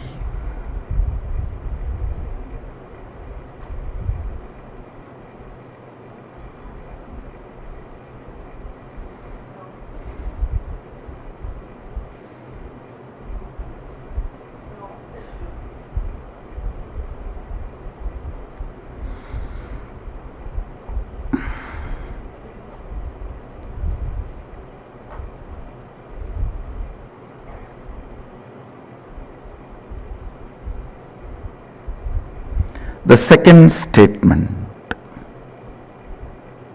Listen to the second statement. All impossibilities you perceive as your patterns, restrictive thought currents, destructive concepts, the patterns you carry, the samskaras you carry, thought currents you cherish, which are restrictive, destructive,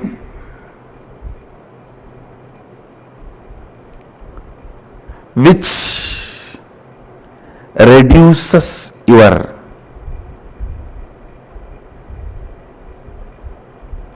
power manifestation. All of them are dead. Please listen. Listen to the second statement. I'll give you an example. If you think, I want to get up in the morning and do yoga and build my body, but my laziness, you see, morning, any alarm cannot wake me up. If you think you have that lazy pattern which is restricting your possibility, or that boredom, I really want to learn French, but you see, I am tired and bored, I don't know when I will open the book to learn. I really want to learn English, but I cannot stand reading one statement and one sentence. If you think all these patterns are torturing you, listen carefully. The good news is all your patterns are dead, but the person who need to break the patterns will is alive.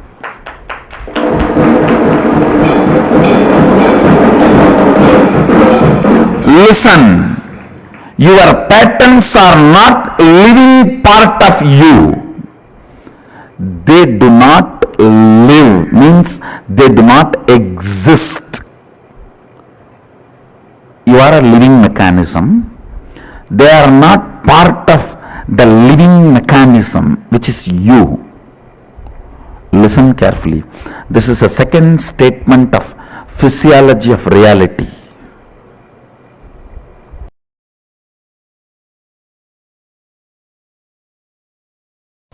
When I started the Sangha, everyone asked about money, from where money is going to come. How money? Money? You need money? I wanted to repeat what I said in 2001. I said, I have decided to build something which is going to be best useful for humanity. I know money, human resource, everything needed will follow.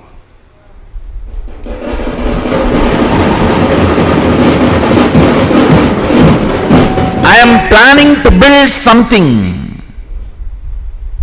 which is most important for humanity, which is going to be the best useful thing for humanity. So naturally, money, human resource, everything has to follow. Understand? Don't plan for success, plan for excellence. Success will follow. I said, what I am going to build for humanity, I'll do it best, most excellent way. That's all.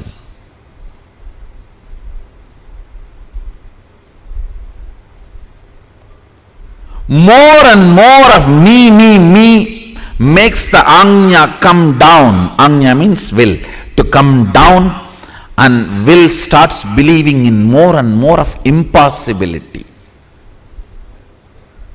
Impossibility takes over your will.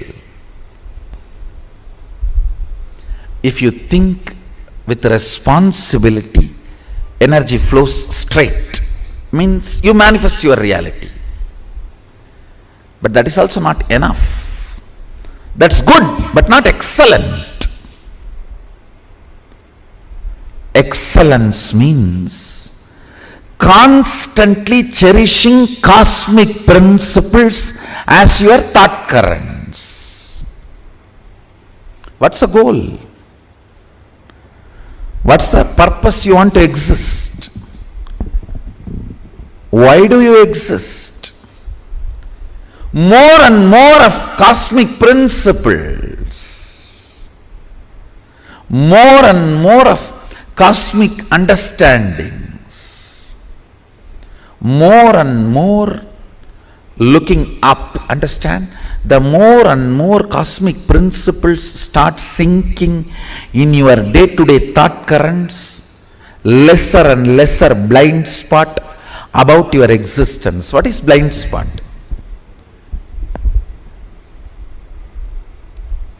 The gap between why and how. The gap between why and how is blind spot. Why you exist and how you exist. Why you want to do something, but how you do something. Why you want to live, but how you live. The gap between why and the how is blind spot. That gets healed when you cherish more and more cosmic principles, I tell you. You want to exist healthy, but your whole day goes either in sickness or afraid, getting frightened about more sickness. I tell you, you may not even logically be able to connect and see, but a simple thought current. I think this whole cosmos is running with some auspiciousness. Such large existence cannot be accident. Some casual thought current somebody has put in your head by mistake. If you cherish, even that may bring complete healing to your body. I tell you, I have seen this happening. There may not be any logical relationship.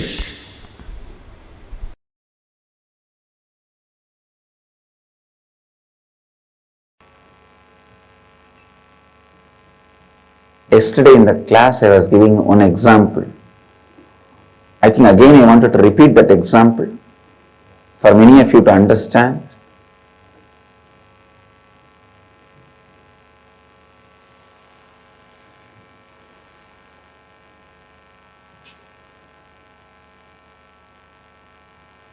The moment I see this podium, I may feel, wow, it is mine. When you see it, you may feel, no, it is not mine. It belongs to ashram. When somebody else sees it, no, it doesn't look good. When somebody sees, no, wow, it looks so nice. You can continue to see Swami G's complete form even if he is standing near the podium. Each one will have their perception, idea, cognition about this podium. But the fact is, this podium exists. Please understand the basic fact which can't be refuted as on now. This podium exists. Completion means looking at the fact as it is, then cognizing the perceptions we are putting on it. I am not saying you will not have perception at all, no. But the fact of the cognition, the fact will be the basic cognition. On that you will start perceiving. Please listen. But usually in an incomplete mind, which is complete confusion and chaos, the perception will become the basic cognition and the fact is neither remembered nor cognized. It is completely forgotten. Please listen. I am explaining one of the very subtle truths of Sankhya Vedanta, developed from Sankhya, experienced in Vedanta. A person who sees the fact as a basic cognition, perception as clearly your perception. In this example, you first see the fact it exists, then you add your perception. Like, oh, this looks nice or this doesn't look nice, this is mine or this is not mine, whatever it is, it comes second after the fact is cognized. Then always you will have a space where the cognitive shift can happen. It will not bring suffering to you.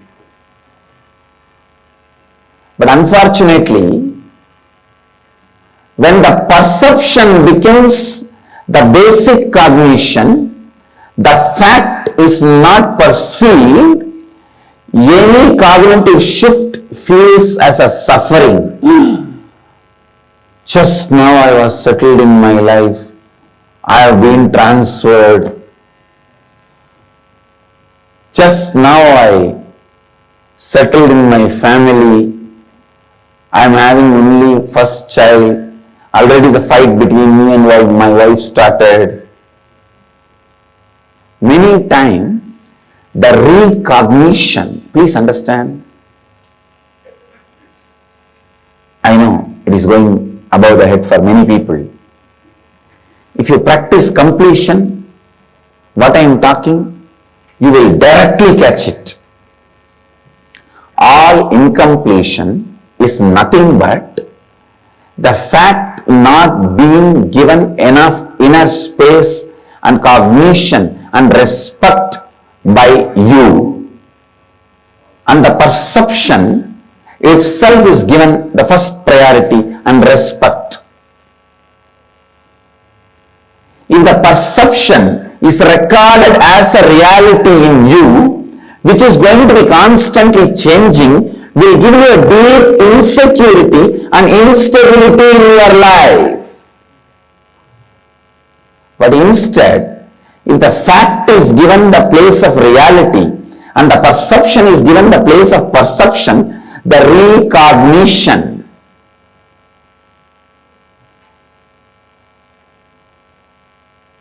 the change of perception will not lead to more and more incompletion.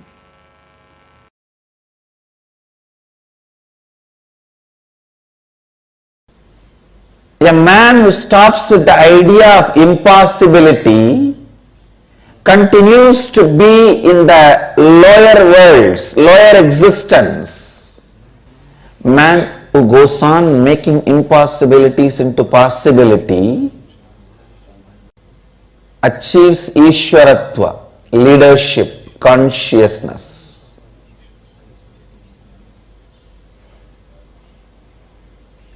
Kalpataru is science of initiating you into possibility. Please understand.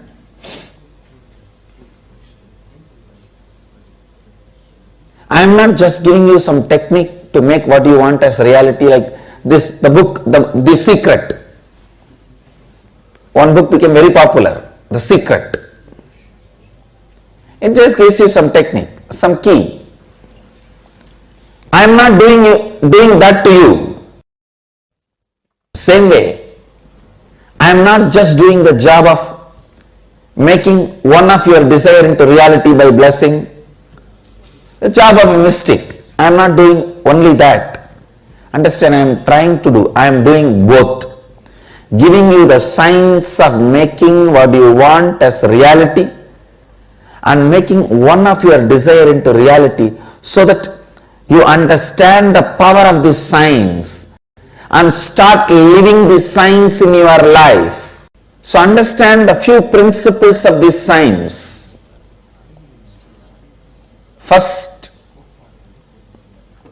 The first principle, decide not to live with your default future. First, decide not to live with your default future.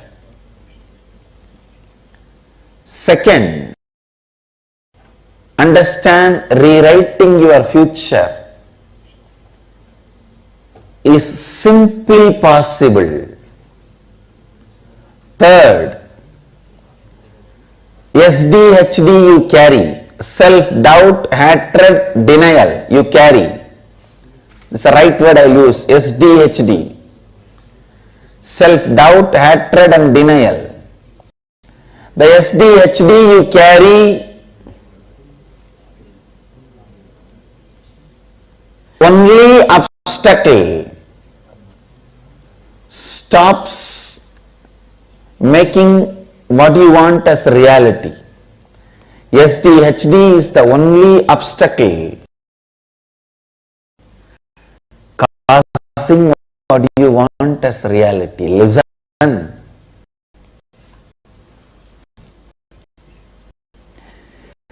Complete your SDHD, self-doubt, hatred, denial. Complete with your SDHD. Actually, when you are suffering your SDHD, you hate everything around you. You curse everything around you. You abuse everything around you. You are waiting to blame everything around you. The moment you find, I told you, na, I was telling, this is all fake, this is all wrong, this is all foolishness. It's a very powerful process inside you. All the months going to come, mark what you want to manifest. Anything great, new, important you want to manifest, start writing down or typing. For example, you want to manifest this by August, coming August, pen. You will see how much of pain coming inside you, that so much doubt, hatred. Oh, many times I tried, I planned, nothing worked out. But never ever you planned consciously. It was always beaten by unconscious self-doubt, self-denial, self-hatred. Understand? Now, listen carefully.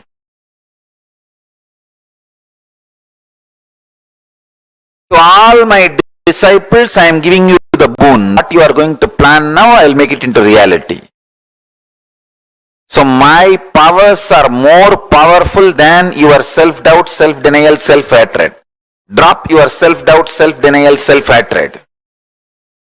Drop your pain. So sometimes even after Swami G blessing, I did not manifest it. Stop.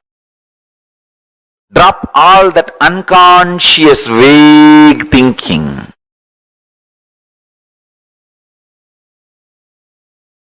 First step, get a printed paper, calendar of this whole year.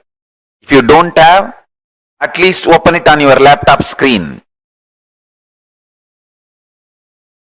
And mark what all you want to manifest by what date. For example, you want to have double the amount of salary you want now by September. Mark that. You want to make $1 million by March. Mark that. You want to marry this person by June. Mark that.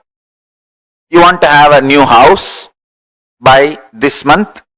Mark that. Listen carefully. When you are marking, see how much of pain, anger, frustration,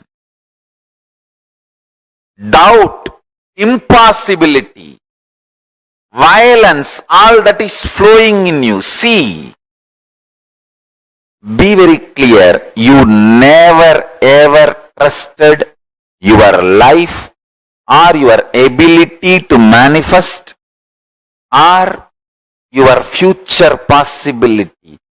Your whole inner space thinking was thorough, extreme, delusion, frustration, impossibilities. You always, even if you want to manifest a simple thing which you can easily do, just ordinary, maybe a few $100 worth of gym membership and building a body. Just you want to manifest that. Pen that down. Next 6 months I am going to work out. By July, Guru Purnima, I am going to have six-pack body. Pen down. You will see so much of impossibility. Oh no, I tried this for last 20 years. And the first time when you were a baby, when you started walking with baby steps and failed, collapsed and hurt yourself here, there, from that you will start visualizing all the impossibilities and raise the struggle and convince yourself it is not possible. Why waste money on gym membership? Leave it. Understand?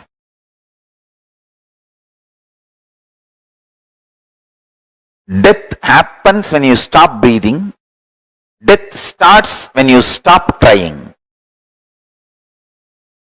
Death starts when you stop trying. Death happens when you stop breathing. When you stop breathing, it is called death happened. But death starts when you stop trying.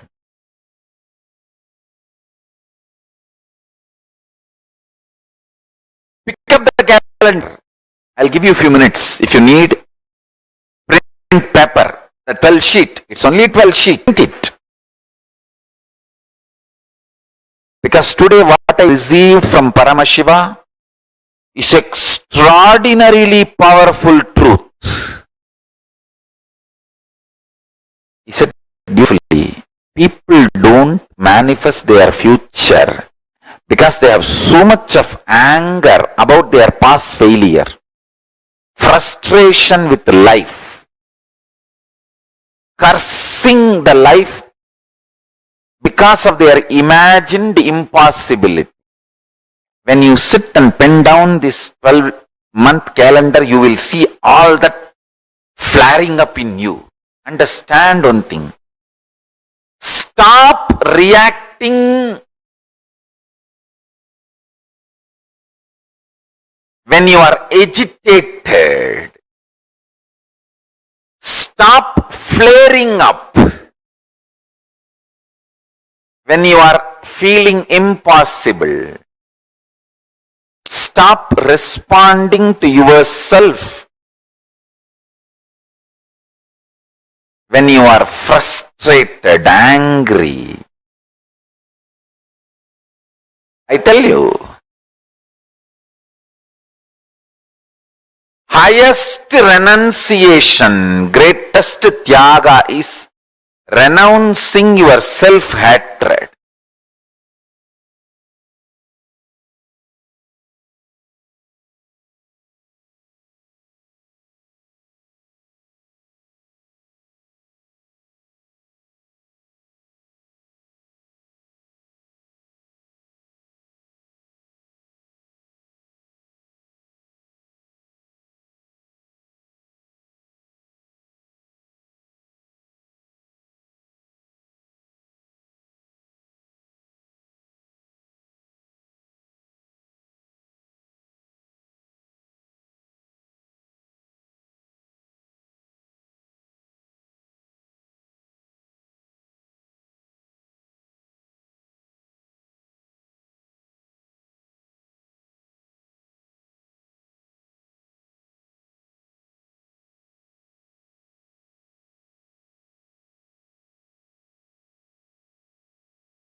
of Kalpataru, the ability to manifest the reality as you want, the ability to create life, create your reality as you want. This is such a profound, such a powerful truth that Swamiji is revealing. Every human being is endowed inherently with the ability to manifest life as he or she wants consciously. If you choose, you can manifest the life completely as you want. The decision, the choice is in your hands. Manifesting the reality as per your conscious will.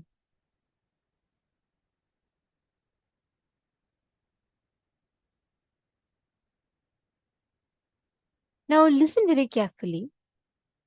Kalpataru is a simple and straightforward science of how you manifest what you want in life, your reality. Understand, the science behind Kalpataru is a very simple, straightforward one. Like Swamiji himself explained. Your thoughts becomes words, words becomes actions, actions becomes life, life becomes reality. I'm repeating again. This is something very important for all of us to catch. Your thoughts becomes words. Your words becomes actions. Actions become life. Life becomes reality. You have the power to create what you want as reality. It's completely in your hands. What you want as reality can just become, it can just happen. The words that you utter, your existence has that power. A small story. Once a small town, a very small village, was visited by a great saint. And as he passed by a small hut, a woman came running to him, begged him to pray for his critically ill child. Since the saint was very new to the town, a whole group gathered around the saint, and everyone is curious. Everyone wants to know, does this person have the ability to heal? Sorry. So everyone wants to know whether this person has the ability to heal. Now, all of them are curious and gathering around the saint. And the woman brought the sick child to him, and he chanted a prayer over there. Do you really think your prayers will help her medicine when all her medicines have failed? After all, they're just some words, yelled a man from the crowd. The sage looked back at him and said, "You idiot, you have no idea what I'm doing, so just shut up and get out of here," shouted the saint to the man. The man was furious. His face turned hot and red. "How dare you speak to me like that?" he fumed. The sage looks at him, smiles back, and tells, "Well, if word has power to make you so furious, why can't another word have the power to heal this child?" added the saint with a smile. Understand, your words, your space, your thoughts have the ability to create the reality, impact the reality in front of you. Whatever you want as reality in life, your thoughts are the source. Thoughts becoming words, words becoming actions, actions becoming life, life becomes reality. Now, Kalpataru process is nothing but initiating you to harness the power of your reality by making you harness the power of your words, power of your thoughts, power of your actions, and power of your life. Many times what do? We keep repeating. We keep telling inside ourselves, "Oh God, I can't do this. It's impossible, impossible, impossible." We go on telling, "I can't make money. Money is impossible. I can't have happy relationships. It's impossible. I can't have a worry-free life. It's impossible." We all want something, but we believe totally the opposite. You don't manifest your desires. You never manifest your desires. You manifest your beliefs. But the thing, unfortunately, starts with you feeding that belief. Swamiji revealed a very, very important statement. The 3 powerful cognitions. First thing, you are a possibility. Seed. You are not done and finished product. You are a possibility, a seed which is just germinating. You are a seed that is just happening. Life is waiting to happen through you. Second, all your patterns you think which stops you, restricts you, puts you in impossibility, stops your growth, manifesting reality, everything. All of them are dead. The only thing alive in you is the will. Your will has the ability to decide. Your will is the only thing that is alive inside of you. As long as there is will, your patterns cannot exist. It is your will that gives power to the patterns, which means you consciously give the power to your patterns. But it has happened very, it happens so very fast that we don't even recognize it. Are you all getting it? Are you all catching it? If any of you have any questions, please feel free to ask us. If you are understanding.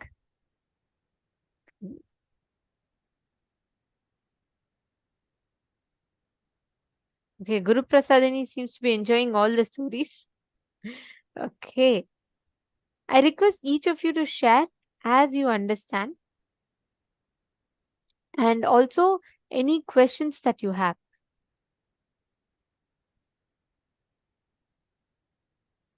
Okay, Ma Suzanne Davidson has asked a question. Okay, Ma Suzanne Davidson, you've asked the question regarding the manifesting of Swamiji's boons, right? You're saying when Swamiji blesses, then how do we manifest it? When that is not happening, what do we do? Okay. Now I'll tell you, Ma. So many times, when Swamiji blesses, he is giving you the energy. It's like this. So it's like if I give you $10,000, okay? I tell do whatever you want with it. Now, the $10,000 is in your hand. But whether you put that $10,000 into just buying one useless phone just to a luxury and then the whole money goes into that, or you buy some food and you feed people, or you start a restaurant, you put that to start a startup and then feed thousands of people with making it into a huge company, or with that $10,000 you create a beautiful kailasa and you serve the whole community there. How you spend, in what avenue you put your money is in your hands. But that money is given to you, right? Same way, the energy is given to you. What do you empower with that energy is what is in your hands. The more and more you keep empowering the thought current that, oh, this is not going to be possible. I am not going to be able to create the reality as I want. The moment you start continuously uttering those words inside of you, you fall back into that same rut. You again and again fall into that same cycle, right? When Swamiji gives you the word, he's giving you the energy, he's seeing it as happening as a reality and he's giving you that energy. Now it is just about you taking that from that space operating in life. If you already have a belief in you, Swamiji, I know you can bless. I know your blessings has become reality for everyone, but it is not going to happen for me. Many people talk like that. Many people say, Ma, I have seen people walking out of cancer with Swamiji's blessings. Swamiji's blessings, there's no doubt. But for me, for a person like me, it will not happen for sure. Understand, that is not, those statements that we make to ourselves are actually some of the most destructive thought patterns, thought currents that we entertain inside of us. It is like you are denying your possibility, your ability to manifest the reality the way you want. So, every time when Swamiji gives you, the whole thing is just consciously you realigning the inner vocabulary inside of you. What you believe, attend to that. Write down the completion. I'm really telling you, if you just do that, you will suddenly see your perspective about it will change. And not just change, you will see you start manifesting that as reality. See, sometimes the boons that we are asking for, right? Sometimes the time it takes is only for the auspiciousness to happen. Understand, be very clear. Any boon Swamiji is blessing you for, It will definitely become reality. There's no doubt about it. If there is a delay happening, be very clear. Even that is also a manifestation. Actually, I remember, this reminds me of an incident. So this happened, I think, in a matter of like a few years. Okay. So once one person, one program participant, got a picture of his girlfriend and told Swamiji, Swamiji, I want to marry this person. Please bless me. Then Swamiji said, blessings, I'll take care. Or something like to that equivalent. And then in a few days, he got that relationship also. And both of them were ready to marry. But somehow the marriage didn't happen. Every time they come to Swamiji, they'll keep asking, Swamiji, please bless us, please bless us, please bless us. And Swamiji will also say blessings. And then Swamiji will say, like every time Swamiji will say, I'll take care, I'll take care. And at one point, this person got like really frustrated because it was like, I think 2-3 years. And then somehow the marriage that he wanted to have with this person and the relationship, it was never happening properly. And like it didn't happen at all. And then he came and he again asked Swamiji, Swamiji, why is this is not at all happening for me? Your blessings are not working. Can you please bless me so that this happens? And then again Swamiji blessed, saying, don't worry, I'll take care such that only the good thing will happen for you. What is auspicious for you will happen for you. 3 or 4 years later, like this person got really incomplete, like saying, he told the person, the sannyasi through whom he was like, sending the message to Swamiji. So he went and asked her, saying that like, look, I've been waiting for this. It's not happening. Why it's not happening like this? Like he went and asked. And then only they understood. Actually, after that, a week later, both this girl and that guy, both of them came to meet Swamiji and both of them fell at Swamiji's feet and cried and said that it was never going to work out between them both, and like they realized it and they understood, and each of them found another partner, and the way the whole thing ended up was so much of completion happened. They found out something that otherwise they would have never found out, and they found out not just about their relationship but something to do with their families, etc. And then Swamiji smiled and told that that's why I always said I will take care. I am there. I will not let any bad happen to any of you. So don't worry. And now this marriage will happen successfully for both of you. And each of them, like in their new families, they got settled well and they got the blessings of Swamiji. In a week, they got the marriage and everything done and everything was settled happily. You never know why something is getting delayed. You do not know the plan the cosmos is having for you. Just wait. When Swamiji has given the blessings, it will happen. If something is making it wait, then there is a bigger gift he is waiting to give you. You are understanding? Never ever think from, oh God, this is not happening, that's not happening in the time frame I gave. No. Just wait. Ma Jessica is asking, how do you know if the reason is due to the timing though? Listen, all of you understand. Have this one thing in you. Never question the Pati.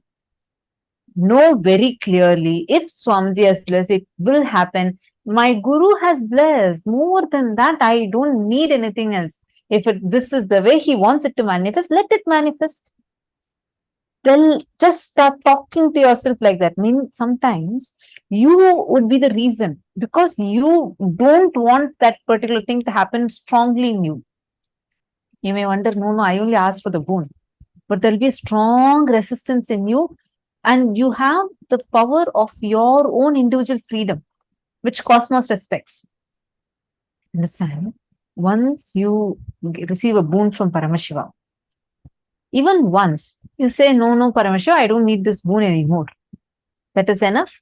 The boon that you received gets cancelled. It's like you're cancelling your order. So your freedom, your individual freedom has that ability also. But anyone who sits with simple integrity and simple attachment to Swamiji, just say, Swamiji has blessed me.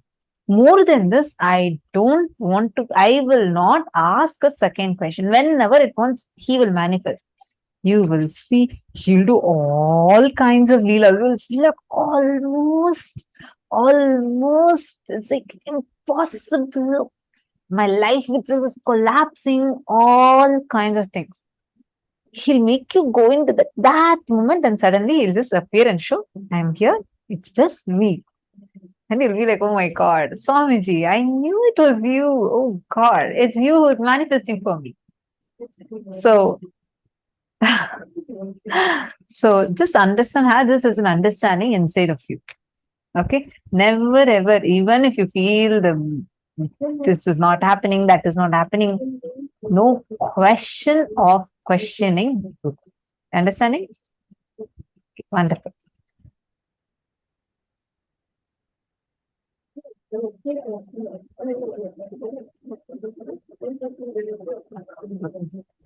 Ma Gokila Devi has posted. There was this incident narrated by Ma Jnanatma. A lady fell on Bhagwan's feet 3 times asking for a child.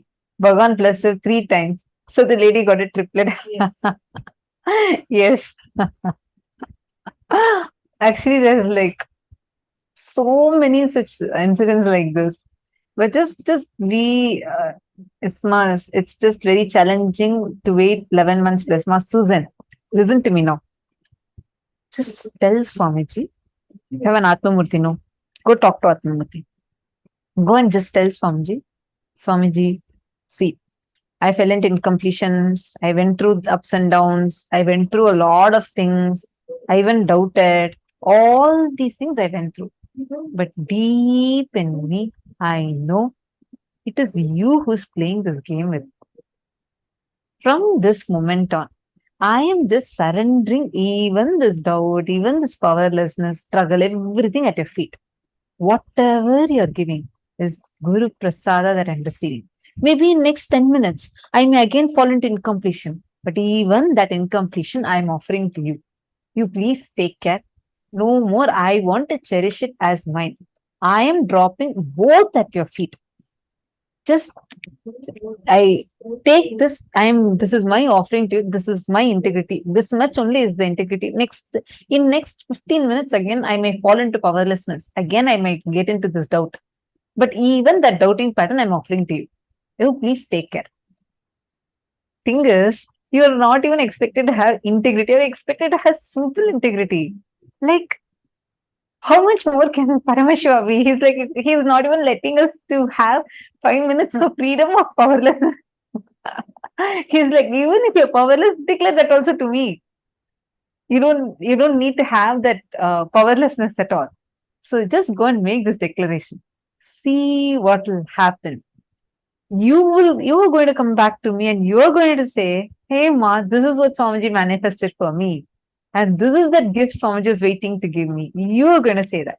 And also, Mercy, as long as you carry, at some point, you have decided maybe it's not going to happen. Susan Davidson, listen to this. You need to go back to that incident and see why you made that belief. Maybe, like, what happens is many times, we just wait for some time. We would have set a time frame for it to happen. We will wait.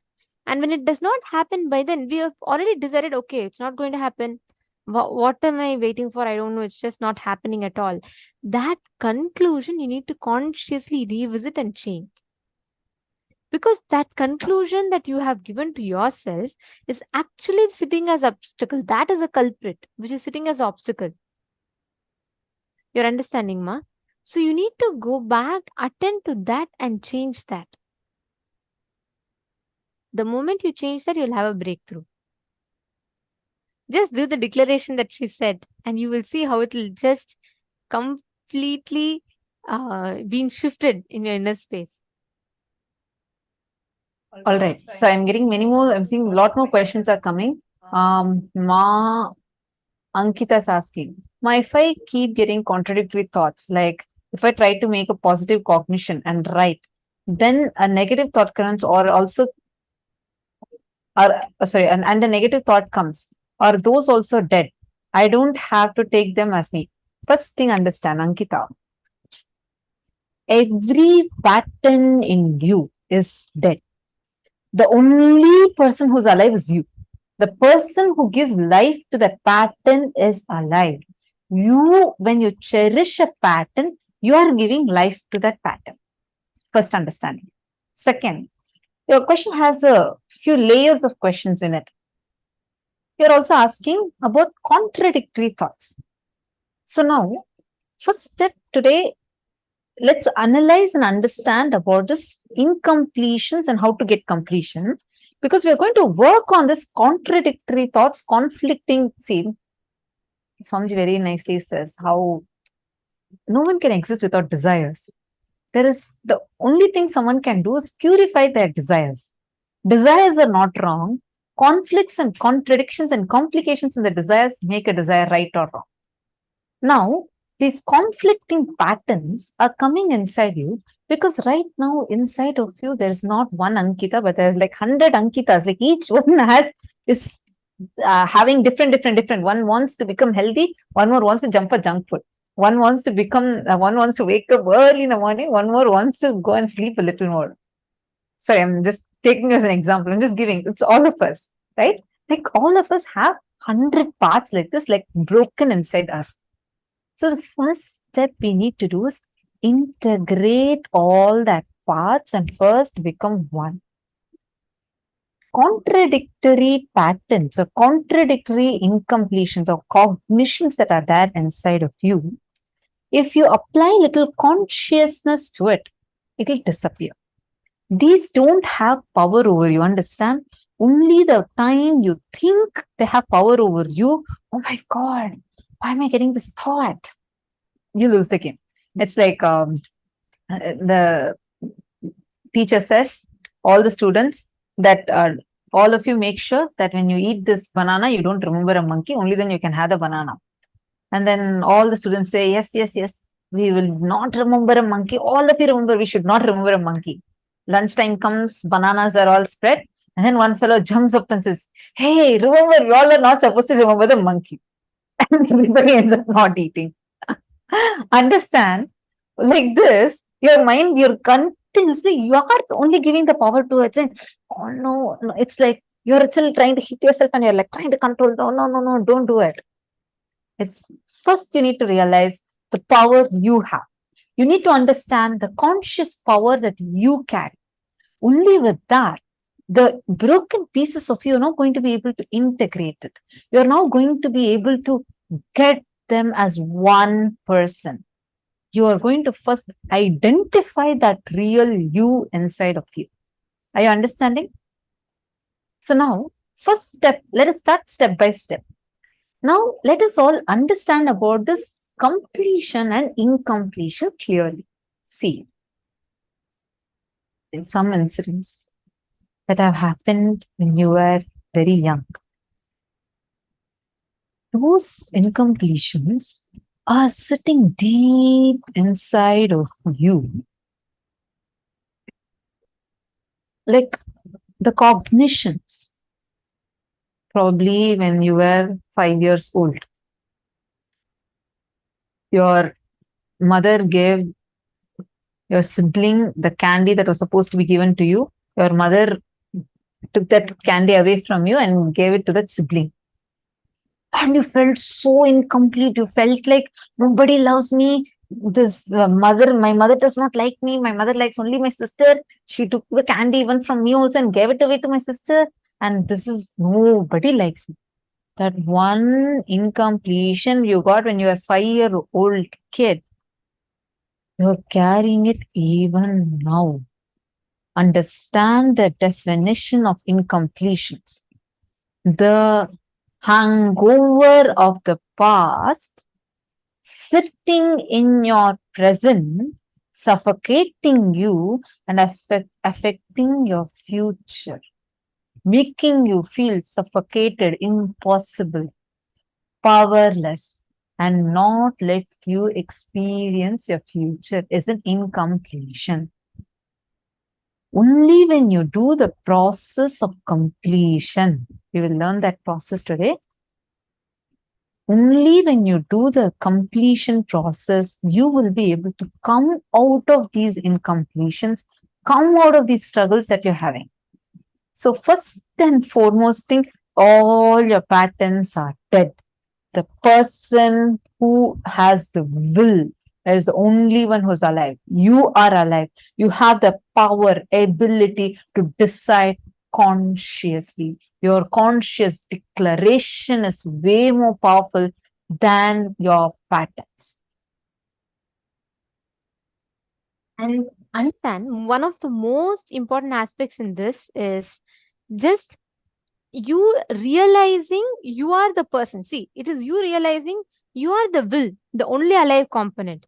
So as much as you have given the power to the pattern, the bad news is that yes, we've all empowered our patterns, we all empower our negative thinking. But the good news is you have a possibility right now. If you want, you can decide to change that. You can just plug that out and plug it into the positive reality that you want to create. But the most important thing is understanding that your conscious will, that you have what you want to manifest using that. And understand, when Swamiji blesses something, he sees, Swamiji tells, his words are not a prediction. It is not Swamiji's predicting, oh, you will get it. No. He sees it is happening as a reality for you, and only then Swamiji blesses. After that, consciously, what you choose to create with that. There's a very beautiful story. I think today I keep telling a lot of stories, but anyways, it just keeps coming in my memory. I'll tell. There are two brothers, okay? So two brothers are walking and they hear that a great future astrologer has come. A great saint who can predict the future has come. So these two brothers are so eager and they're so curious. They want to know their future. So they see the saint and they go and tell him that, can you tell us our future? The saint says, look, no, it is not. If I tell you also, it will not happen. It's not going to work. For your own good, I'm telling you, don't ask. Then he tells, both the brothers say, no, please tell us our future. I want to know our future. We want to know. And they all plead him, fall at his feet, all the drama they do. And then the saint finally agrees, okay, all right, I'll tell. But how, after that, what happens is your responsibility. You should not come and ask me. No, both the brothers say, yes, don't worry, we will take care. So first the saint looks at the first brother, the elder one, and he looks at him and he says, he scans him and he says, you will become a king. Within the next 30 days, you will become a king. You will find a pot of gold, and from there you will become a king. You will rule this whole kingdom. That elder brother is delighted. He's like, oh my God, jackpot hit. It's so confirmed. In 30 days, I'm going to become a king. Then he's like all excited and all up. And the younger brother, the saint, scans him and then he tells that, sorry, I have a bad news for you. You have only 30 days remaining to live. You will be killed. You will be killed in an attack and you will die. This man is heartbroken. This younger brother decides, oh my God, I have only 30 days to live. Then the saints, he doesn't say anything after this and he walks away. He says, I am not responsible after this, whatever happens, and he walks away. So now both of them are very, one is very excited, the other one is extremely sad.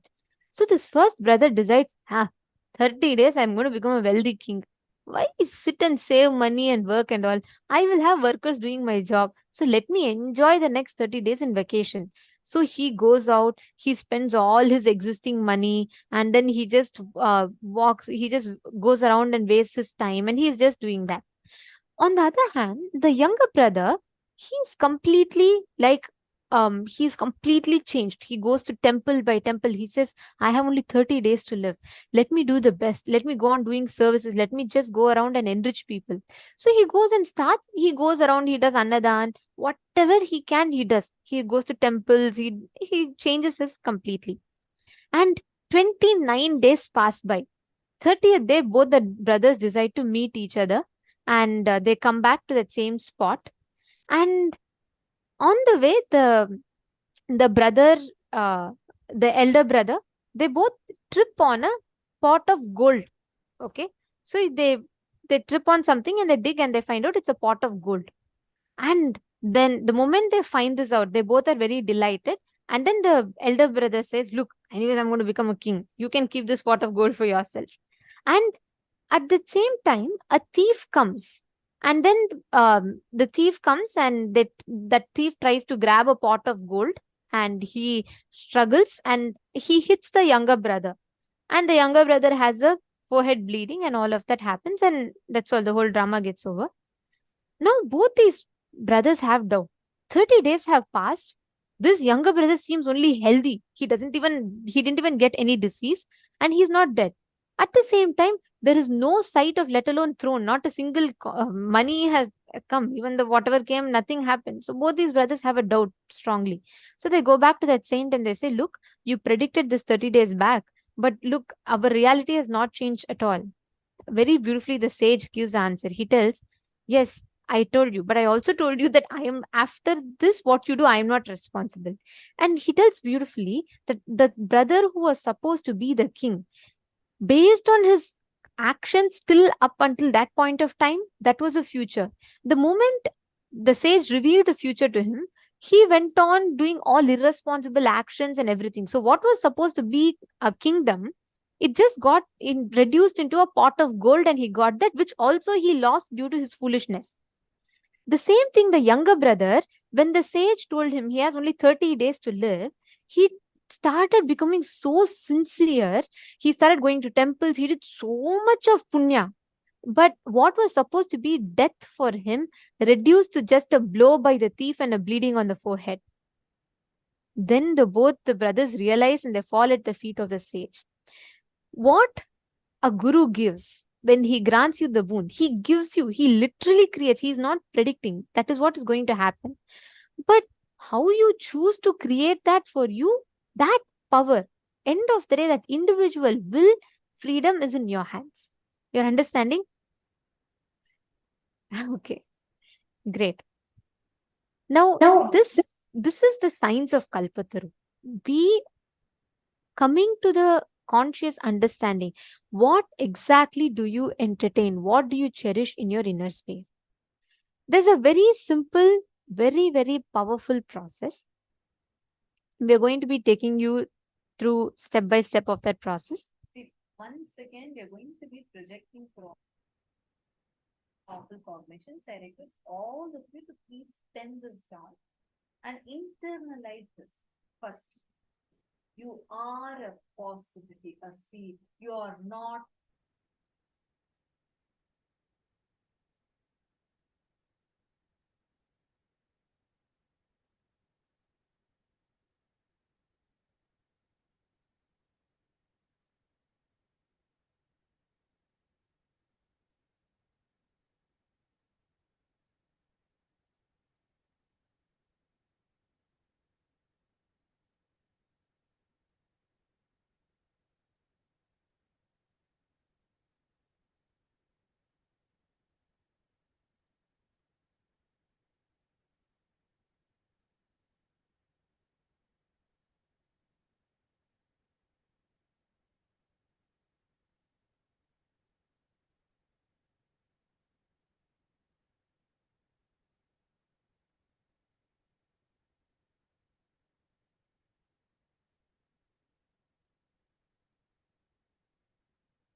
Internalize this, and we will take you all through a very powerful process that you're going to do, which will completely change the perspective and it will make you manifest your reality. This is a process that Swami G himself has designed and given, a very, very powerful process.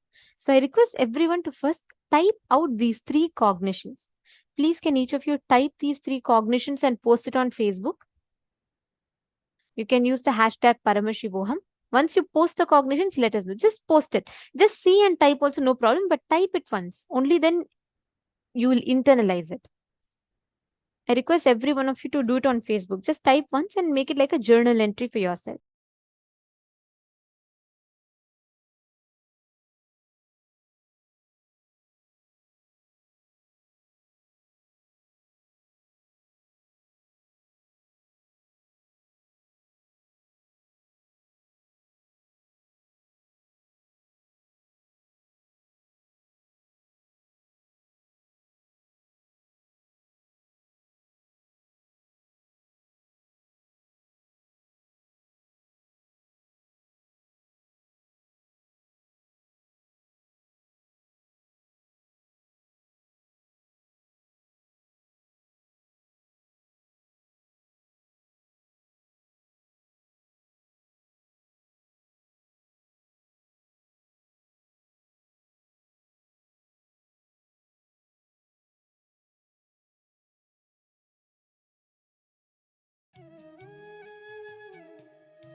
all of you have typed out?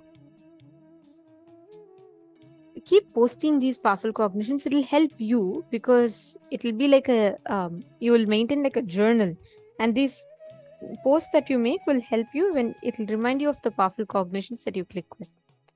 Now let us enter into the process. Please bring your paper and pen.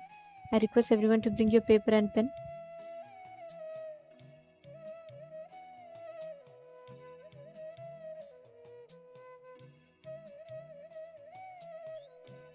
The process that all of us are going to be doing right now is direct. It's called as the Kalpataru process. We're going to be guiding you step by step on how to do this process. Right? Now, we are going to first be taking any one desire, only one. Do not even take 2 or 3. The moment you take 3, it is only because of self-doubt. Because you think that, okay, if this is not happening, at least that or that may happen. Only take one desire. You're going to first work with one desire. So you're going to take one desire and visualize that desire. The moment you start visualizing, let's say, for example, I'm visualizing, I want to become wealthy. Now, the moment I start visualizing that, 100 impossibilities, self-doubt, self-hatred, self-denial thoughts would start coming inside, correct? Now, those thoughts are the ones that are like culprits. They're sitting inside of you. These thoughts start coming inside of you, jumping inside of you, and they are called as the incompletions. You're going to first write down all those self-doubts, impossibilities, the ideas that are coming. And the next step you're going to do is you're going to go back to when was the earliest incident, when this thought current actually started in you. Trace back. Remember, whatever you are able to remember as the earliest, and write down that incident. And you're going to go back to that same person that you were.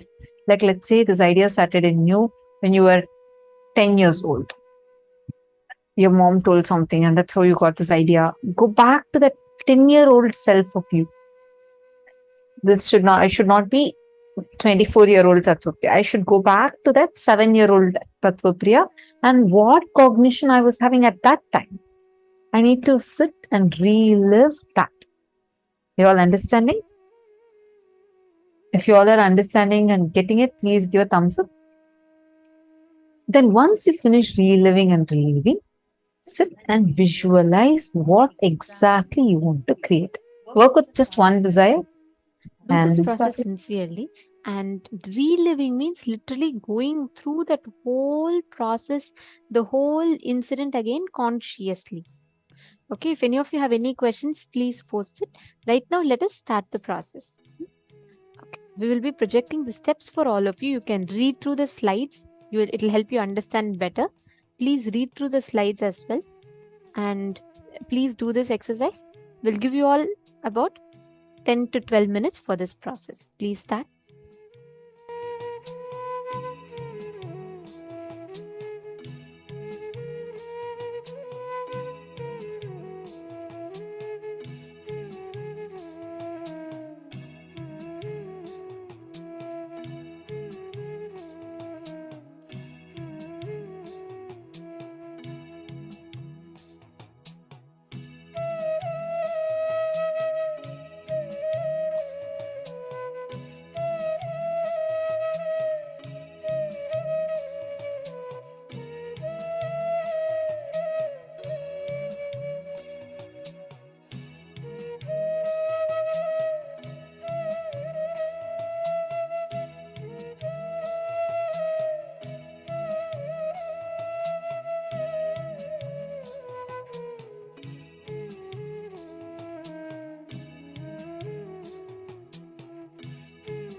have finished writing, and how many of you finished this process?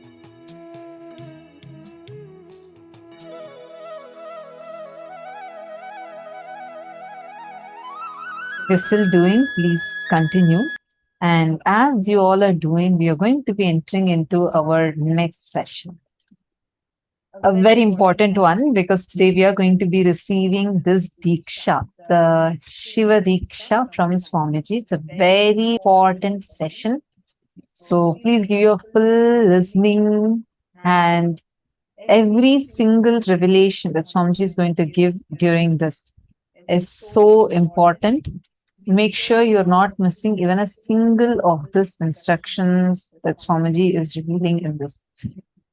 This is called as the Shiva Diksha. See, every time your software gets an update, you get a notification on your phone, you get a notification on your Mac, you get your notification on your laptop.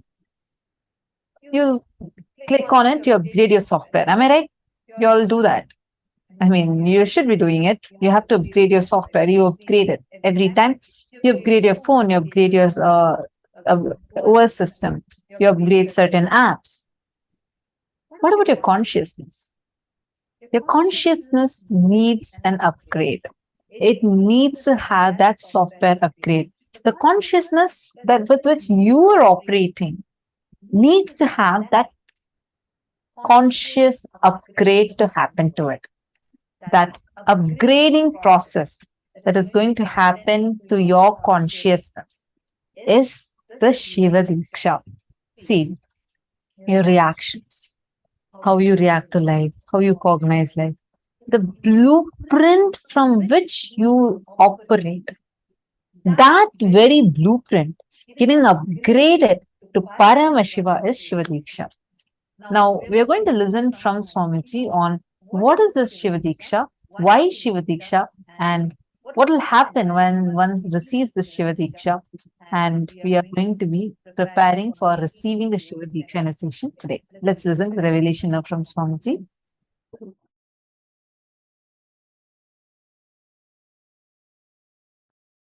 Shiva Diksha is all about shifting the way you function from powerless cognitions to powerful cognitions. That's all. Shiva Diksha is the way to shift you from functioning from powerless cognition space to powerful cognition space. Listen carefully. Understand life. Listen carefully and understand life.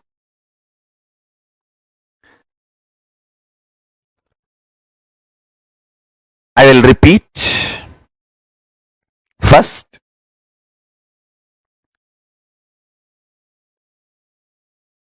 your inner space is like a software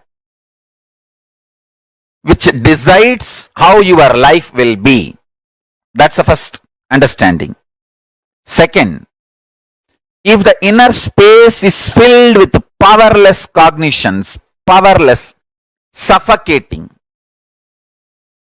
wrong ideas about yourself, about your world, about God, it can be more and more suffocating, making your life difficult.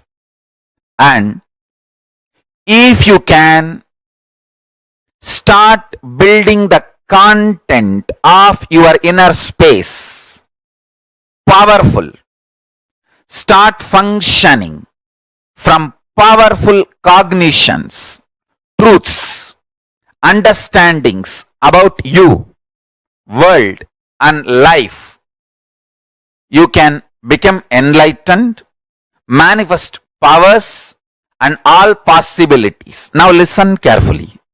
The good news I have is your inner space can be beautifully reprogrammed. It can be reprogrammed with powerful cognitions. it can be reprogrammed for enlightenment. It can be reprogrammed to manifest the state, space, powers of ultimate Paramashiva.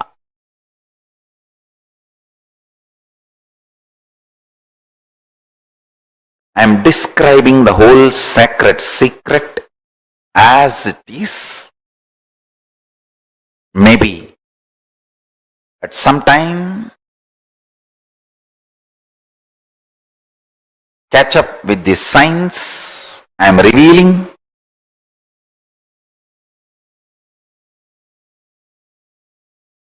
Listen intensely. Maybe the modern day science will catch up with what I am revealing at some time, sooner the better for the humanity. Listen, your bioenergy is left inside your body when you assume the body. Like a snake, it just goes into your Mooladhara chakra and rests coolly in the Paramashiva Bodha. Between the age of 0 to 3, the first activity starts at one point. You start feeling, I exist. We say, na, the time I remember me. That happens between 0 to 3. The earlier it happens, better for you. The earlier it happens, the being is higher conscious. People who never miss that prajna, I exist, are incarnations. They miss just for a few days or few weeks, but within 1 or 2 months get that I exist, are yoga prashtas. I have so many yoga prashtas in my Gurukul. These kids, they wake up to the reality, I exist. Visualize your bioenergy as snake, and that idea you exist, that prajna, is the Nagamani. The golden diamond develops on your bioenergy snake's third eye, on that forehead. Now, when that starts, that is when your life starts. The perception of your life, the experience files of your life, good, bad, right, wrong, the binary logic or the Nyaya Vaiseshika logic, whatever you evolve as your existence or the lessons of your existence starts happening from that time. Your prajna starts feeling its existence. Prajna means you start feeling, I exist, me, I am conscious. Now, that I exist starts developing upadhis. I am male, I am female, I am good, or whatever. I am good in something, I am. So this upadhis, the identities, ideas, patterns, starts getting evolved in and around you. Listen.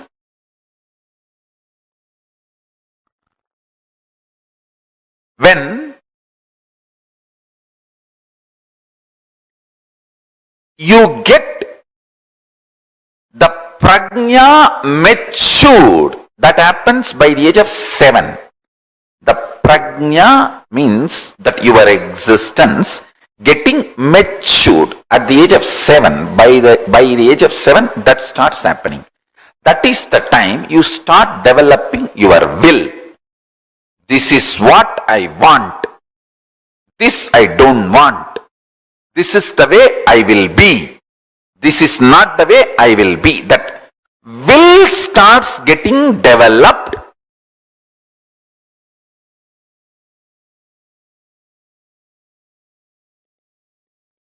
So many times people ask me, Swami G, why all over the world the elite, intelligentsia, the intellectual community is turning towards Hinduism? Because Hinduism is built on intelligence. It is built on intelligence. Our first initiation into Hinduism for any child is not based on some beliefs. The Hindu baptizing methodology is not based on any beliefs. It just teaches you how to awaken your consciousness, intelligence. The first baptizing, Hindu baptizing initiation statement is Bhurbuva Suvaha Tat Saviturvarenyam Bhargo Devasya Dhimahi Diyo Yona Prachodayat.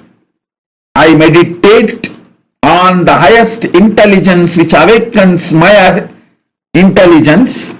I cognize the highest tejas which awakens my intelligence.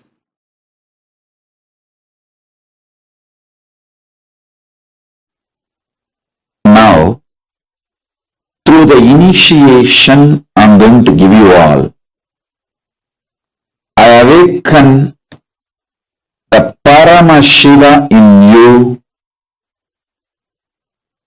make you all manifest the ultimate life, Paramashiva. As Paramashiva has blessed me,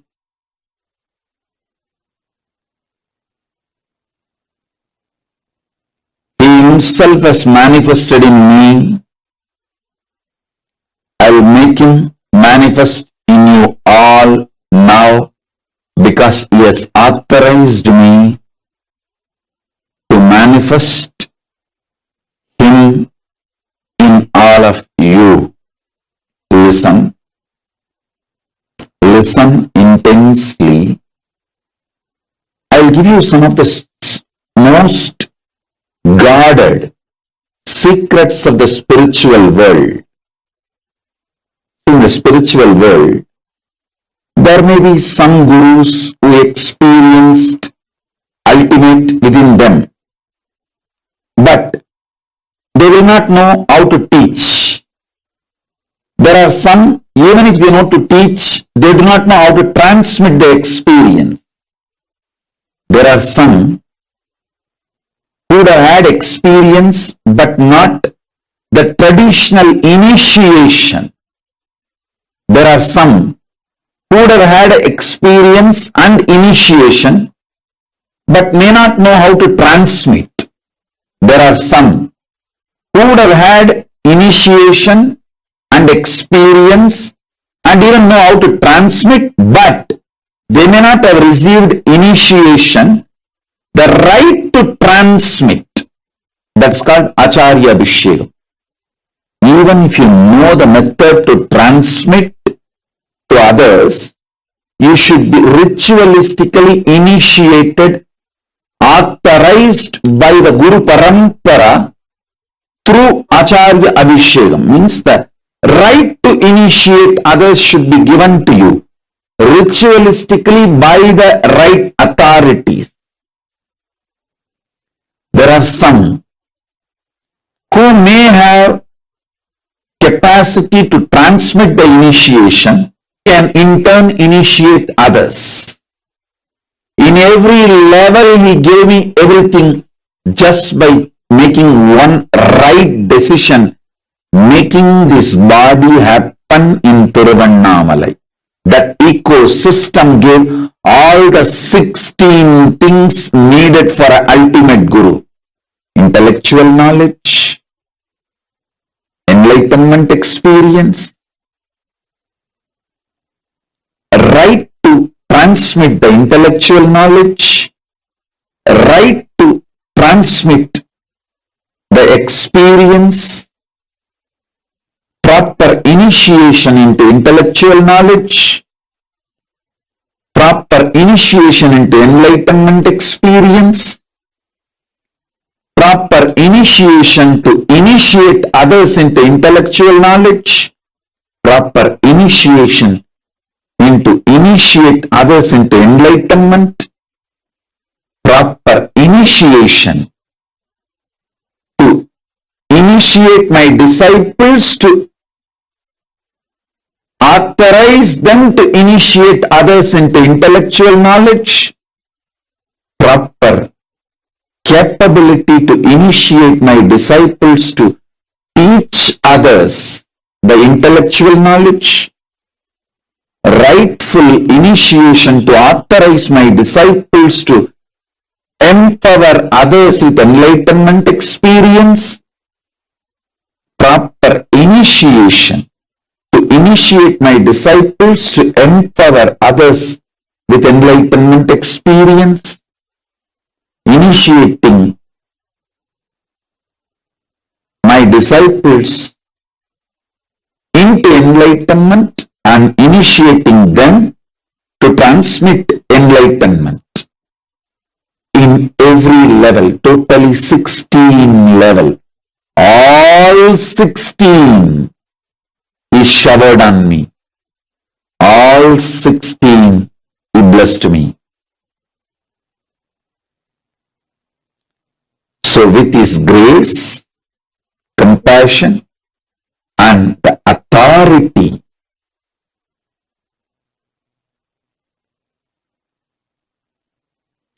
with his grace, with Paramashiva's grace and Paramashiva's compassion and the authority Paramashiva showered on me directly and through the unbroken Guru Parampara, chain of Guru Parampara, I initiate all of you into Paramashiva Jnana, Paramashiva Advaita, intellectually, experientially, ritualistically, and giving the Shakti Pada, Shakti Nipada initiation. So understand this initiation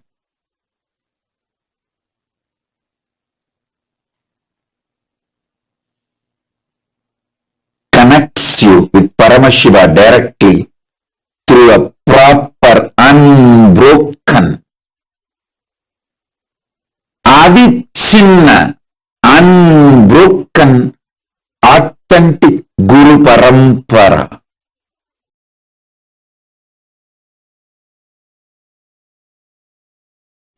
See, I'm going to give you 5 initiation now. Imbibe that completely and type it as a message in your chat so that I know you got it completely. First, listen. All the 14 worlds are interconnected and in you. First, all 14 worlds are interconnected and in you. You are not just in Bhuloka now. You are in all 14 worlds right now. First, it's an initiation. Listen. Someone who has not heard this truth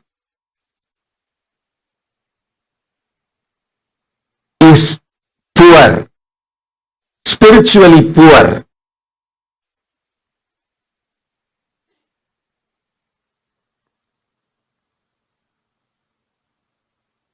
So listen.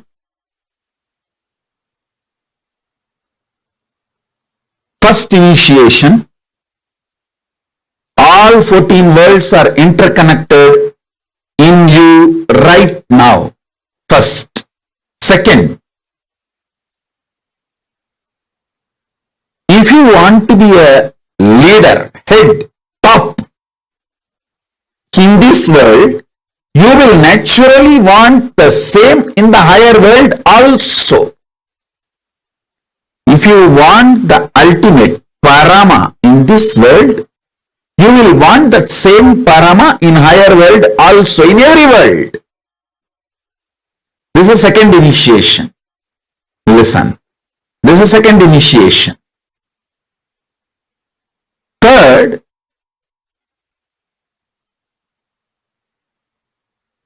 in this world, only one can be ultimate. But in the higher worlds, anyone who wants to be ultimate can be ultimate. That is why there is no jealousy or competition. Paramashiva enjoys more people becoming Paramashiva. That is why it is called higher world. In the lower world, everyone wants to be ultimate, but no one can be ultimate. They beat each other, kill each other, destroy each other to become ultimate, but nobody becomes ultimate. That is why it is called lower world. Understand? The algorithm, programming, nature of the higher worlds, lower worlds, this world I am describing. In this world, one can be ultimate. That's why so much jealousy, competition. In the higher worlds, as whoever wants, they can become ultimate. The more ultimate, more Paramashiva celebrates. That is why no jealousy in the higher worlds. That is why it is called higher world. In the lower world, everyone wants to be ultimate, but nobody can become ultimate. They just beat each other, kill each other, destroy each other. Finally, nobody is ultimate in the lower world. That is why it is called lower world. In lower world, nobody. In this world, somebody. In higher world, everybody. This is the algorithm, programming, basic, fundamental way of functioning of the higher worlds, this world and lower world. This is the third initiation. This is the third initiation.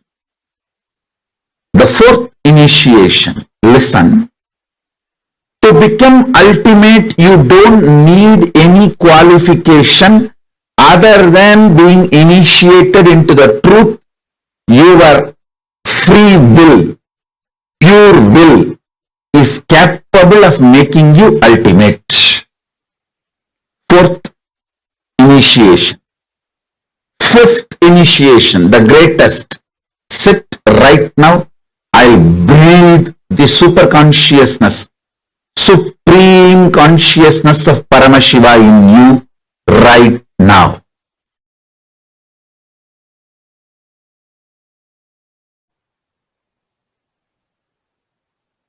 Listen.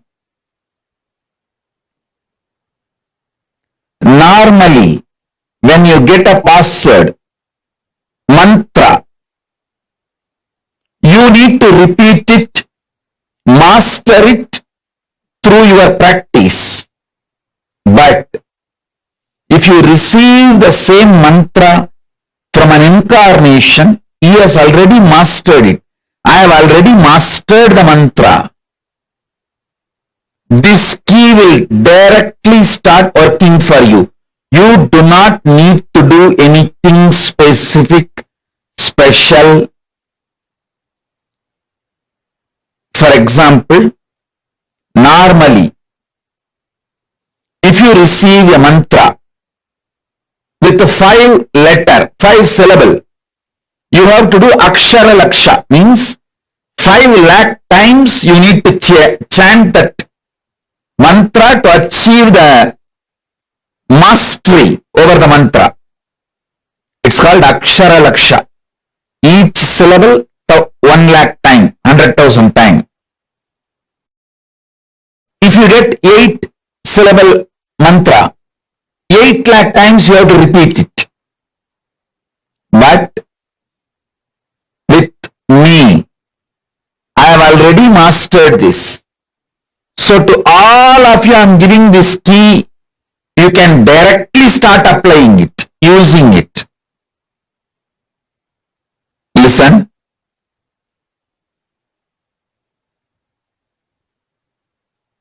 I am going to give you 4 mantras. Gayatri mantra, then Shiva Dīkṣā, Shiva mantra. Gayatri mantra will open Brahmaloka for you. It will give you access to Parabrahman. Samaya Dīkṣā, Shiva Dīkṣā mantra will give you access to Paramashiva. And I will be giving you Mahavagya, which will give access to me directly. It means which will give access to all gods and all the lokas. So listen. You can use these keys any time you want. Please listen. I am extremely responsible person. Whether it is some simple headache and physical problem or grave dangers and crisis, health crisis or business crisis or life crisis or accident, any crisis, use these mantras. I guarantee you I will be there with you. I am the cosmic 911. I will be there immediately to attend, protect, take care, do everything you need. Do not worry. I will shower you with me. I will fill you with me.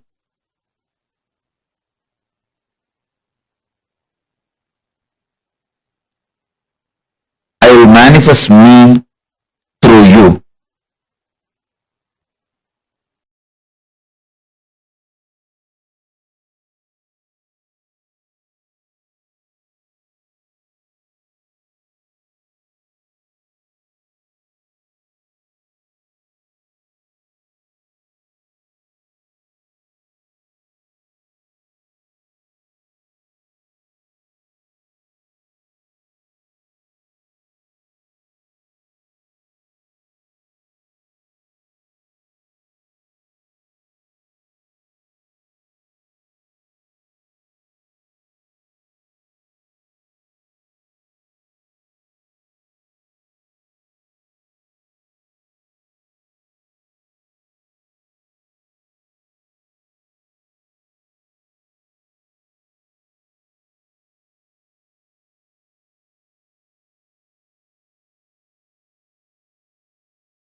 Diksha.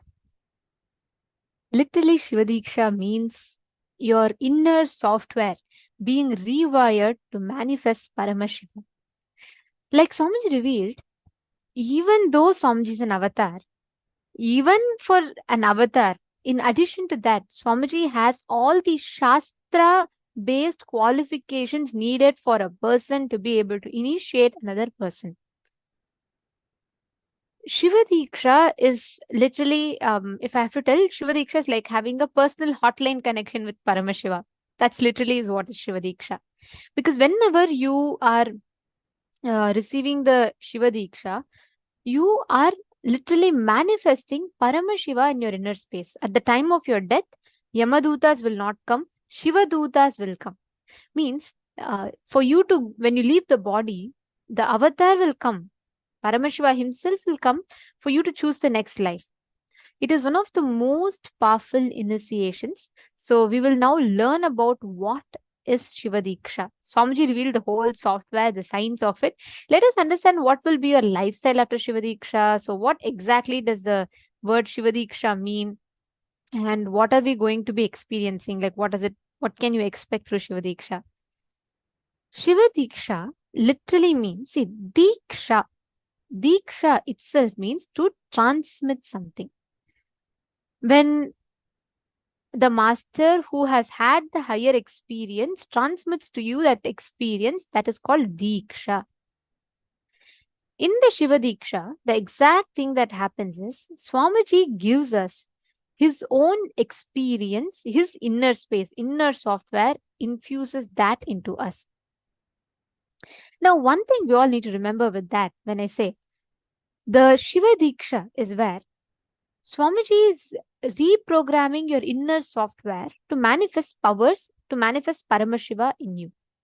Understanding? Today, all of you are going to be receiving the Shiva Diksha.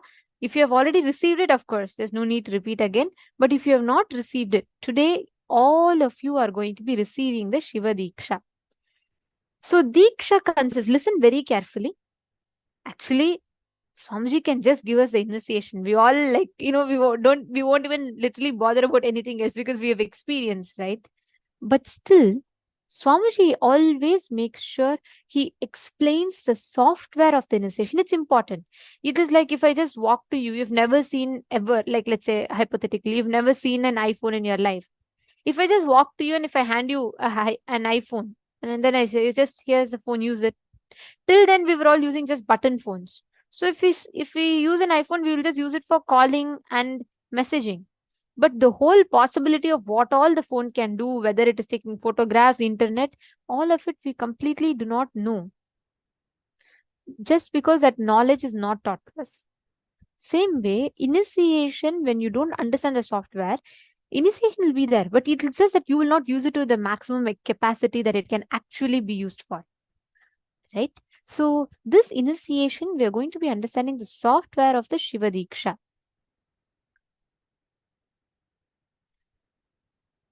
Now, every one of you that are here,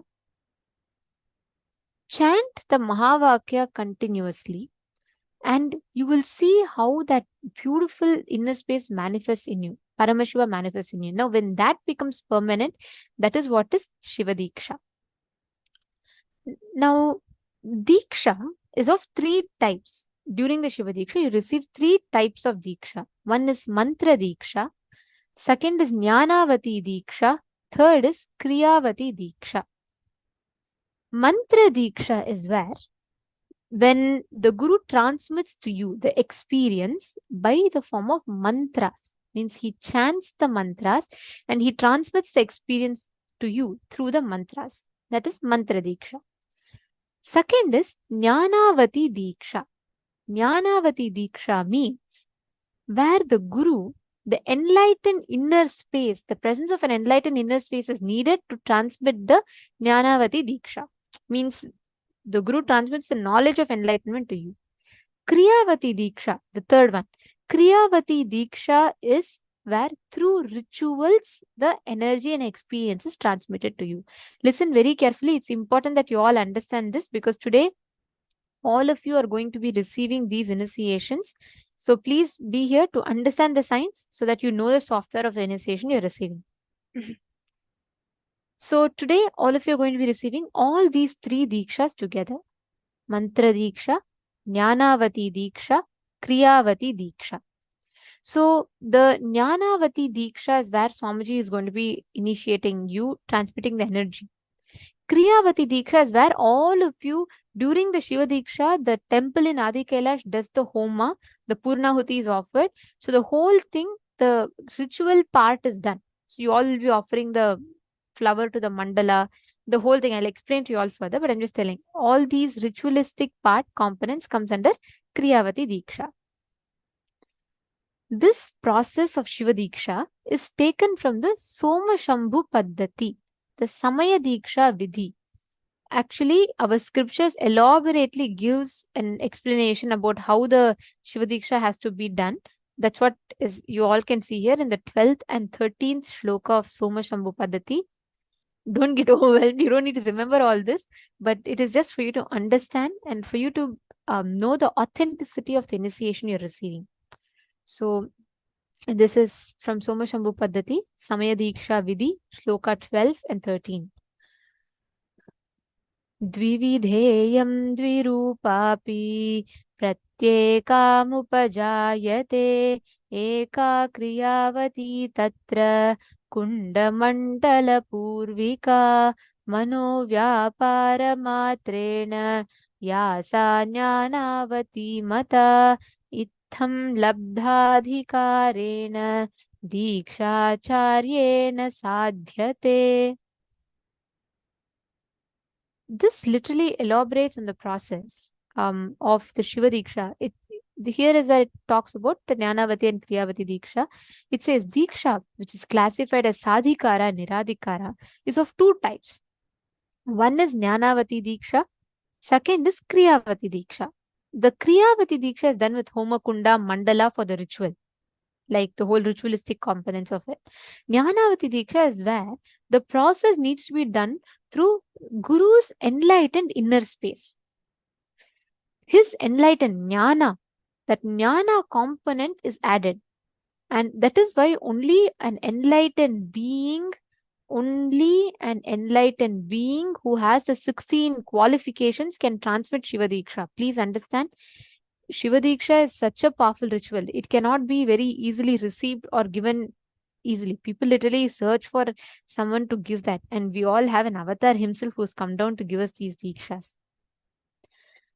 And this Shiva Diksha is it's a very powerful tradition that's been going on from generations down together. And all the gurus, at the age of 7, a disciple is initiated into the Shiva Diksha, sadhaka. Basically, anyone who wants to follow Shaivism is initiated into Shiva Diksha, which means they are officially eligible to worship Paramashiva. And Swamiji was initiated just at the age of 11, the Shiva Diksha. Now you all can see this. It's important that you see this one. Here, this is the mandala. This is called the Sadashiva Mandala. This is a geometrical representation of the ultimate cosmic principle called Paramashiva. Sadashiva Mandala represents Paramashiva. Now, each face of the Sadashiva Mandala represents one aspects of Paramashiva. Listen very carefully. During the Shiva Diksha, each of you will be receiving a Diksha name. You will be receiving a Diksha name. When whichever face of Paramashiva you offer to, that component you get connected to. Swamiji awakens that particular component in you. So you're going to be learning that. Listen very carefully. During the Shiva Diksha, you will see that this mandala will be there, and you will be offering a flower in that mandala, and whatever that place that flower falls in, you will be receiving that particular place as your spiritual name, that particular face of Paramashiva as your spiritual name. I'll just show you all how to stand. So basically what we will do is we'll be projecting this mandala. Don't worry, you don't need to draw this mandala. We will be projecting this mandala for all of you live from the temple. as part of the Homakunda, this particular mandala is drawn. What you would have to do is, you will have to prepare your screen in such a way, for those few minutes, for about 5 minutes, we'll show it. You are going to be standing on the west, facing the eastern direction. You're going to be facing the eastern direction, and you're going to be dropping the flower. Whichever color your flower falls in, that becomes your spiritual name. It's very important part, so please listen to this. You all can see here. So if this is the Homakunda, we'll be showing you the mandala in close-up. You will be standing facing the eastern direction. So your device has to be in such a way where you will stand facing east and you'll drop the flower, and whichever color the flower falls in, that color becomes your face. So again, don't get too overwhelmed. I'll explain to you all here. You all can see. Do you see these here? The white Shivalinga that you see, the bottom most, that represents generator face of Paramashiva, the white color.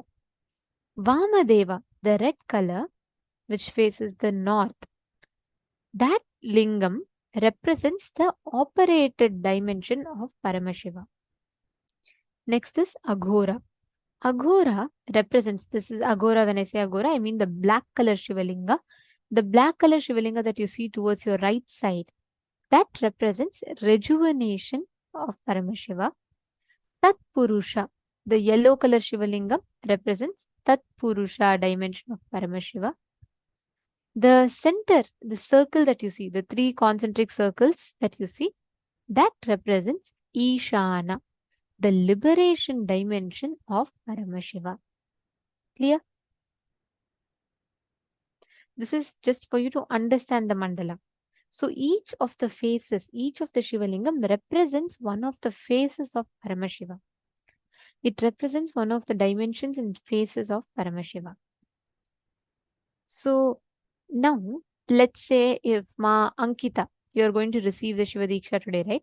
Let's say you drop a flower, okay? And if your flower falls on the red color Shivalingam, your name will be Ankita Vamadeva Shiva Shakti. So that particular face, the Shivalingam, whichever Shivalingam the flower falls on, and along with that, if you are a male, you'll have the word Shivam, the suffix Shivam attached to it. If you're a female, you'll have the suffix Shiva Shakti attached to it. I'll explain to you all. You all can see here. So let's say, for example, Ma Anisha is offering, and her flower falls at the yellow color Shivalingam. That means your name will be Anisha Tat Purusha Shiva Shakti. But let us say Karanaya is offering, who is a male. So if he offers, it will be Karan Tat Purusha Shivam. So if you are a male, you will have the suffix Shivam attached to you. If you are a female, you will have the suffix Shiva Shakti attached to you. Is this clear to everyone so far? Can I please request you all to acknowledge if you understood, if you're clear? Because I just want to make sure that each of you are clear and understanding. So because since you all will be receiving the Diksha today, it's important that you all understand it.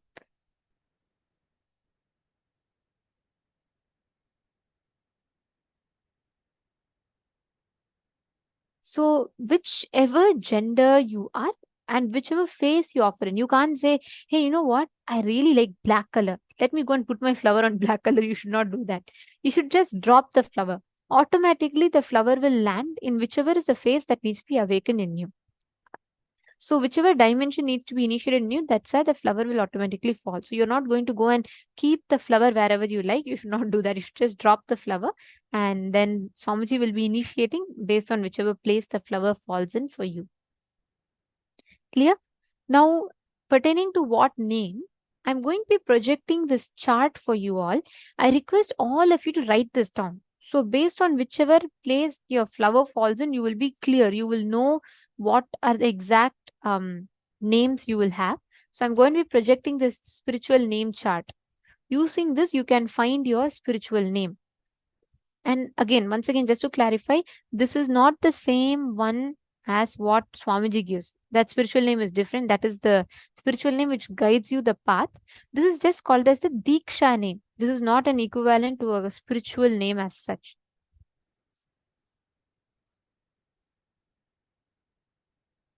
Ma Nadia Khan, you're asking how we can do this practically. You don't need to draw this mandala, ma. We will be projecting the mandala. Just bring some flower such that you can drop the flower when we tell and you can pick your spiritual name based on that. Ma Jessica Martin is asking, does the flower we use matter?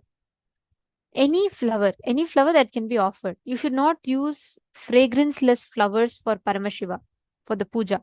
So any flowers with fragrance, you can't use bougainvilleas kind of flowers. So use any flowers that has fragrance, drop it, and you can offer that on the yantra.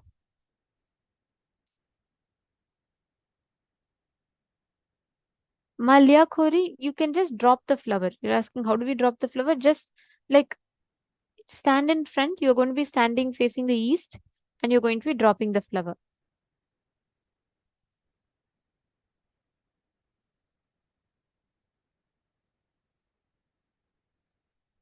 Swati Mudinur, if you don't have a flower now, is it possible for you to get more? Is there any plant or something around? Just one flower. I'm sure somehow we can manifest it. Mauriata, no, you will not change your spiritual name. No, you need not change your spiritual name. This is just in addition to it. See, please understand, this is just a Diksha name. This is not a spiritual name like what Swami G gives. Like my spiritual name is Ma Nithyanandita. That's my spiritual name. The Diksha name was that Aghora Shiva Shakti. So whichever, but you'll see, this is just for this is just for your reference. This is for the Diksha name. The name that Swamiji gives is what we will be using. That is a spiritual name. So you need not stop this or remove that or anything like that.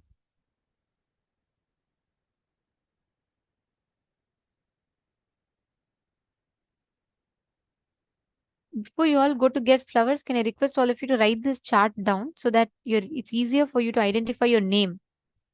Please put this chart down.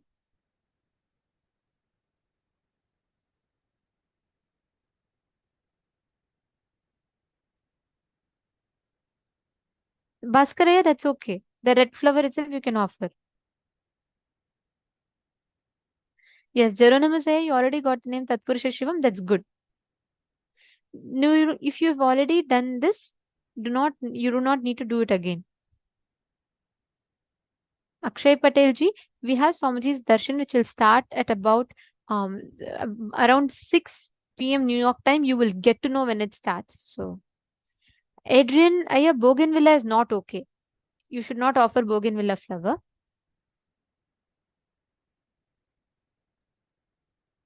Yes, Deepak Kattaraya, sure. You can offer the flower, Godavari flower that you're saying. See, if it is a flower that is used in a puja, you can offer it. You should not offer fragranceless flowers. Zach Morganaya, see, when the Diksha is happening, when we'll project the mandala, we'll project it in the full screen. So if you can pin that video and if you can just offer, see whichever place that the flower is falling. Actually, if you have a bigger screen, it's better.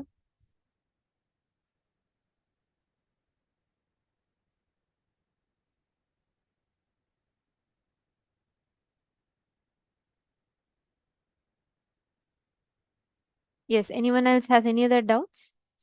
Once you all finish writing this down, could you put done in the chat so I can be sure that you're all done?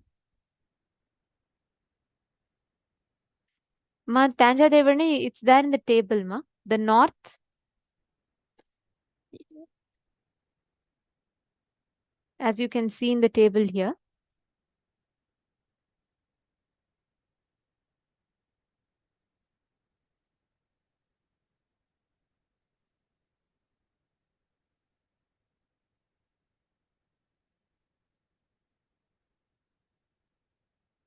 Okay, there are a lot of questions. Firstly, I'll just quickly clarify to everyone. Okay, see, the flower part, if you have already done, You would not need to offer again. If you have not done, you will have to offer. Okay. So if you have already received the Shiva Diksha, do not worry about it. If you are receiving the Shiva Diksha for the first time, if you have not received it before, then you can offer the Shiva flower and you can receive the Shiva Diksha again. Okay.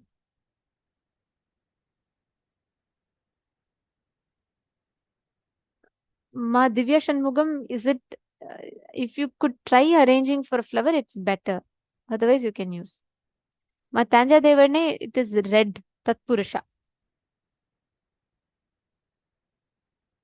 Okay, ma, many are done. Anyone still writing? Yes, Ma Ankita, that's right. You're asking if you'll drop the flower on the device. Yes, you should drop it. So let's say, I'll just give you an example. Let's say you have the phone or your tablet. I would suggest a bigger screen is better so that you will know exact color that it falls on. So if you can keep your tablet or something, you will take a flower. We will be projecting the mandala on the Zoom. So your device should be logged into the Zoom and you're just going to drop the flower.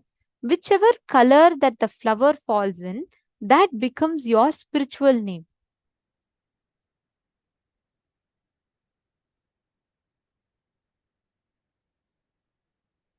Ma Jessica Martin, I'm not sure what is Kundalini name. I'm not very aware of that.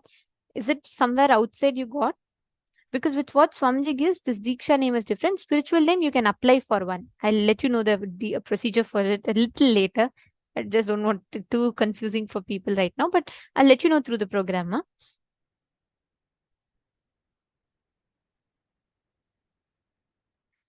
Ma Agama Priya is asking, what is the meaning of this name? See, this name as such doesn't have much of a this thing. It is like a Diksha name. It signifies that you have received the Diksha and you have been initiated into Shiva Diksha.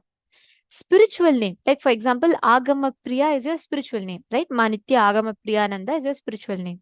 That signifies your path to enlightenment. That is what Swamiji himself personally gives for each one. Seeing our life's purpose, he gives the name. You're understanding, ma? So, Diksha name as such doesn't hold much. I will not tell it doesn't hold significance. It just signifies that you have received the Diksha and that particular phase of Paramashiva is initiated into you. Okay. So that is a purpose. So you will not really be using that to call yourself like that.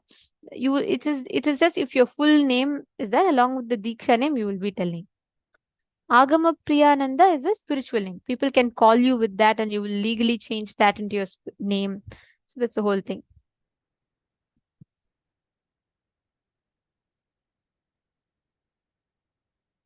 Yes, many are asking for chart. Okay, I'll be projecting it again for a few minutes. I request you all to finish writing. First, let's do one thing. Every one of you finish writing this because it's important. You will track your spiritual name using this.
of you have written down.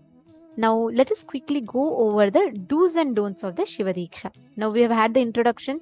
We've all understood about Shiva Diksha. We've all understood the spiritual name part. And do not worry about the Kriyavati Diksha, because we will be projecting the mandala's photo to you all. So you can offer on that picture of the mandala. So don't worry about that. Now we request all of you, every one of you, to please listen further. And if you all have questions, don't worry. We will take the questions towards the end of by the end of this session, we'll take the questions. Right now, let's quickly go over understanding the do's and don'ts in the interest of time.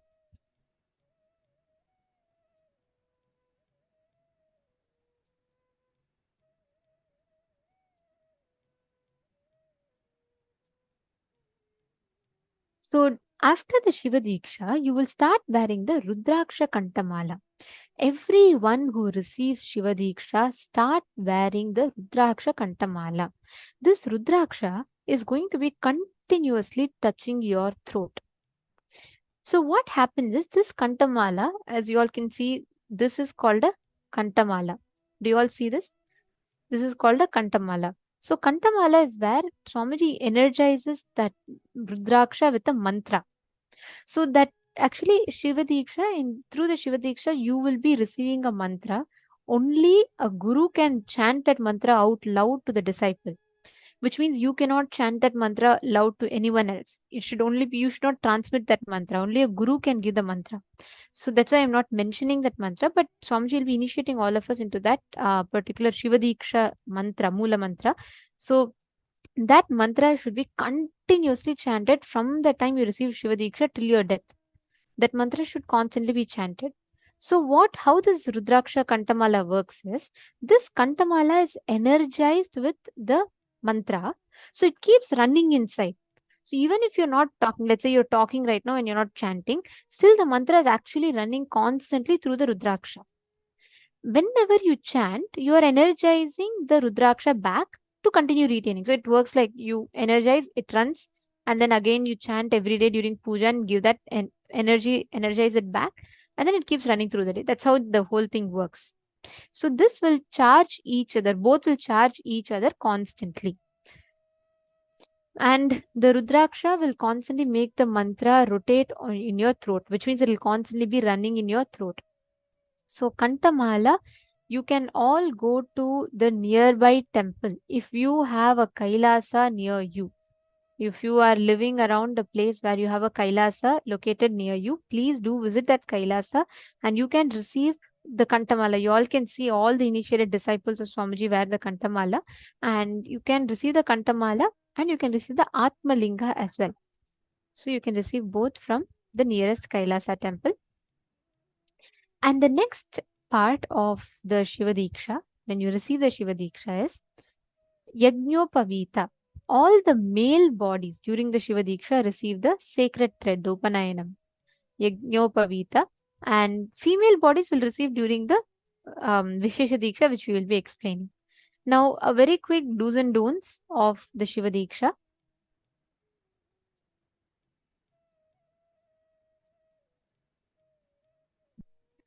First thing, once you receive Shiva Diksha, you should not abuse Sadashiva, Paramashiva, the Supreme Godhead. You should not abuse the words of Paramashiva, the Vedas and Agamas. You should not abuse the Guru who gives you the Diksha. You should not abuse anyone else who has received the Diksha from the Guru. You should not abuse anyone who is a Shiva Diksha, who has received the Shiva Diksha. You should not abuse the other sadhakas, the other people who practice this. You should not cross the shadow of Shiva Lingam. You should not eat the food kept aside or offered to the Chandikeshwara. Actually, Chandikeshwara, you will notice in all the Paramashiva's temples, there will be a Chandikeshwara. So you should not cross the shadow of Chandikeshwara.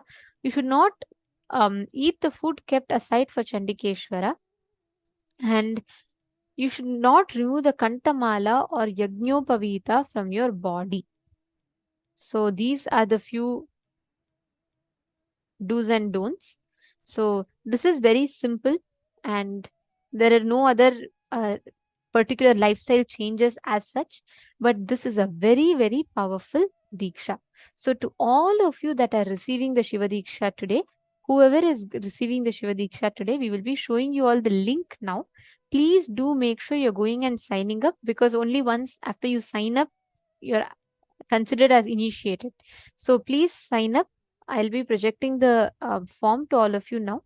The initiation itself will be happening during the darshan. Swami G himself will be initiating today.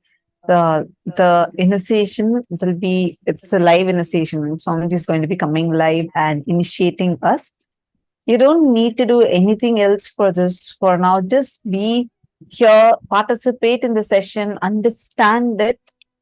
Okay, Mahagama Prayers asked, what is the meaning of this name? Okay. So now I hope all of you are understanding what we are receiving. And this Shiva Diksha is extremely powerful. It will directly impact your consciousness, how you cognize you. So take a few minutes. If you have not yet received the Shiva Diksha, take a few minutes and sign up for it. We are now going to be projecting the link.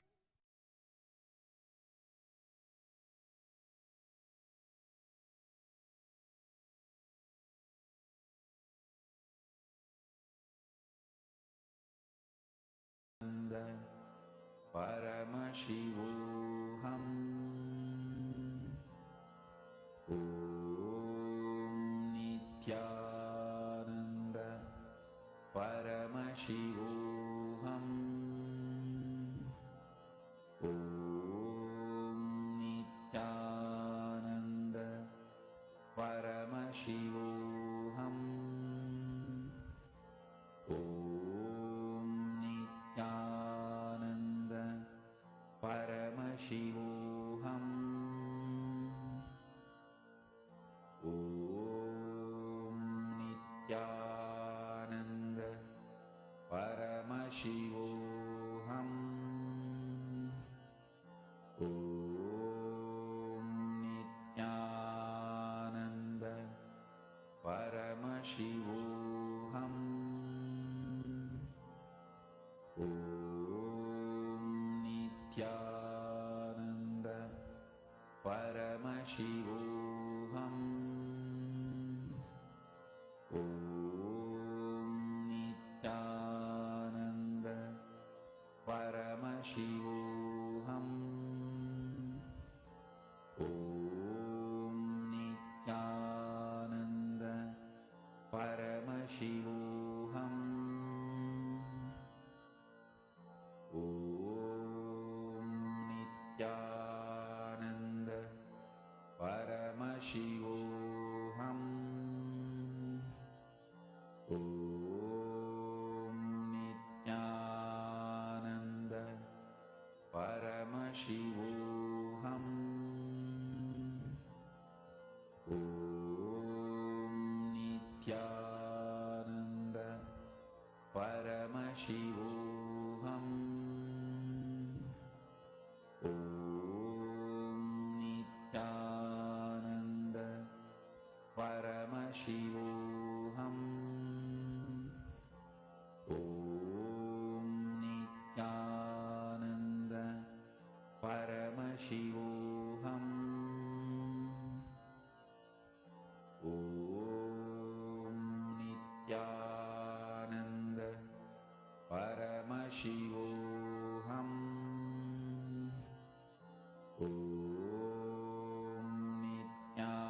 Nithyananda Paramashivoham.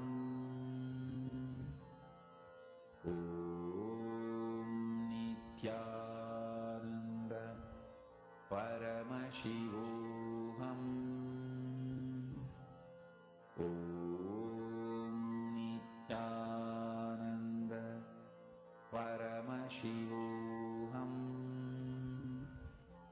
Om Nithyananda Paramashivoham. Om Nithyananda Paramashivoham. Om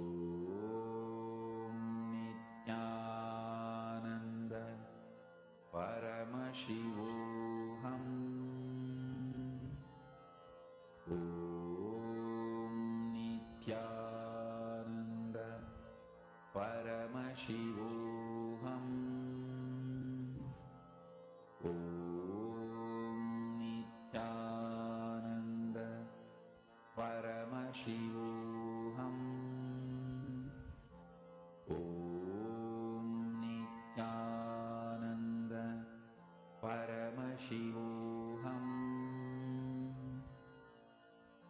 Om Nithyananda Paramashivoham. Om Nithyananda Paramashivoham.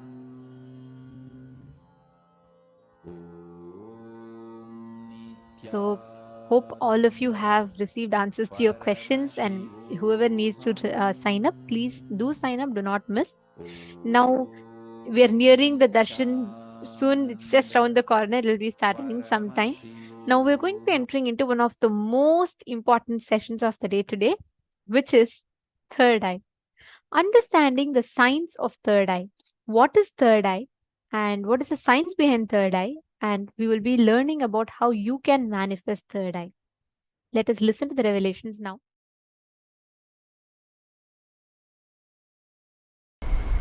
Understand, I am introducing a science, subjective science, inner science, spiritual science. I am introducing a subjective science, inner science. I am introducing a science which can be experienced, manifested.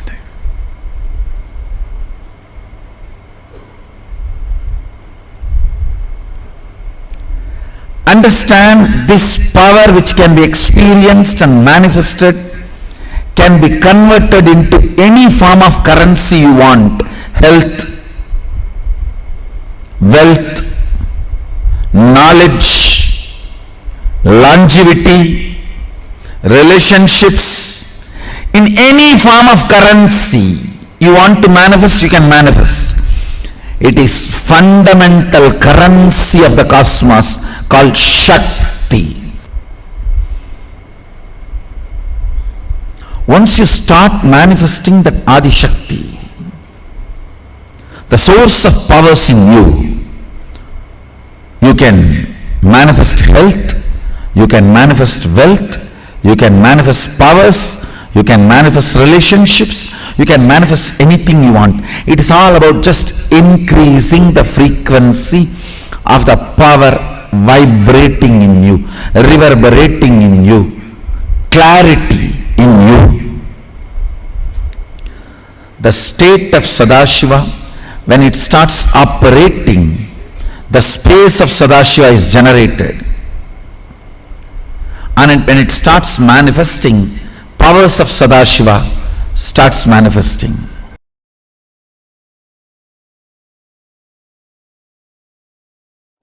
Understand this fundamental truth. Your thought currents, the thought currents which you encouraged by cherishing them, and the thought currents you made it into reality by supporting it with your action or inaction. For example, you want to do puja. If you do puja, if you do the action called puja, that thought current will become powerful. You want to be in depression. If you don't do anything, that thought current will become powerful. So, there are some thought currents which you made it powerful by acting on it. There are some thought currents which you made it powerful by not doing any action, acting against it. All these put together is what I call consciousness. What you engage, what you entertain, what you entrain, All these put together is your consciousness.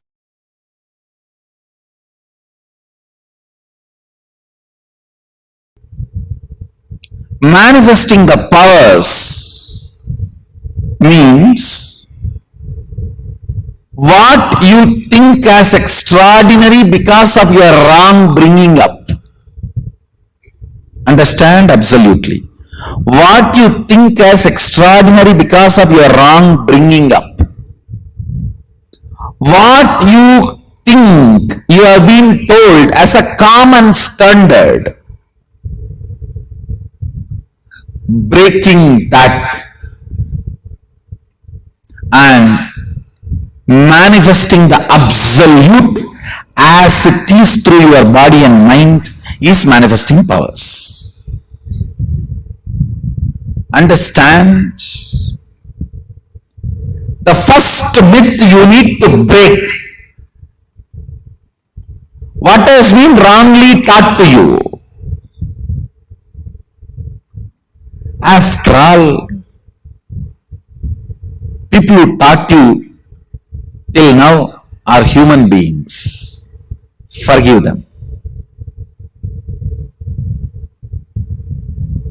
You don't need to be angry with them, but do not allow them inside you. Get rid of everyone. Understand? Unless you break the standards they taught you, you are not going to have a superconscious breakthrough. Superconscious breakthrough means breaking all the standards you have been taught.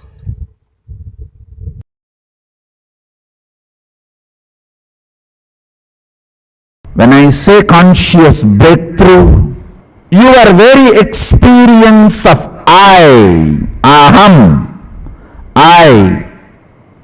expands and perceives this cosmos, cognizes the universe as I in you continuously.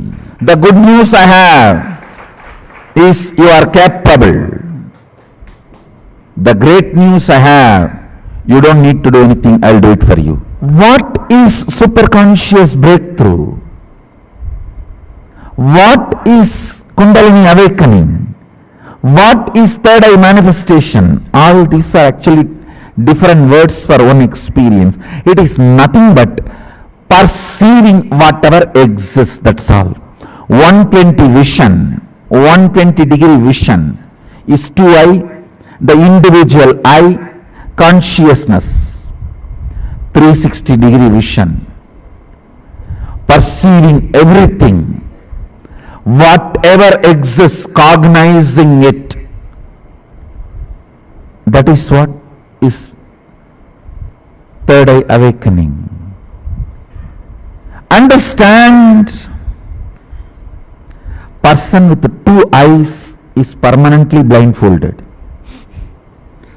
If it is just two eyes, you are partially blind. Conscious breakthrough means, I am using this word conscious breakthrough, superconscious breakthrough to mean giving you the cognition of existence, larger vision. When I say vision, I don't mean just only the ability to see, ability to reverberate, ability to vibrate, ability to perceive, ability to experience. Understand? At the age of 12, when I had that enlightenment experience, it is not that I only started seeing 360 degree. I was able to perceive me in them and all that exists in me. How alive you feel inside your skin. The same intensity of life, aliveness, I experienced in whatever exists. Whatever exists in me, me in whatever exists. Understand? This is what I call superconscious breakthrough. Conscious breakthrough.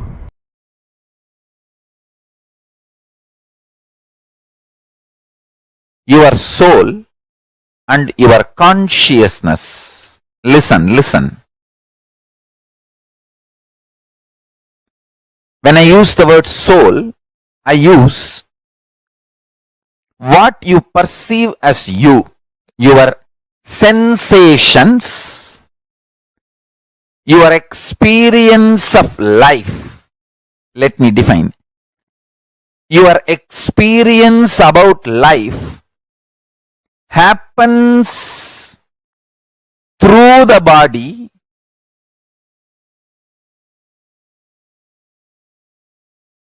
but not just the body.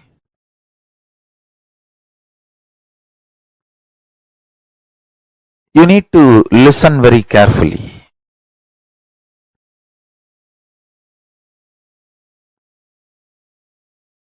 Your soul, individual soul. In Sanskrit, I'll use the word Pratyeka Atma Chaitanyam. The individual soul is the connection between the pure superconsciousness and your body. Understand? Your individual soul is a connection between the pure consciousness, Paramashiva, and your body.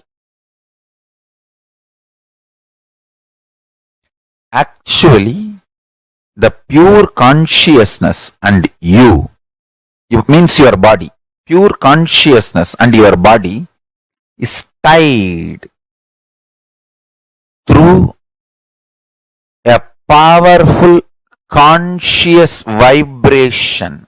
I should call it as a powerful words, conscious vibrations. Understand? Guru can change that programming and give you the best possible conscious frequency connection between you and your body. Your consciousness and body, that connection, Guru gives the best connection, ultimate connection.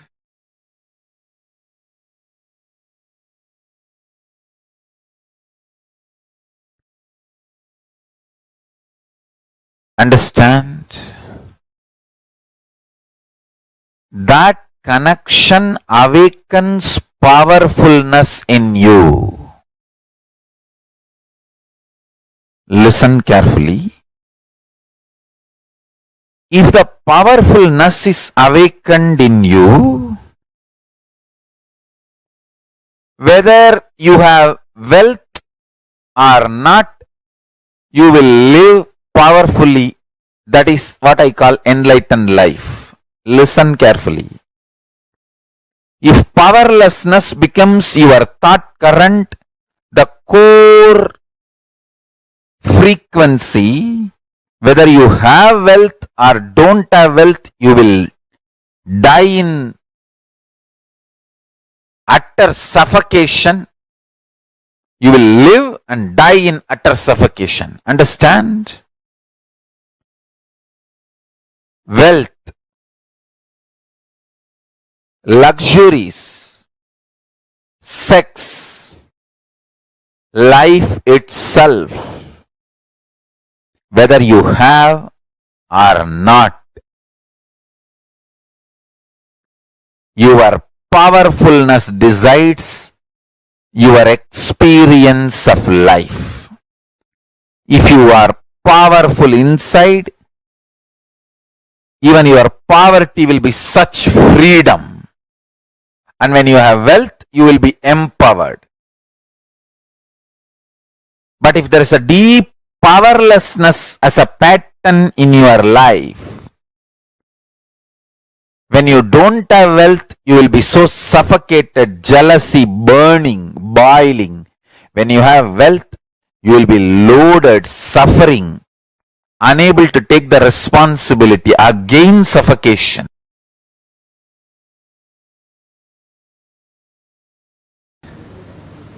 So the first thing power manifestation needs is Shaktipada. Shaktipada is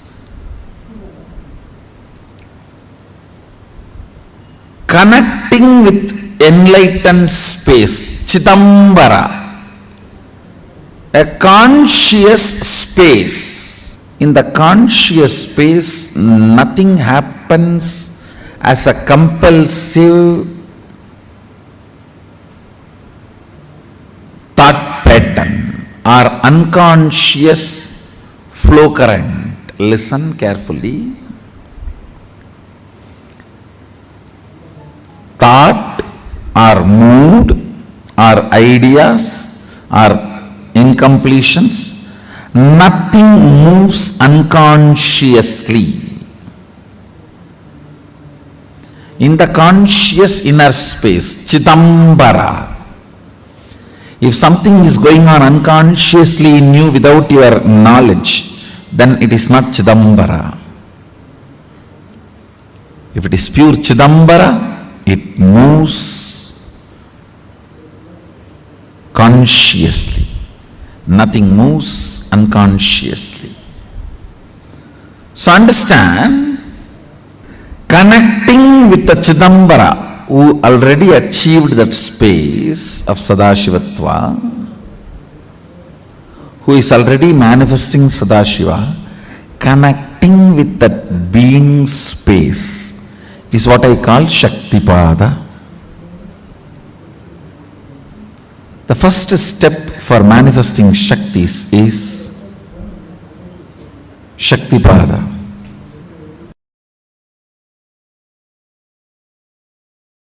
Let me give an introduction about what is Shaktipada process. Please understand.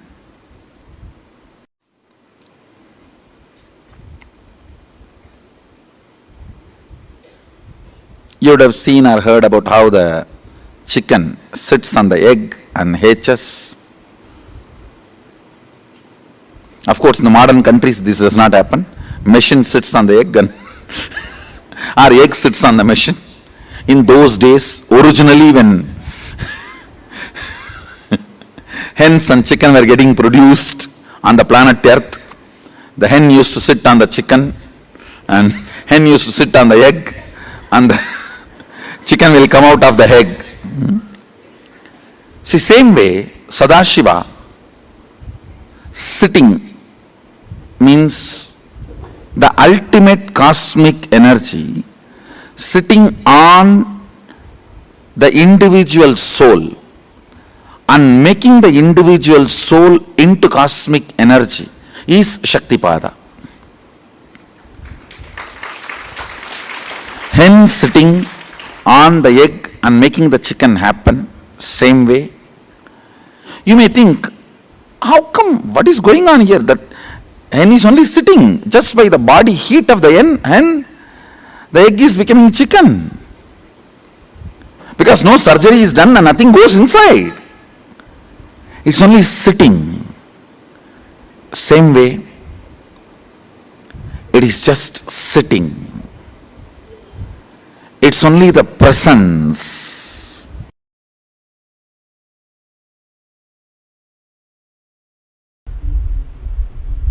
Listen. Part of you exists in your body. Part of you exists in your mind as thought currents, cherished thought currents. Understand? World has all types of thought currents. Thought currents of love, thought currents of lust, thought currents of anger, thought currents of violence, thought currents of serving, thought currents of stealing, all thought currents exist. What kind of a thought current you want, you attract that. What kind of a thought current you enjoy, you attract that. As I said yesterday, your cognition is like a broomstick. The sticks you like, you collect all that and keep it together and tie. With your identification, I.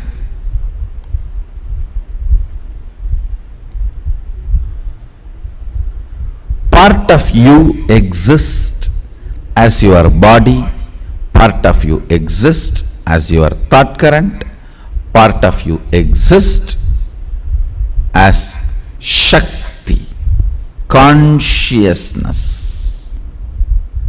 Listen, that part of you which exists as Shakti, I am rekindling it, awakening it, so it takes over your body part and mind part. Listen, making your conscious part take over your body part and mind part.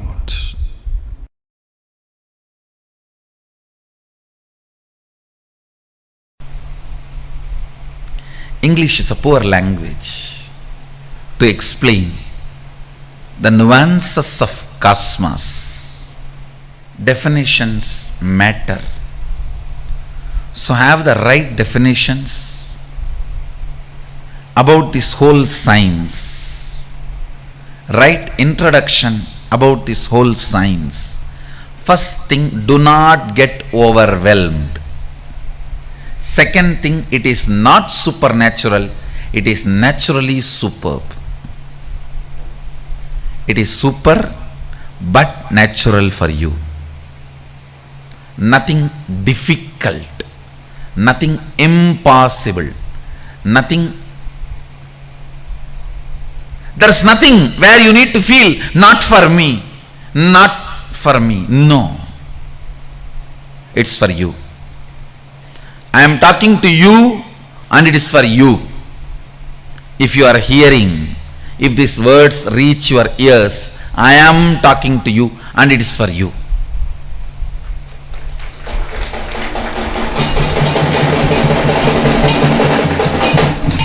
It's a simple, very simple science. All you need to do is detoxify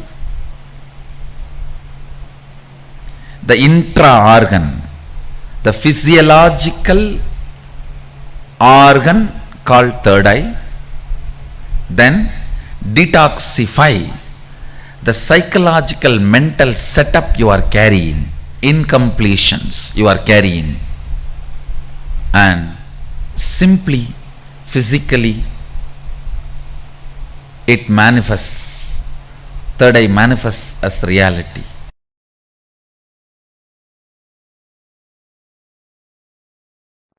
I feel job satisfaction.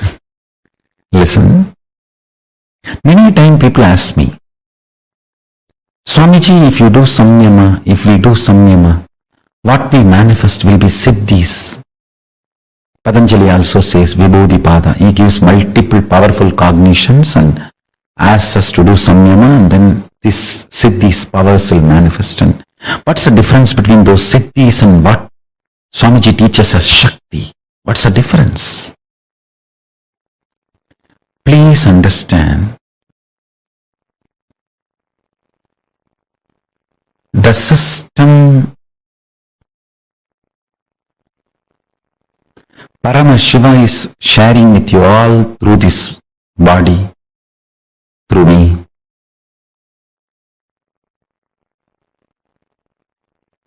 Is starting with the fundamental cognition that you are Paramashiva, ultimate.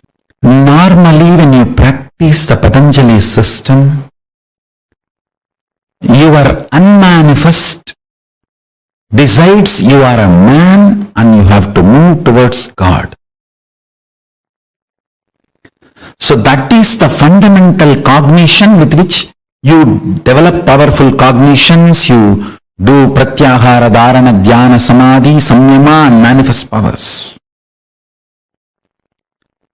Here, the system Paramashiva is revealing through me, the whole foundation is different. Here the foundation is you are Paramashiva, understand? Your unmanifest recognizes that you are Paramashiva even if you have not yet manifested it. There is a complete shift in the whole foundation from where you are beginning.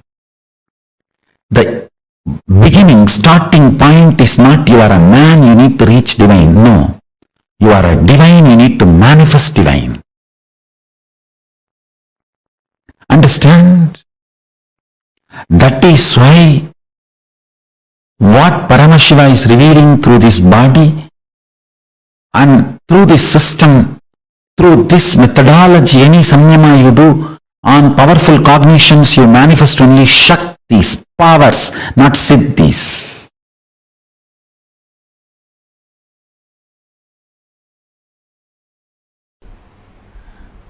I'll give you some of the understanding about the units of physics and chemistry and biology.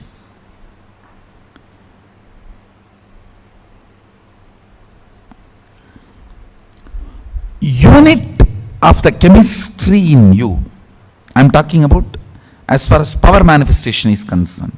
Biology is your biomemory. When you add powerful cognitions, the actions and reactions happen is chemistry. And what you manifest is physics. Powers. Or powerlessness, whatever.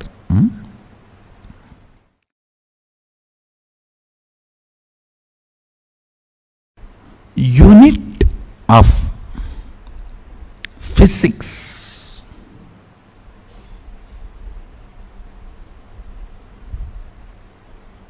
is power or powerlessness. That's all. Only these two unit.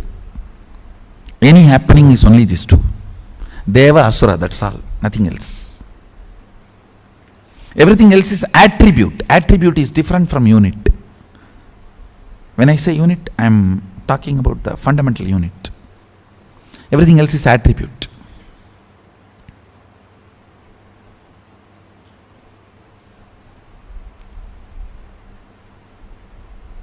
Same way in chemistry, pain and pleasure, only these two are unit.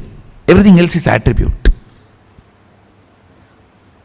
All experience, action and reaction is only pain or pleasure, that's all. That is why the day I was telling that don't invite pain but don't hate pain, because pain grows the roots in you which you can never grow by just joy. It brings certain kind of a depth in you which you cannot get it just by joy.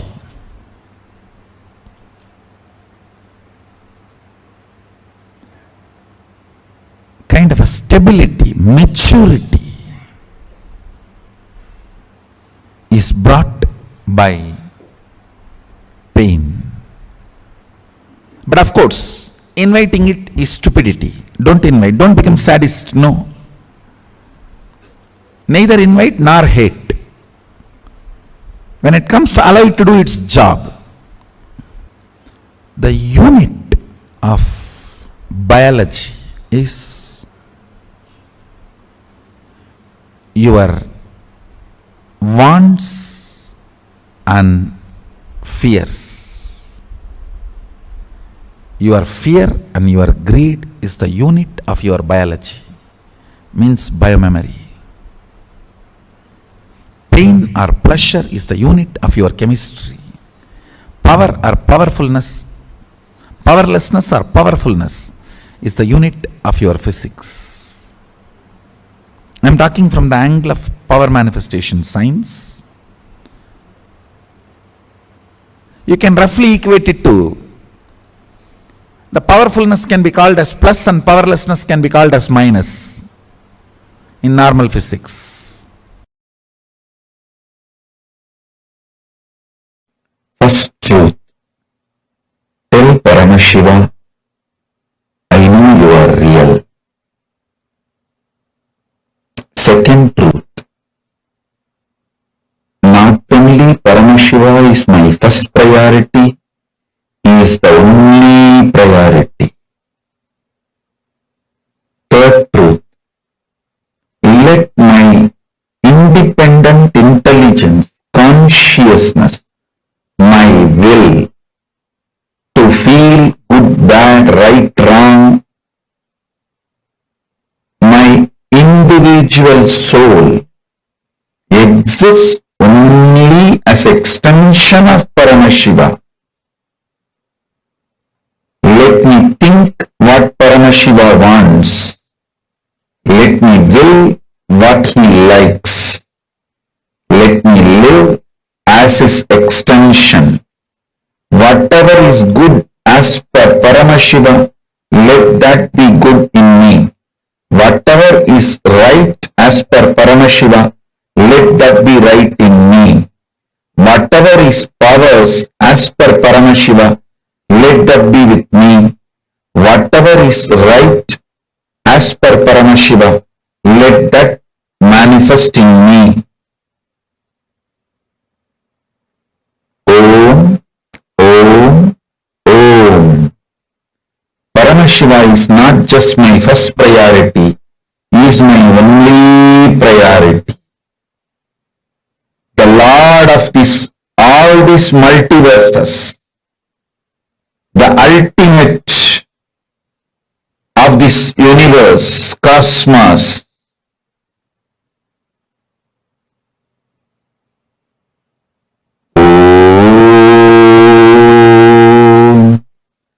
Let Paramashiva's activism manifest in me.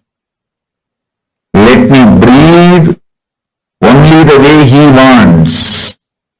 Let me think only the way he wants. Let me live only the way he wants. Let me desire only the things he wants.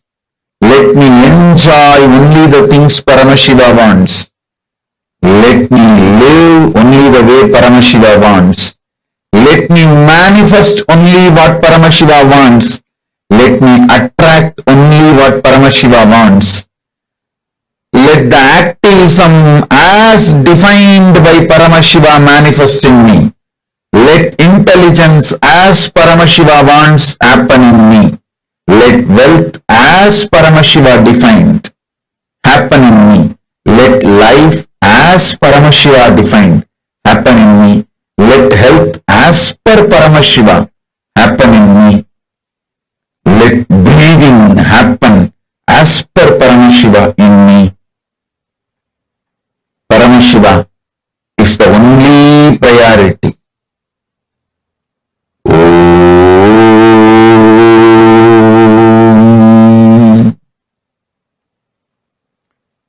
Sit or stand with 25 heads, 50 hands and 75 eyes as the source of the cosmos, Adi of the cosmos.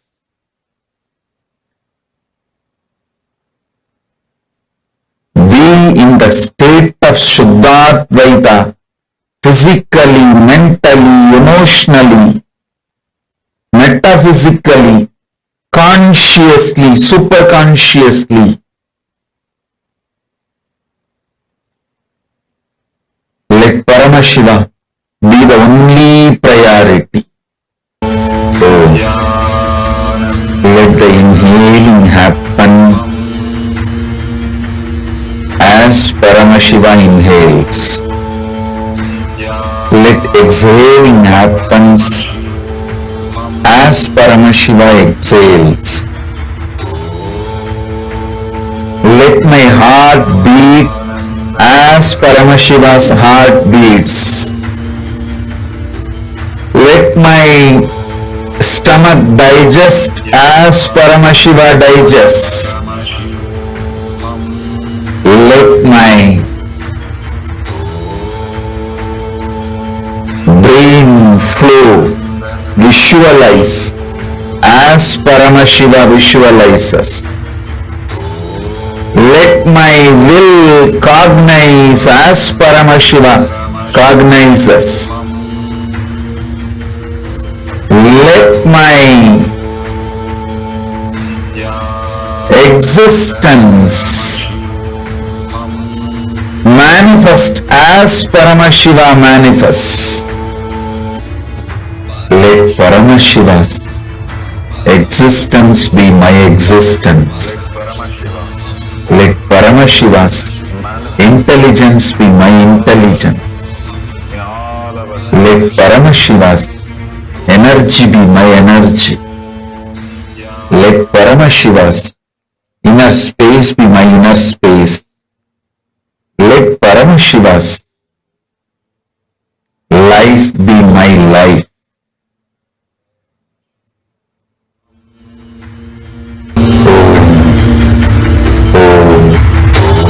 Mama Sangalpam Paramashiva Sangalpamastu.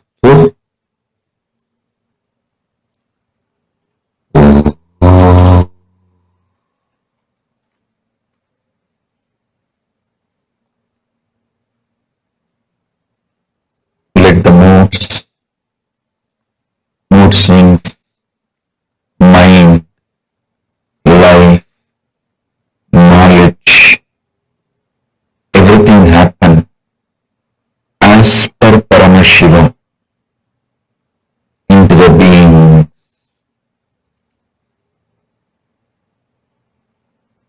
Manifest only Paramashiva. Oh.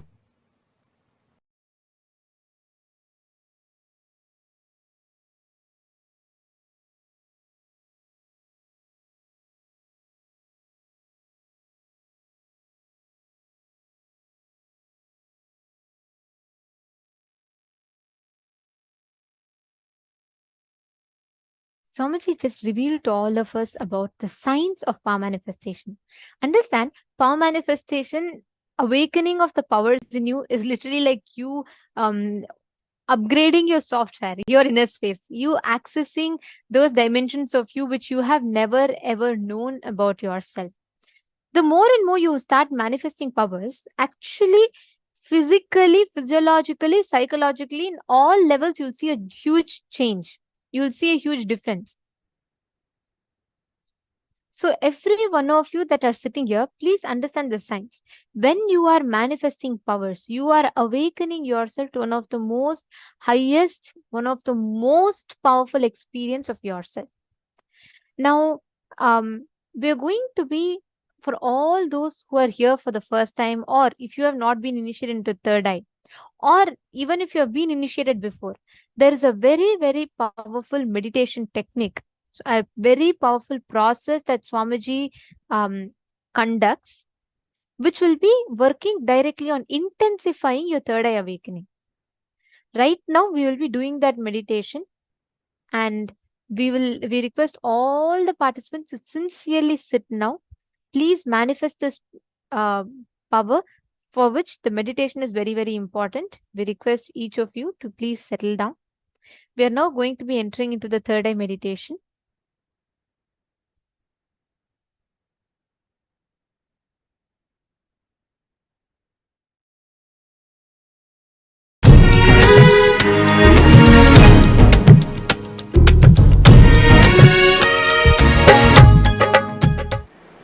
I welcome all of you with my love and respects. Third eye. The techniques I have designed are most safe. To tell you honestly, I have not even designed this technique. I took it from Shaivagamas, Mahadeva's teachings to Devi. I took it from that and organized it. Only the permutation combination is my contribution. Otherwise, the original technique is from Shaivagamas. I have taken this techniques, organized it. It is time-tested, foolproof. No wrong, bad, ill side effects. The only side effect is bliss, knowledge and enlightenment. I'll initiate all of you into that process. Listen to the technique properly. Now, this technique is a two-part. First part, with your open eyes, start visualizing the center of your forehead, means where I have the kumkum, the red dot. Center of that spot in you, means your third eye, is open. Your third eye is open. You are looking through the third eye. First few minutes it will be little difficult, but you will catch it within 4-5 minutes. Let your eyes be open, but look through your third eye.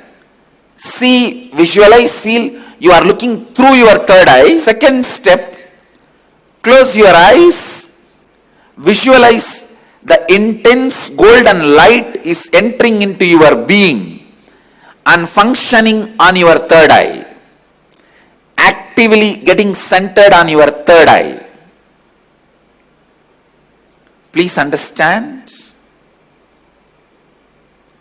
the first step is visualizing. You are looking through your third eye, and now my third eye photograph will be projected. Look into my third eye. Look through your third eye to my third eye. First step. Second step, close your eyes and visualize intense light, golden light is entering into your body from above, the sky, entering into your head and getting centered, functioning, active on your third eye. I'll guide you step by step. Now, please keep your eyes open and gaze at my third eye. Visualize you are looking through your third eye. Between your eyebrows, there is a red color hole. Visualize you have a red color hole between your eyebrows and intensely look at my third eye.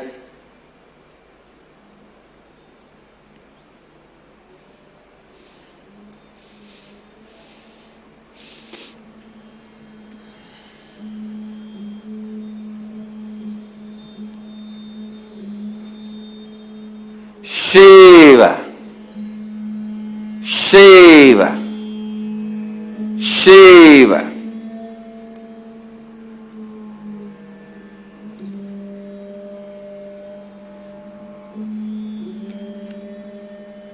Shiva. Your eyes can be open, but visualize you are looking through the third eye.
Shiva, Shambhavi,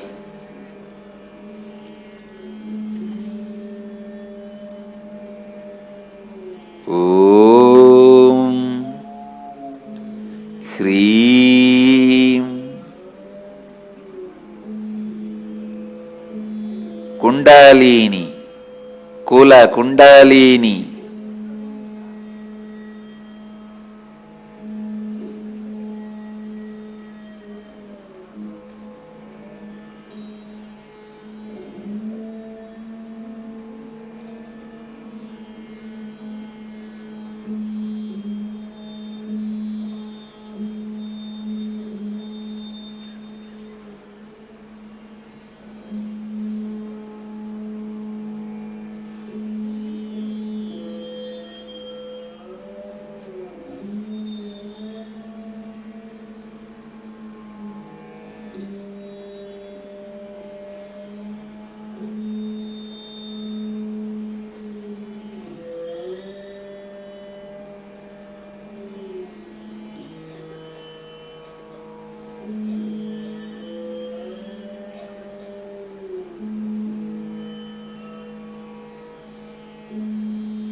Shiva.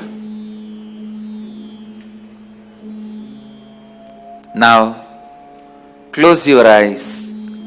Visualize the heavy white light, golden light is landing on your head from the cosmos and getting activated and centered on your third eye. Close your eyes and visualize the energy entering through your head and getting activated and centered on your third eye. Shiva,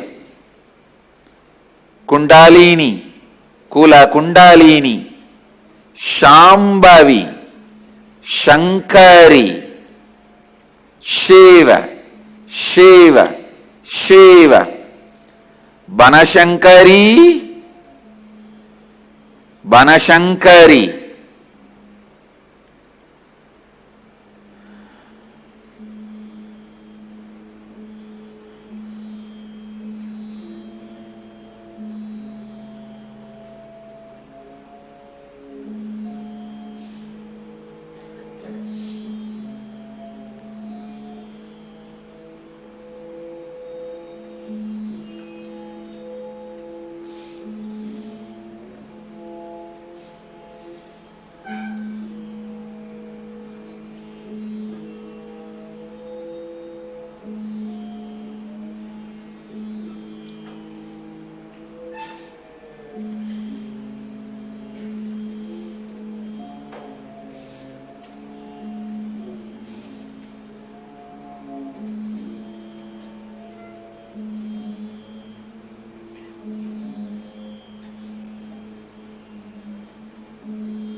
Om Hreem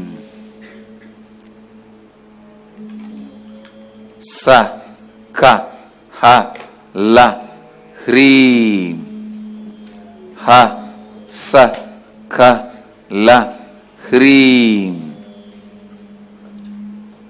Ka Ye Yi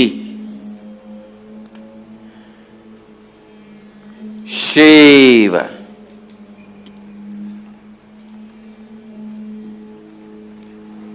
Shiva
Shiva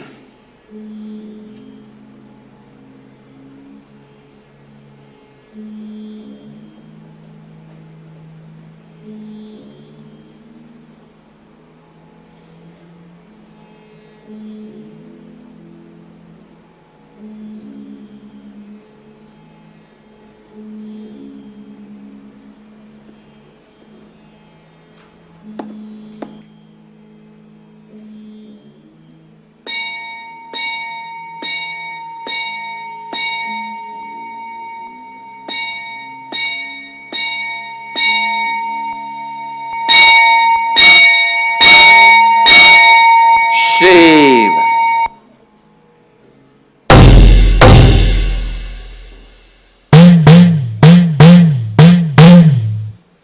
Shiva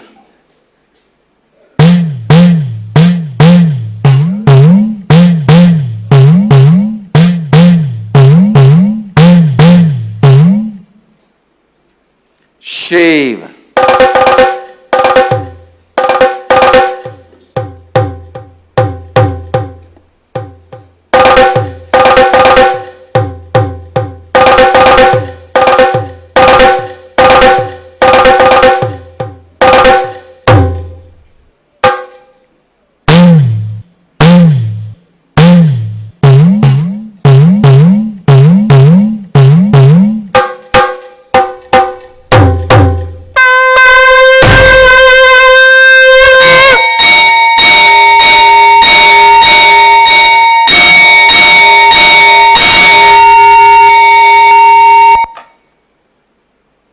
Shiva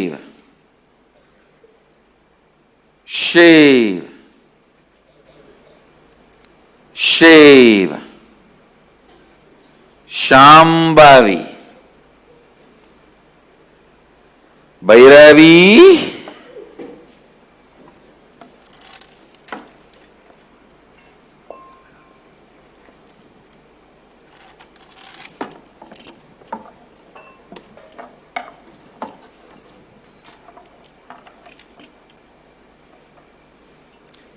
Shiva Shiva Shiva.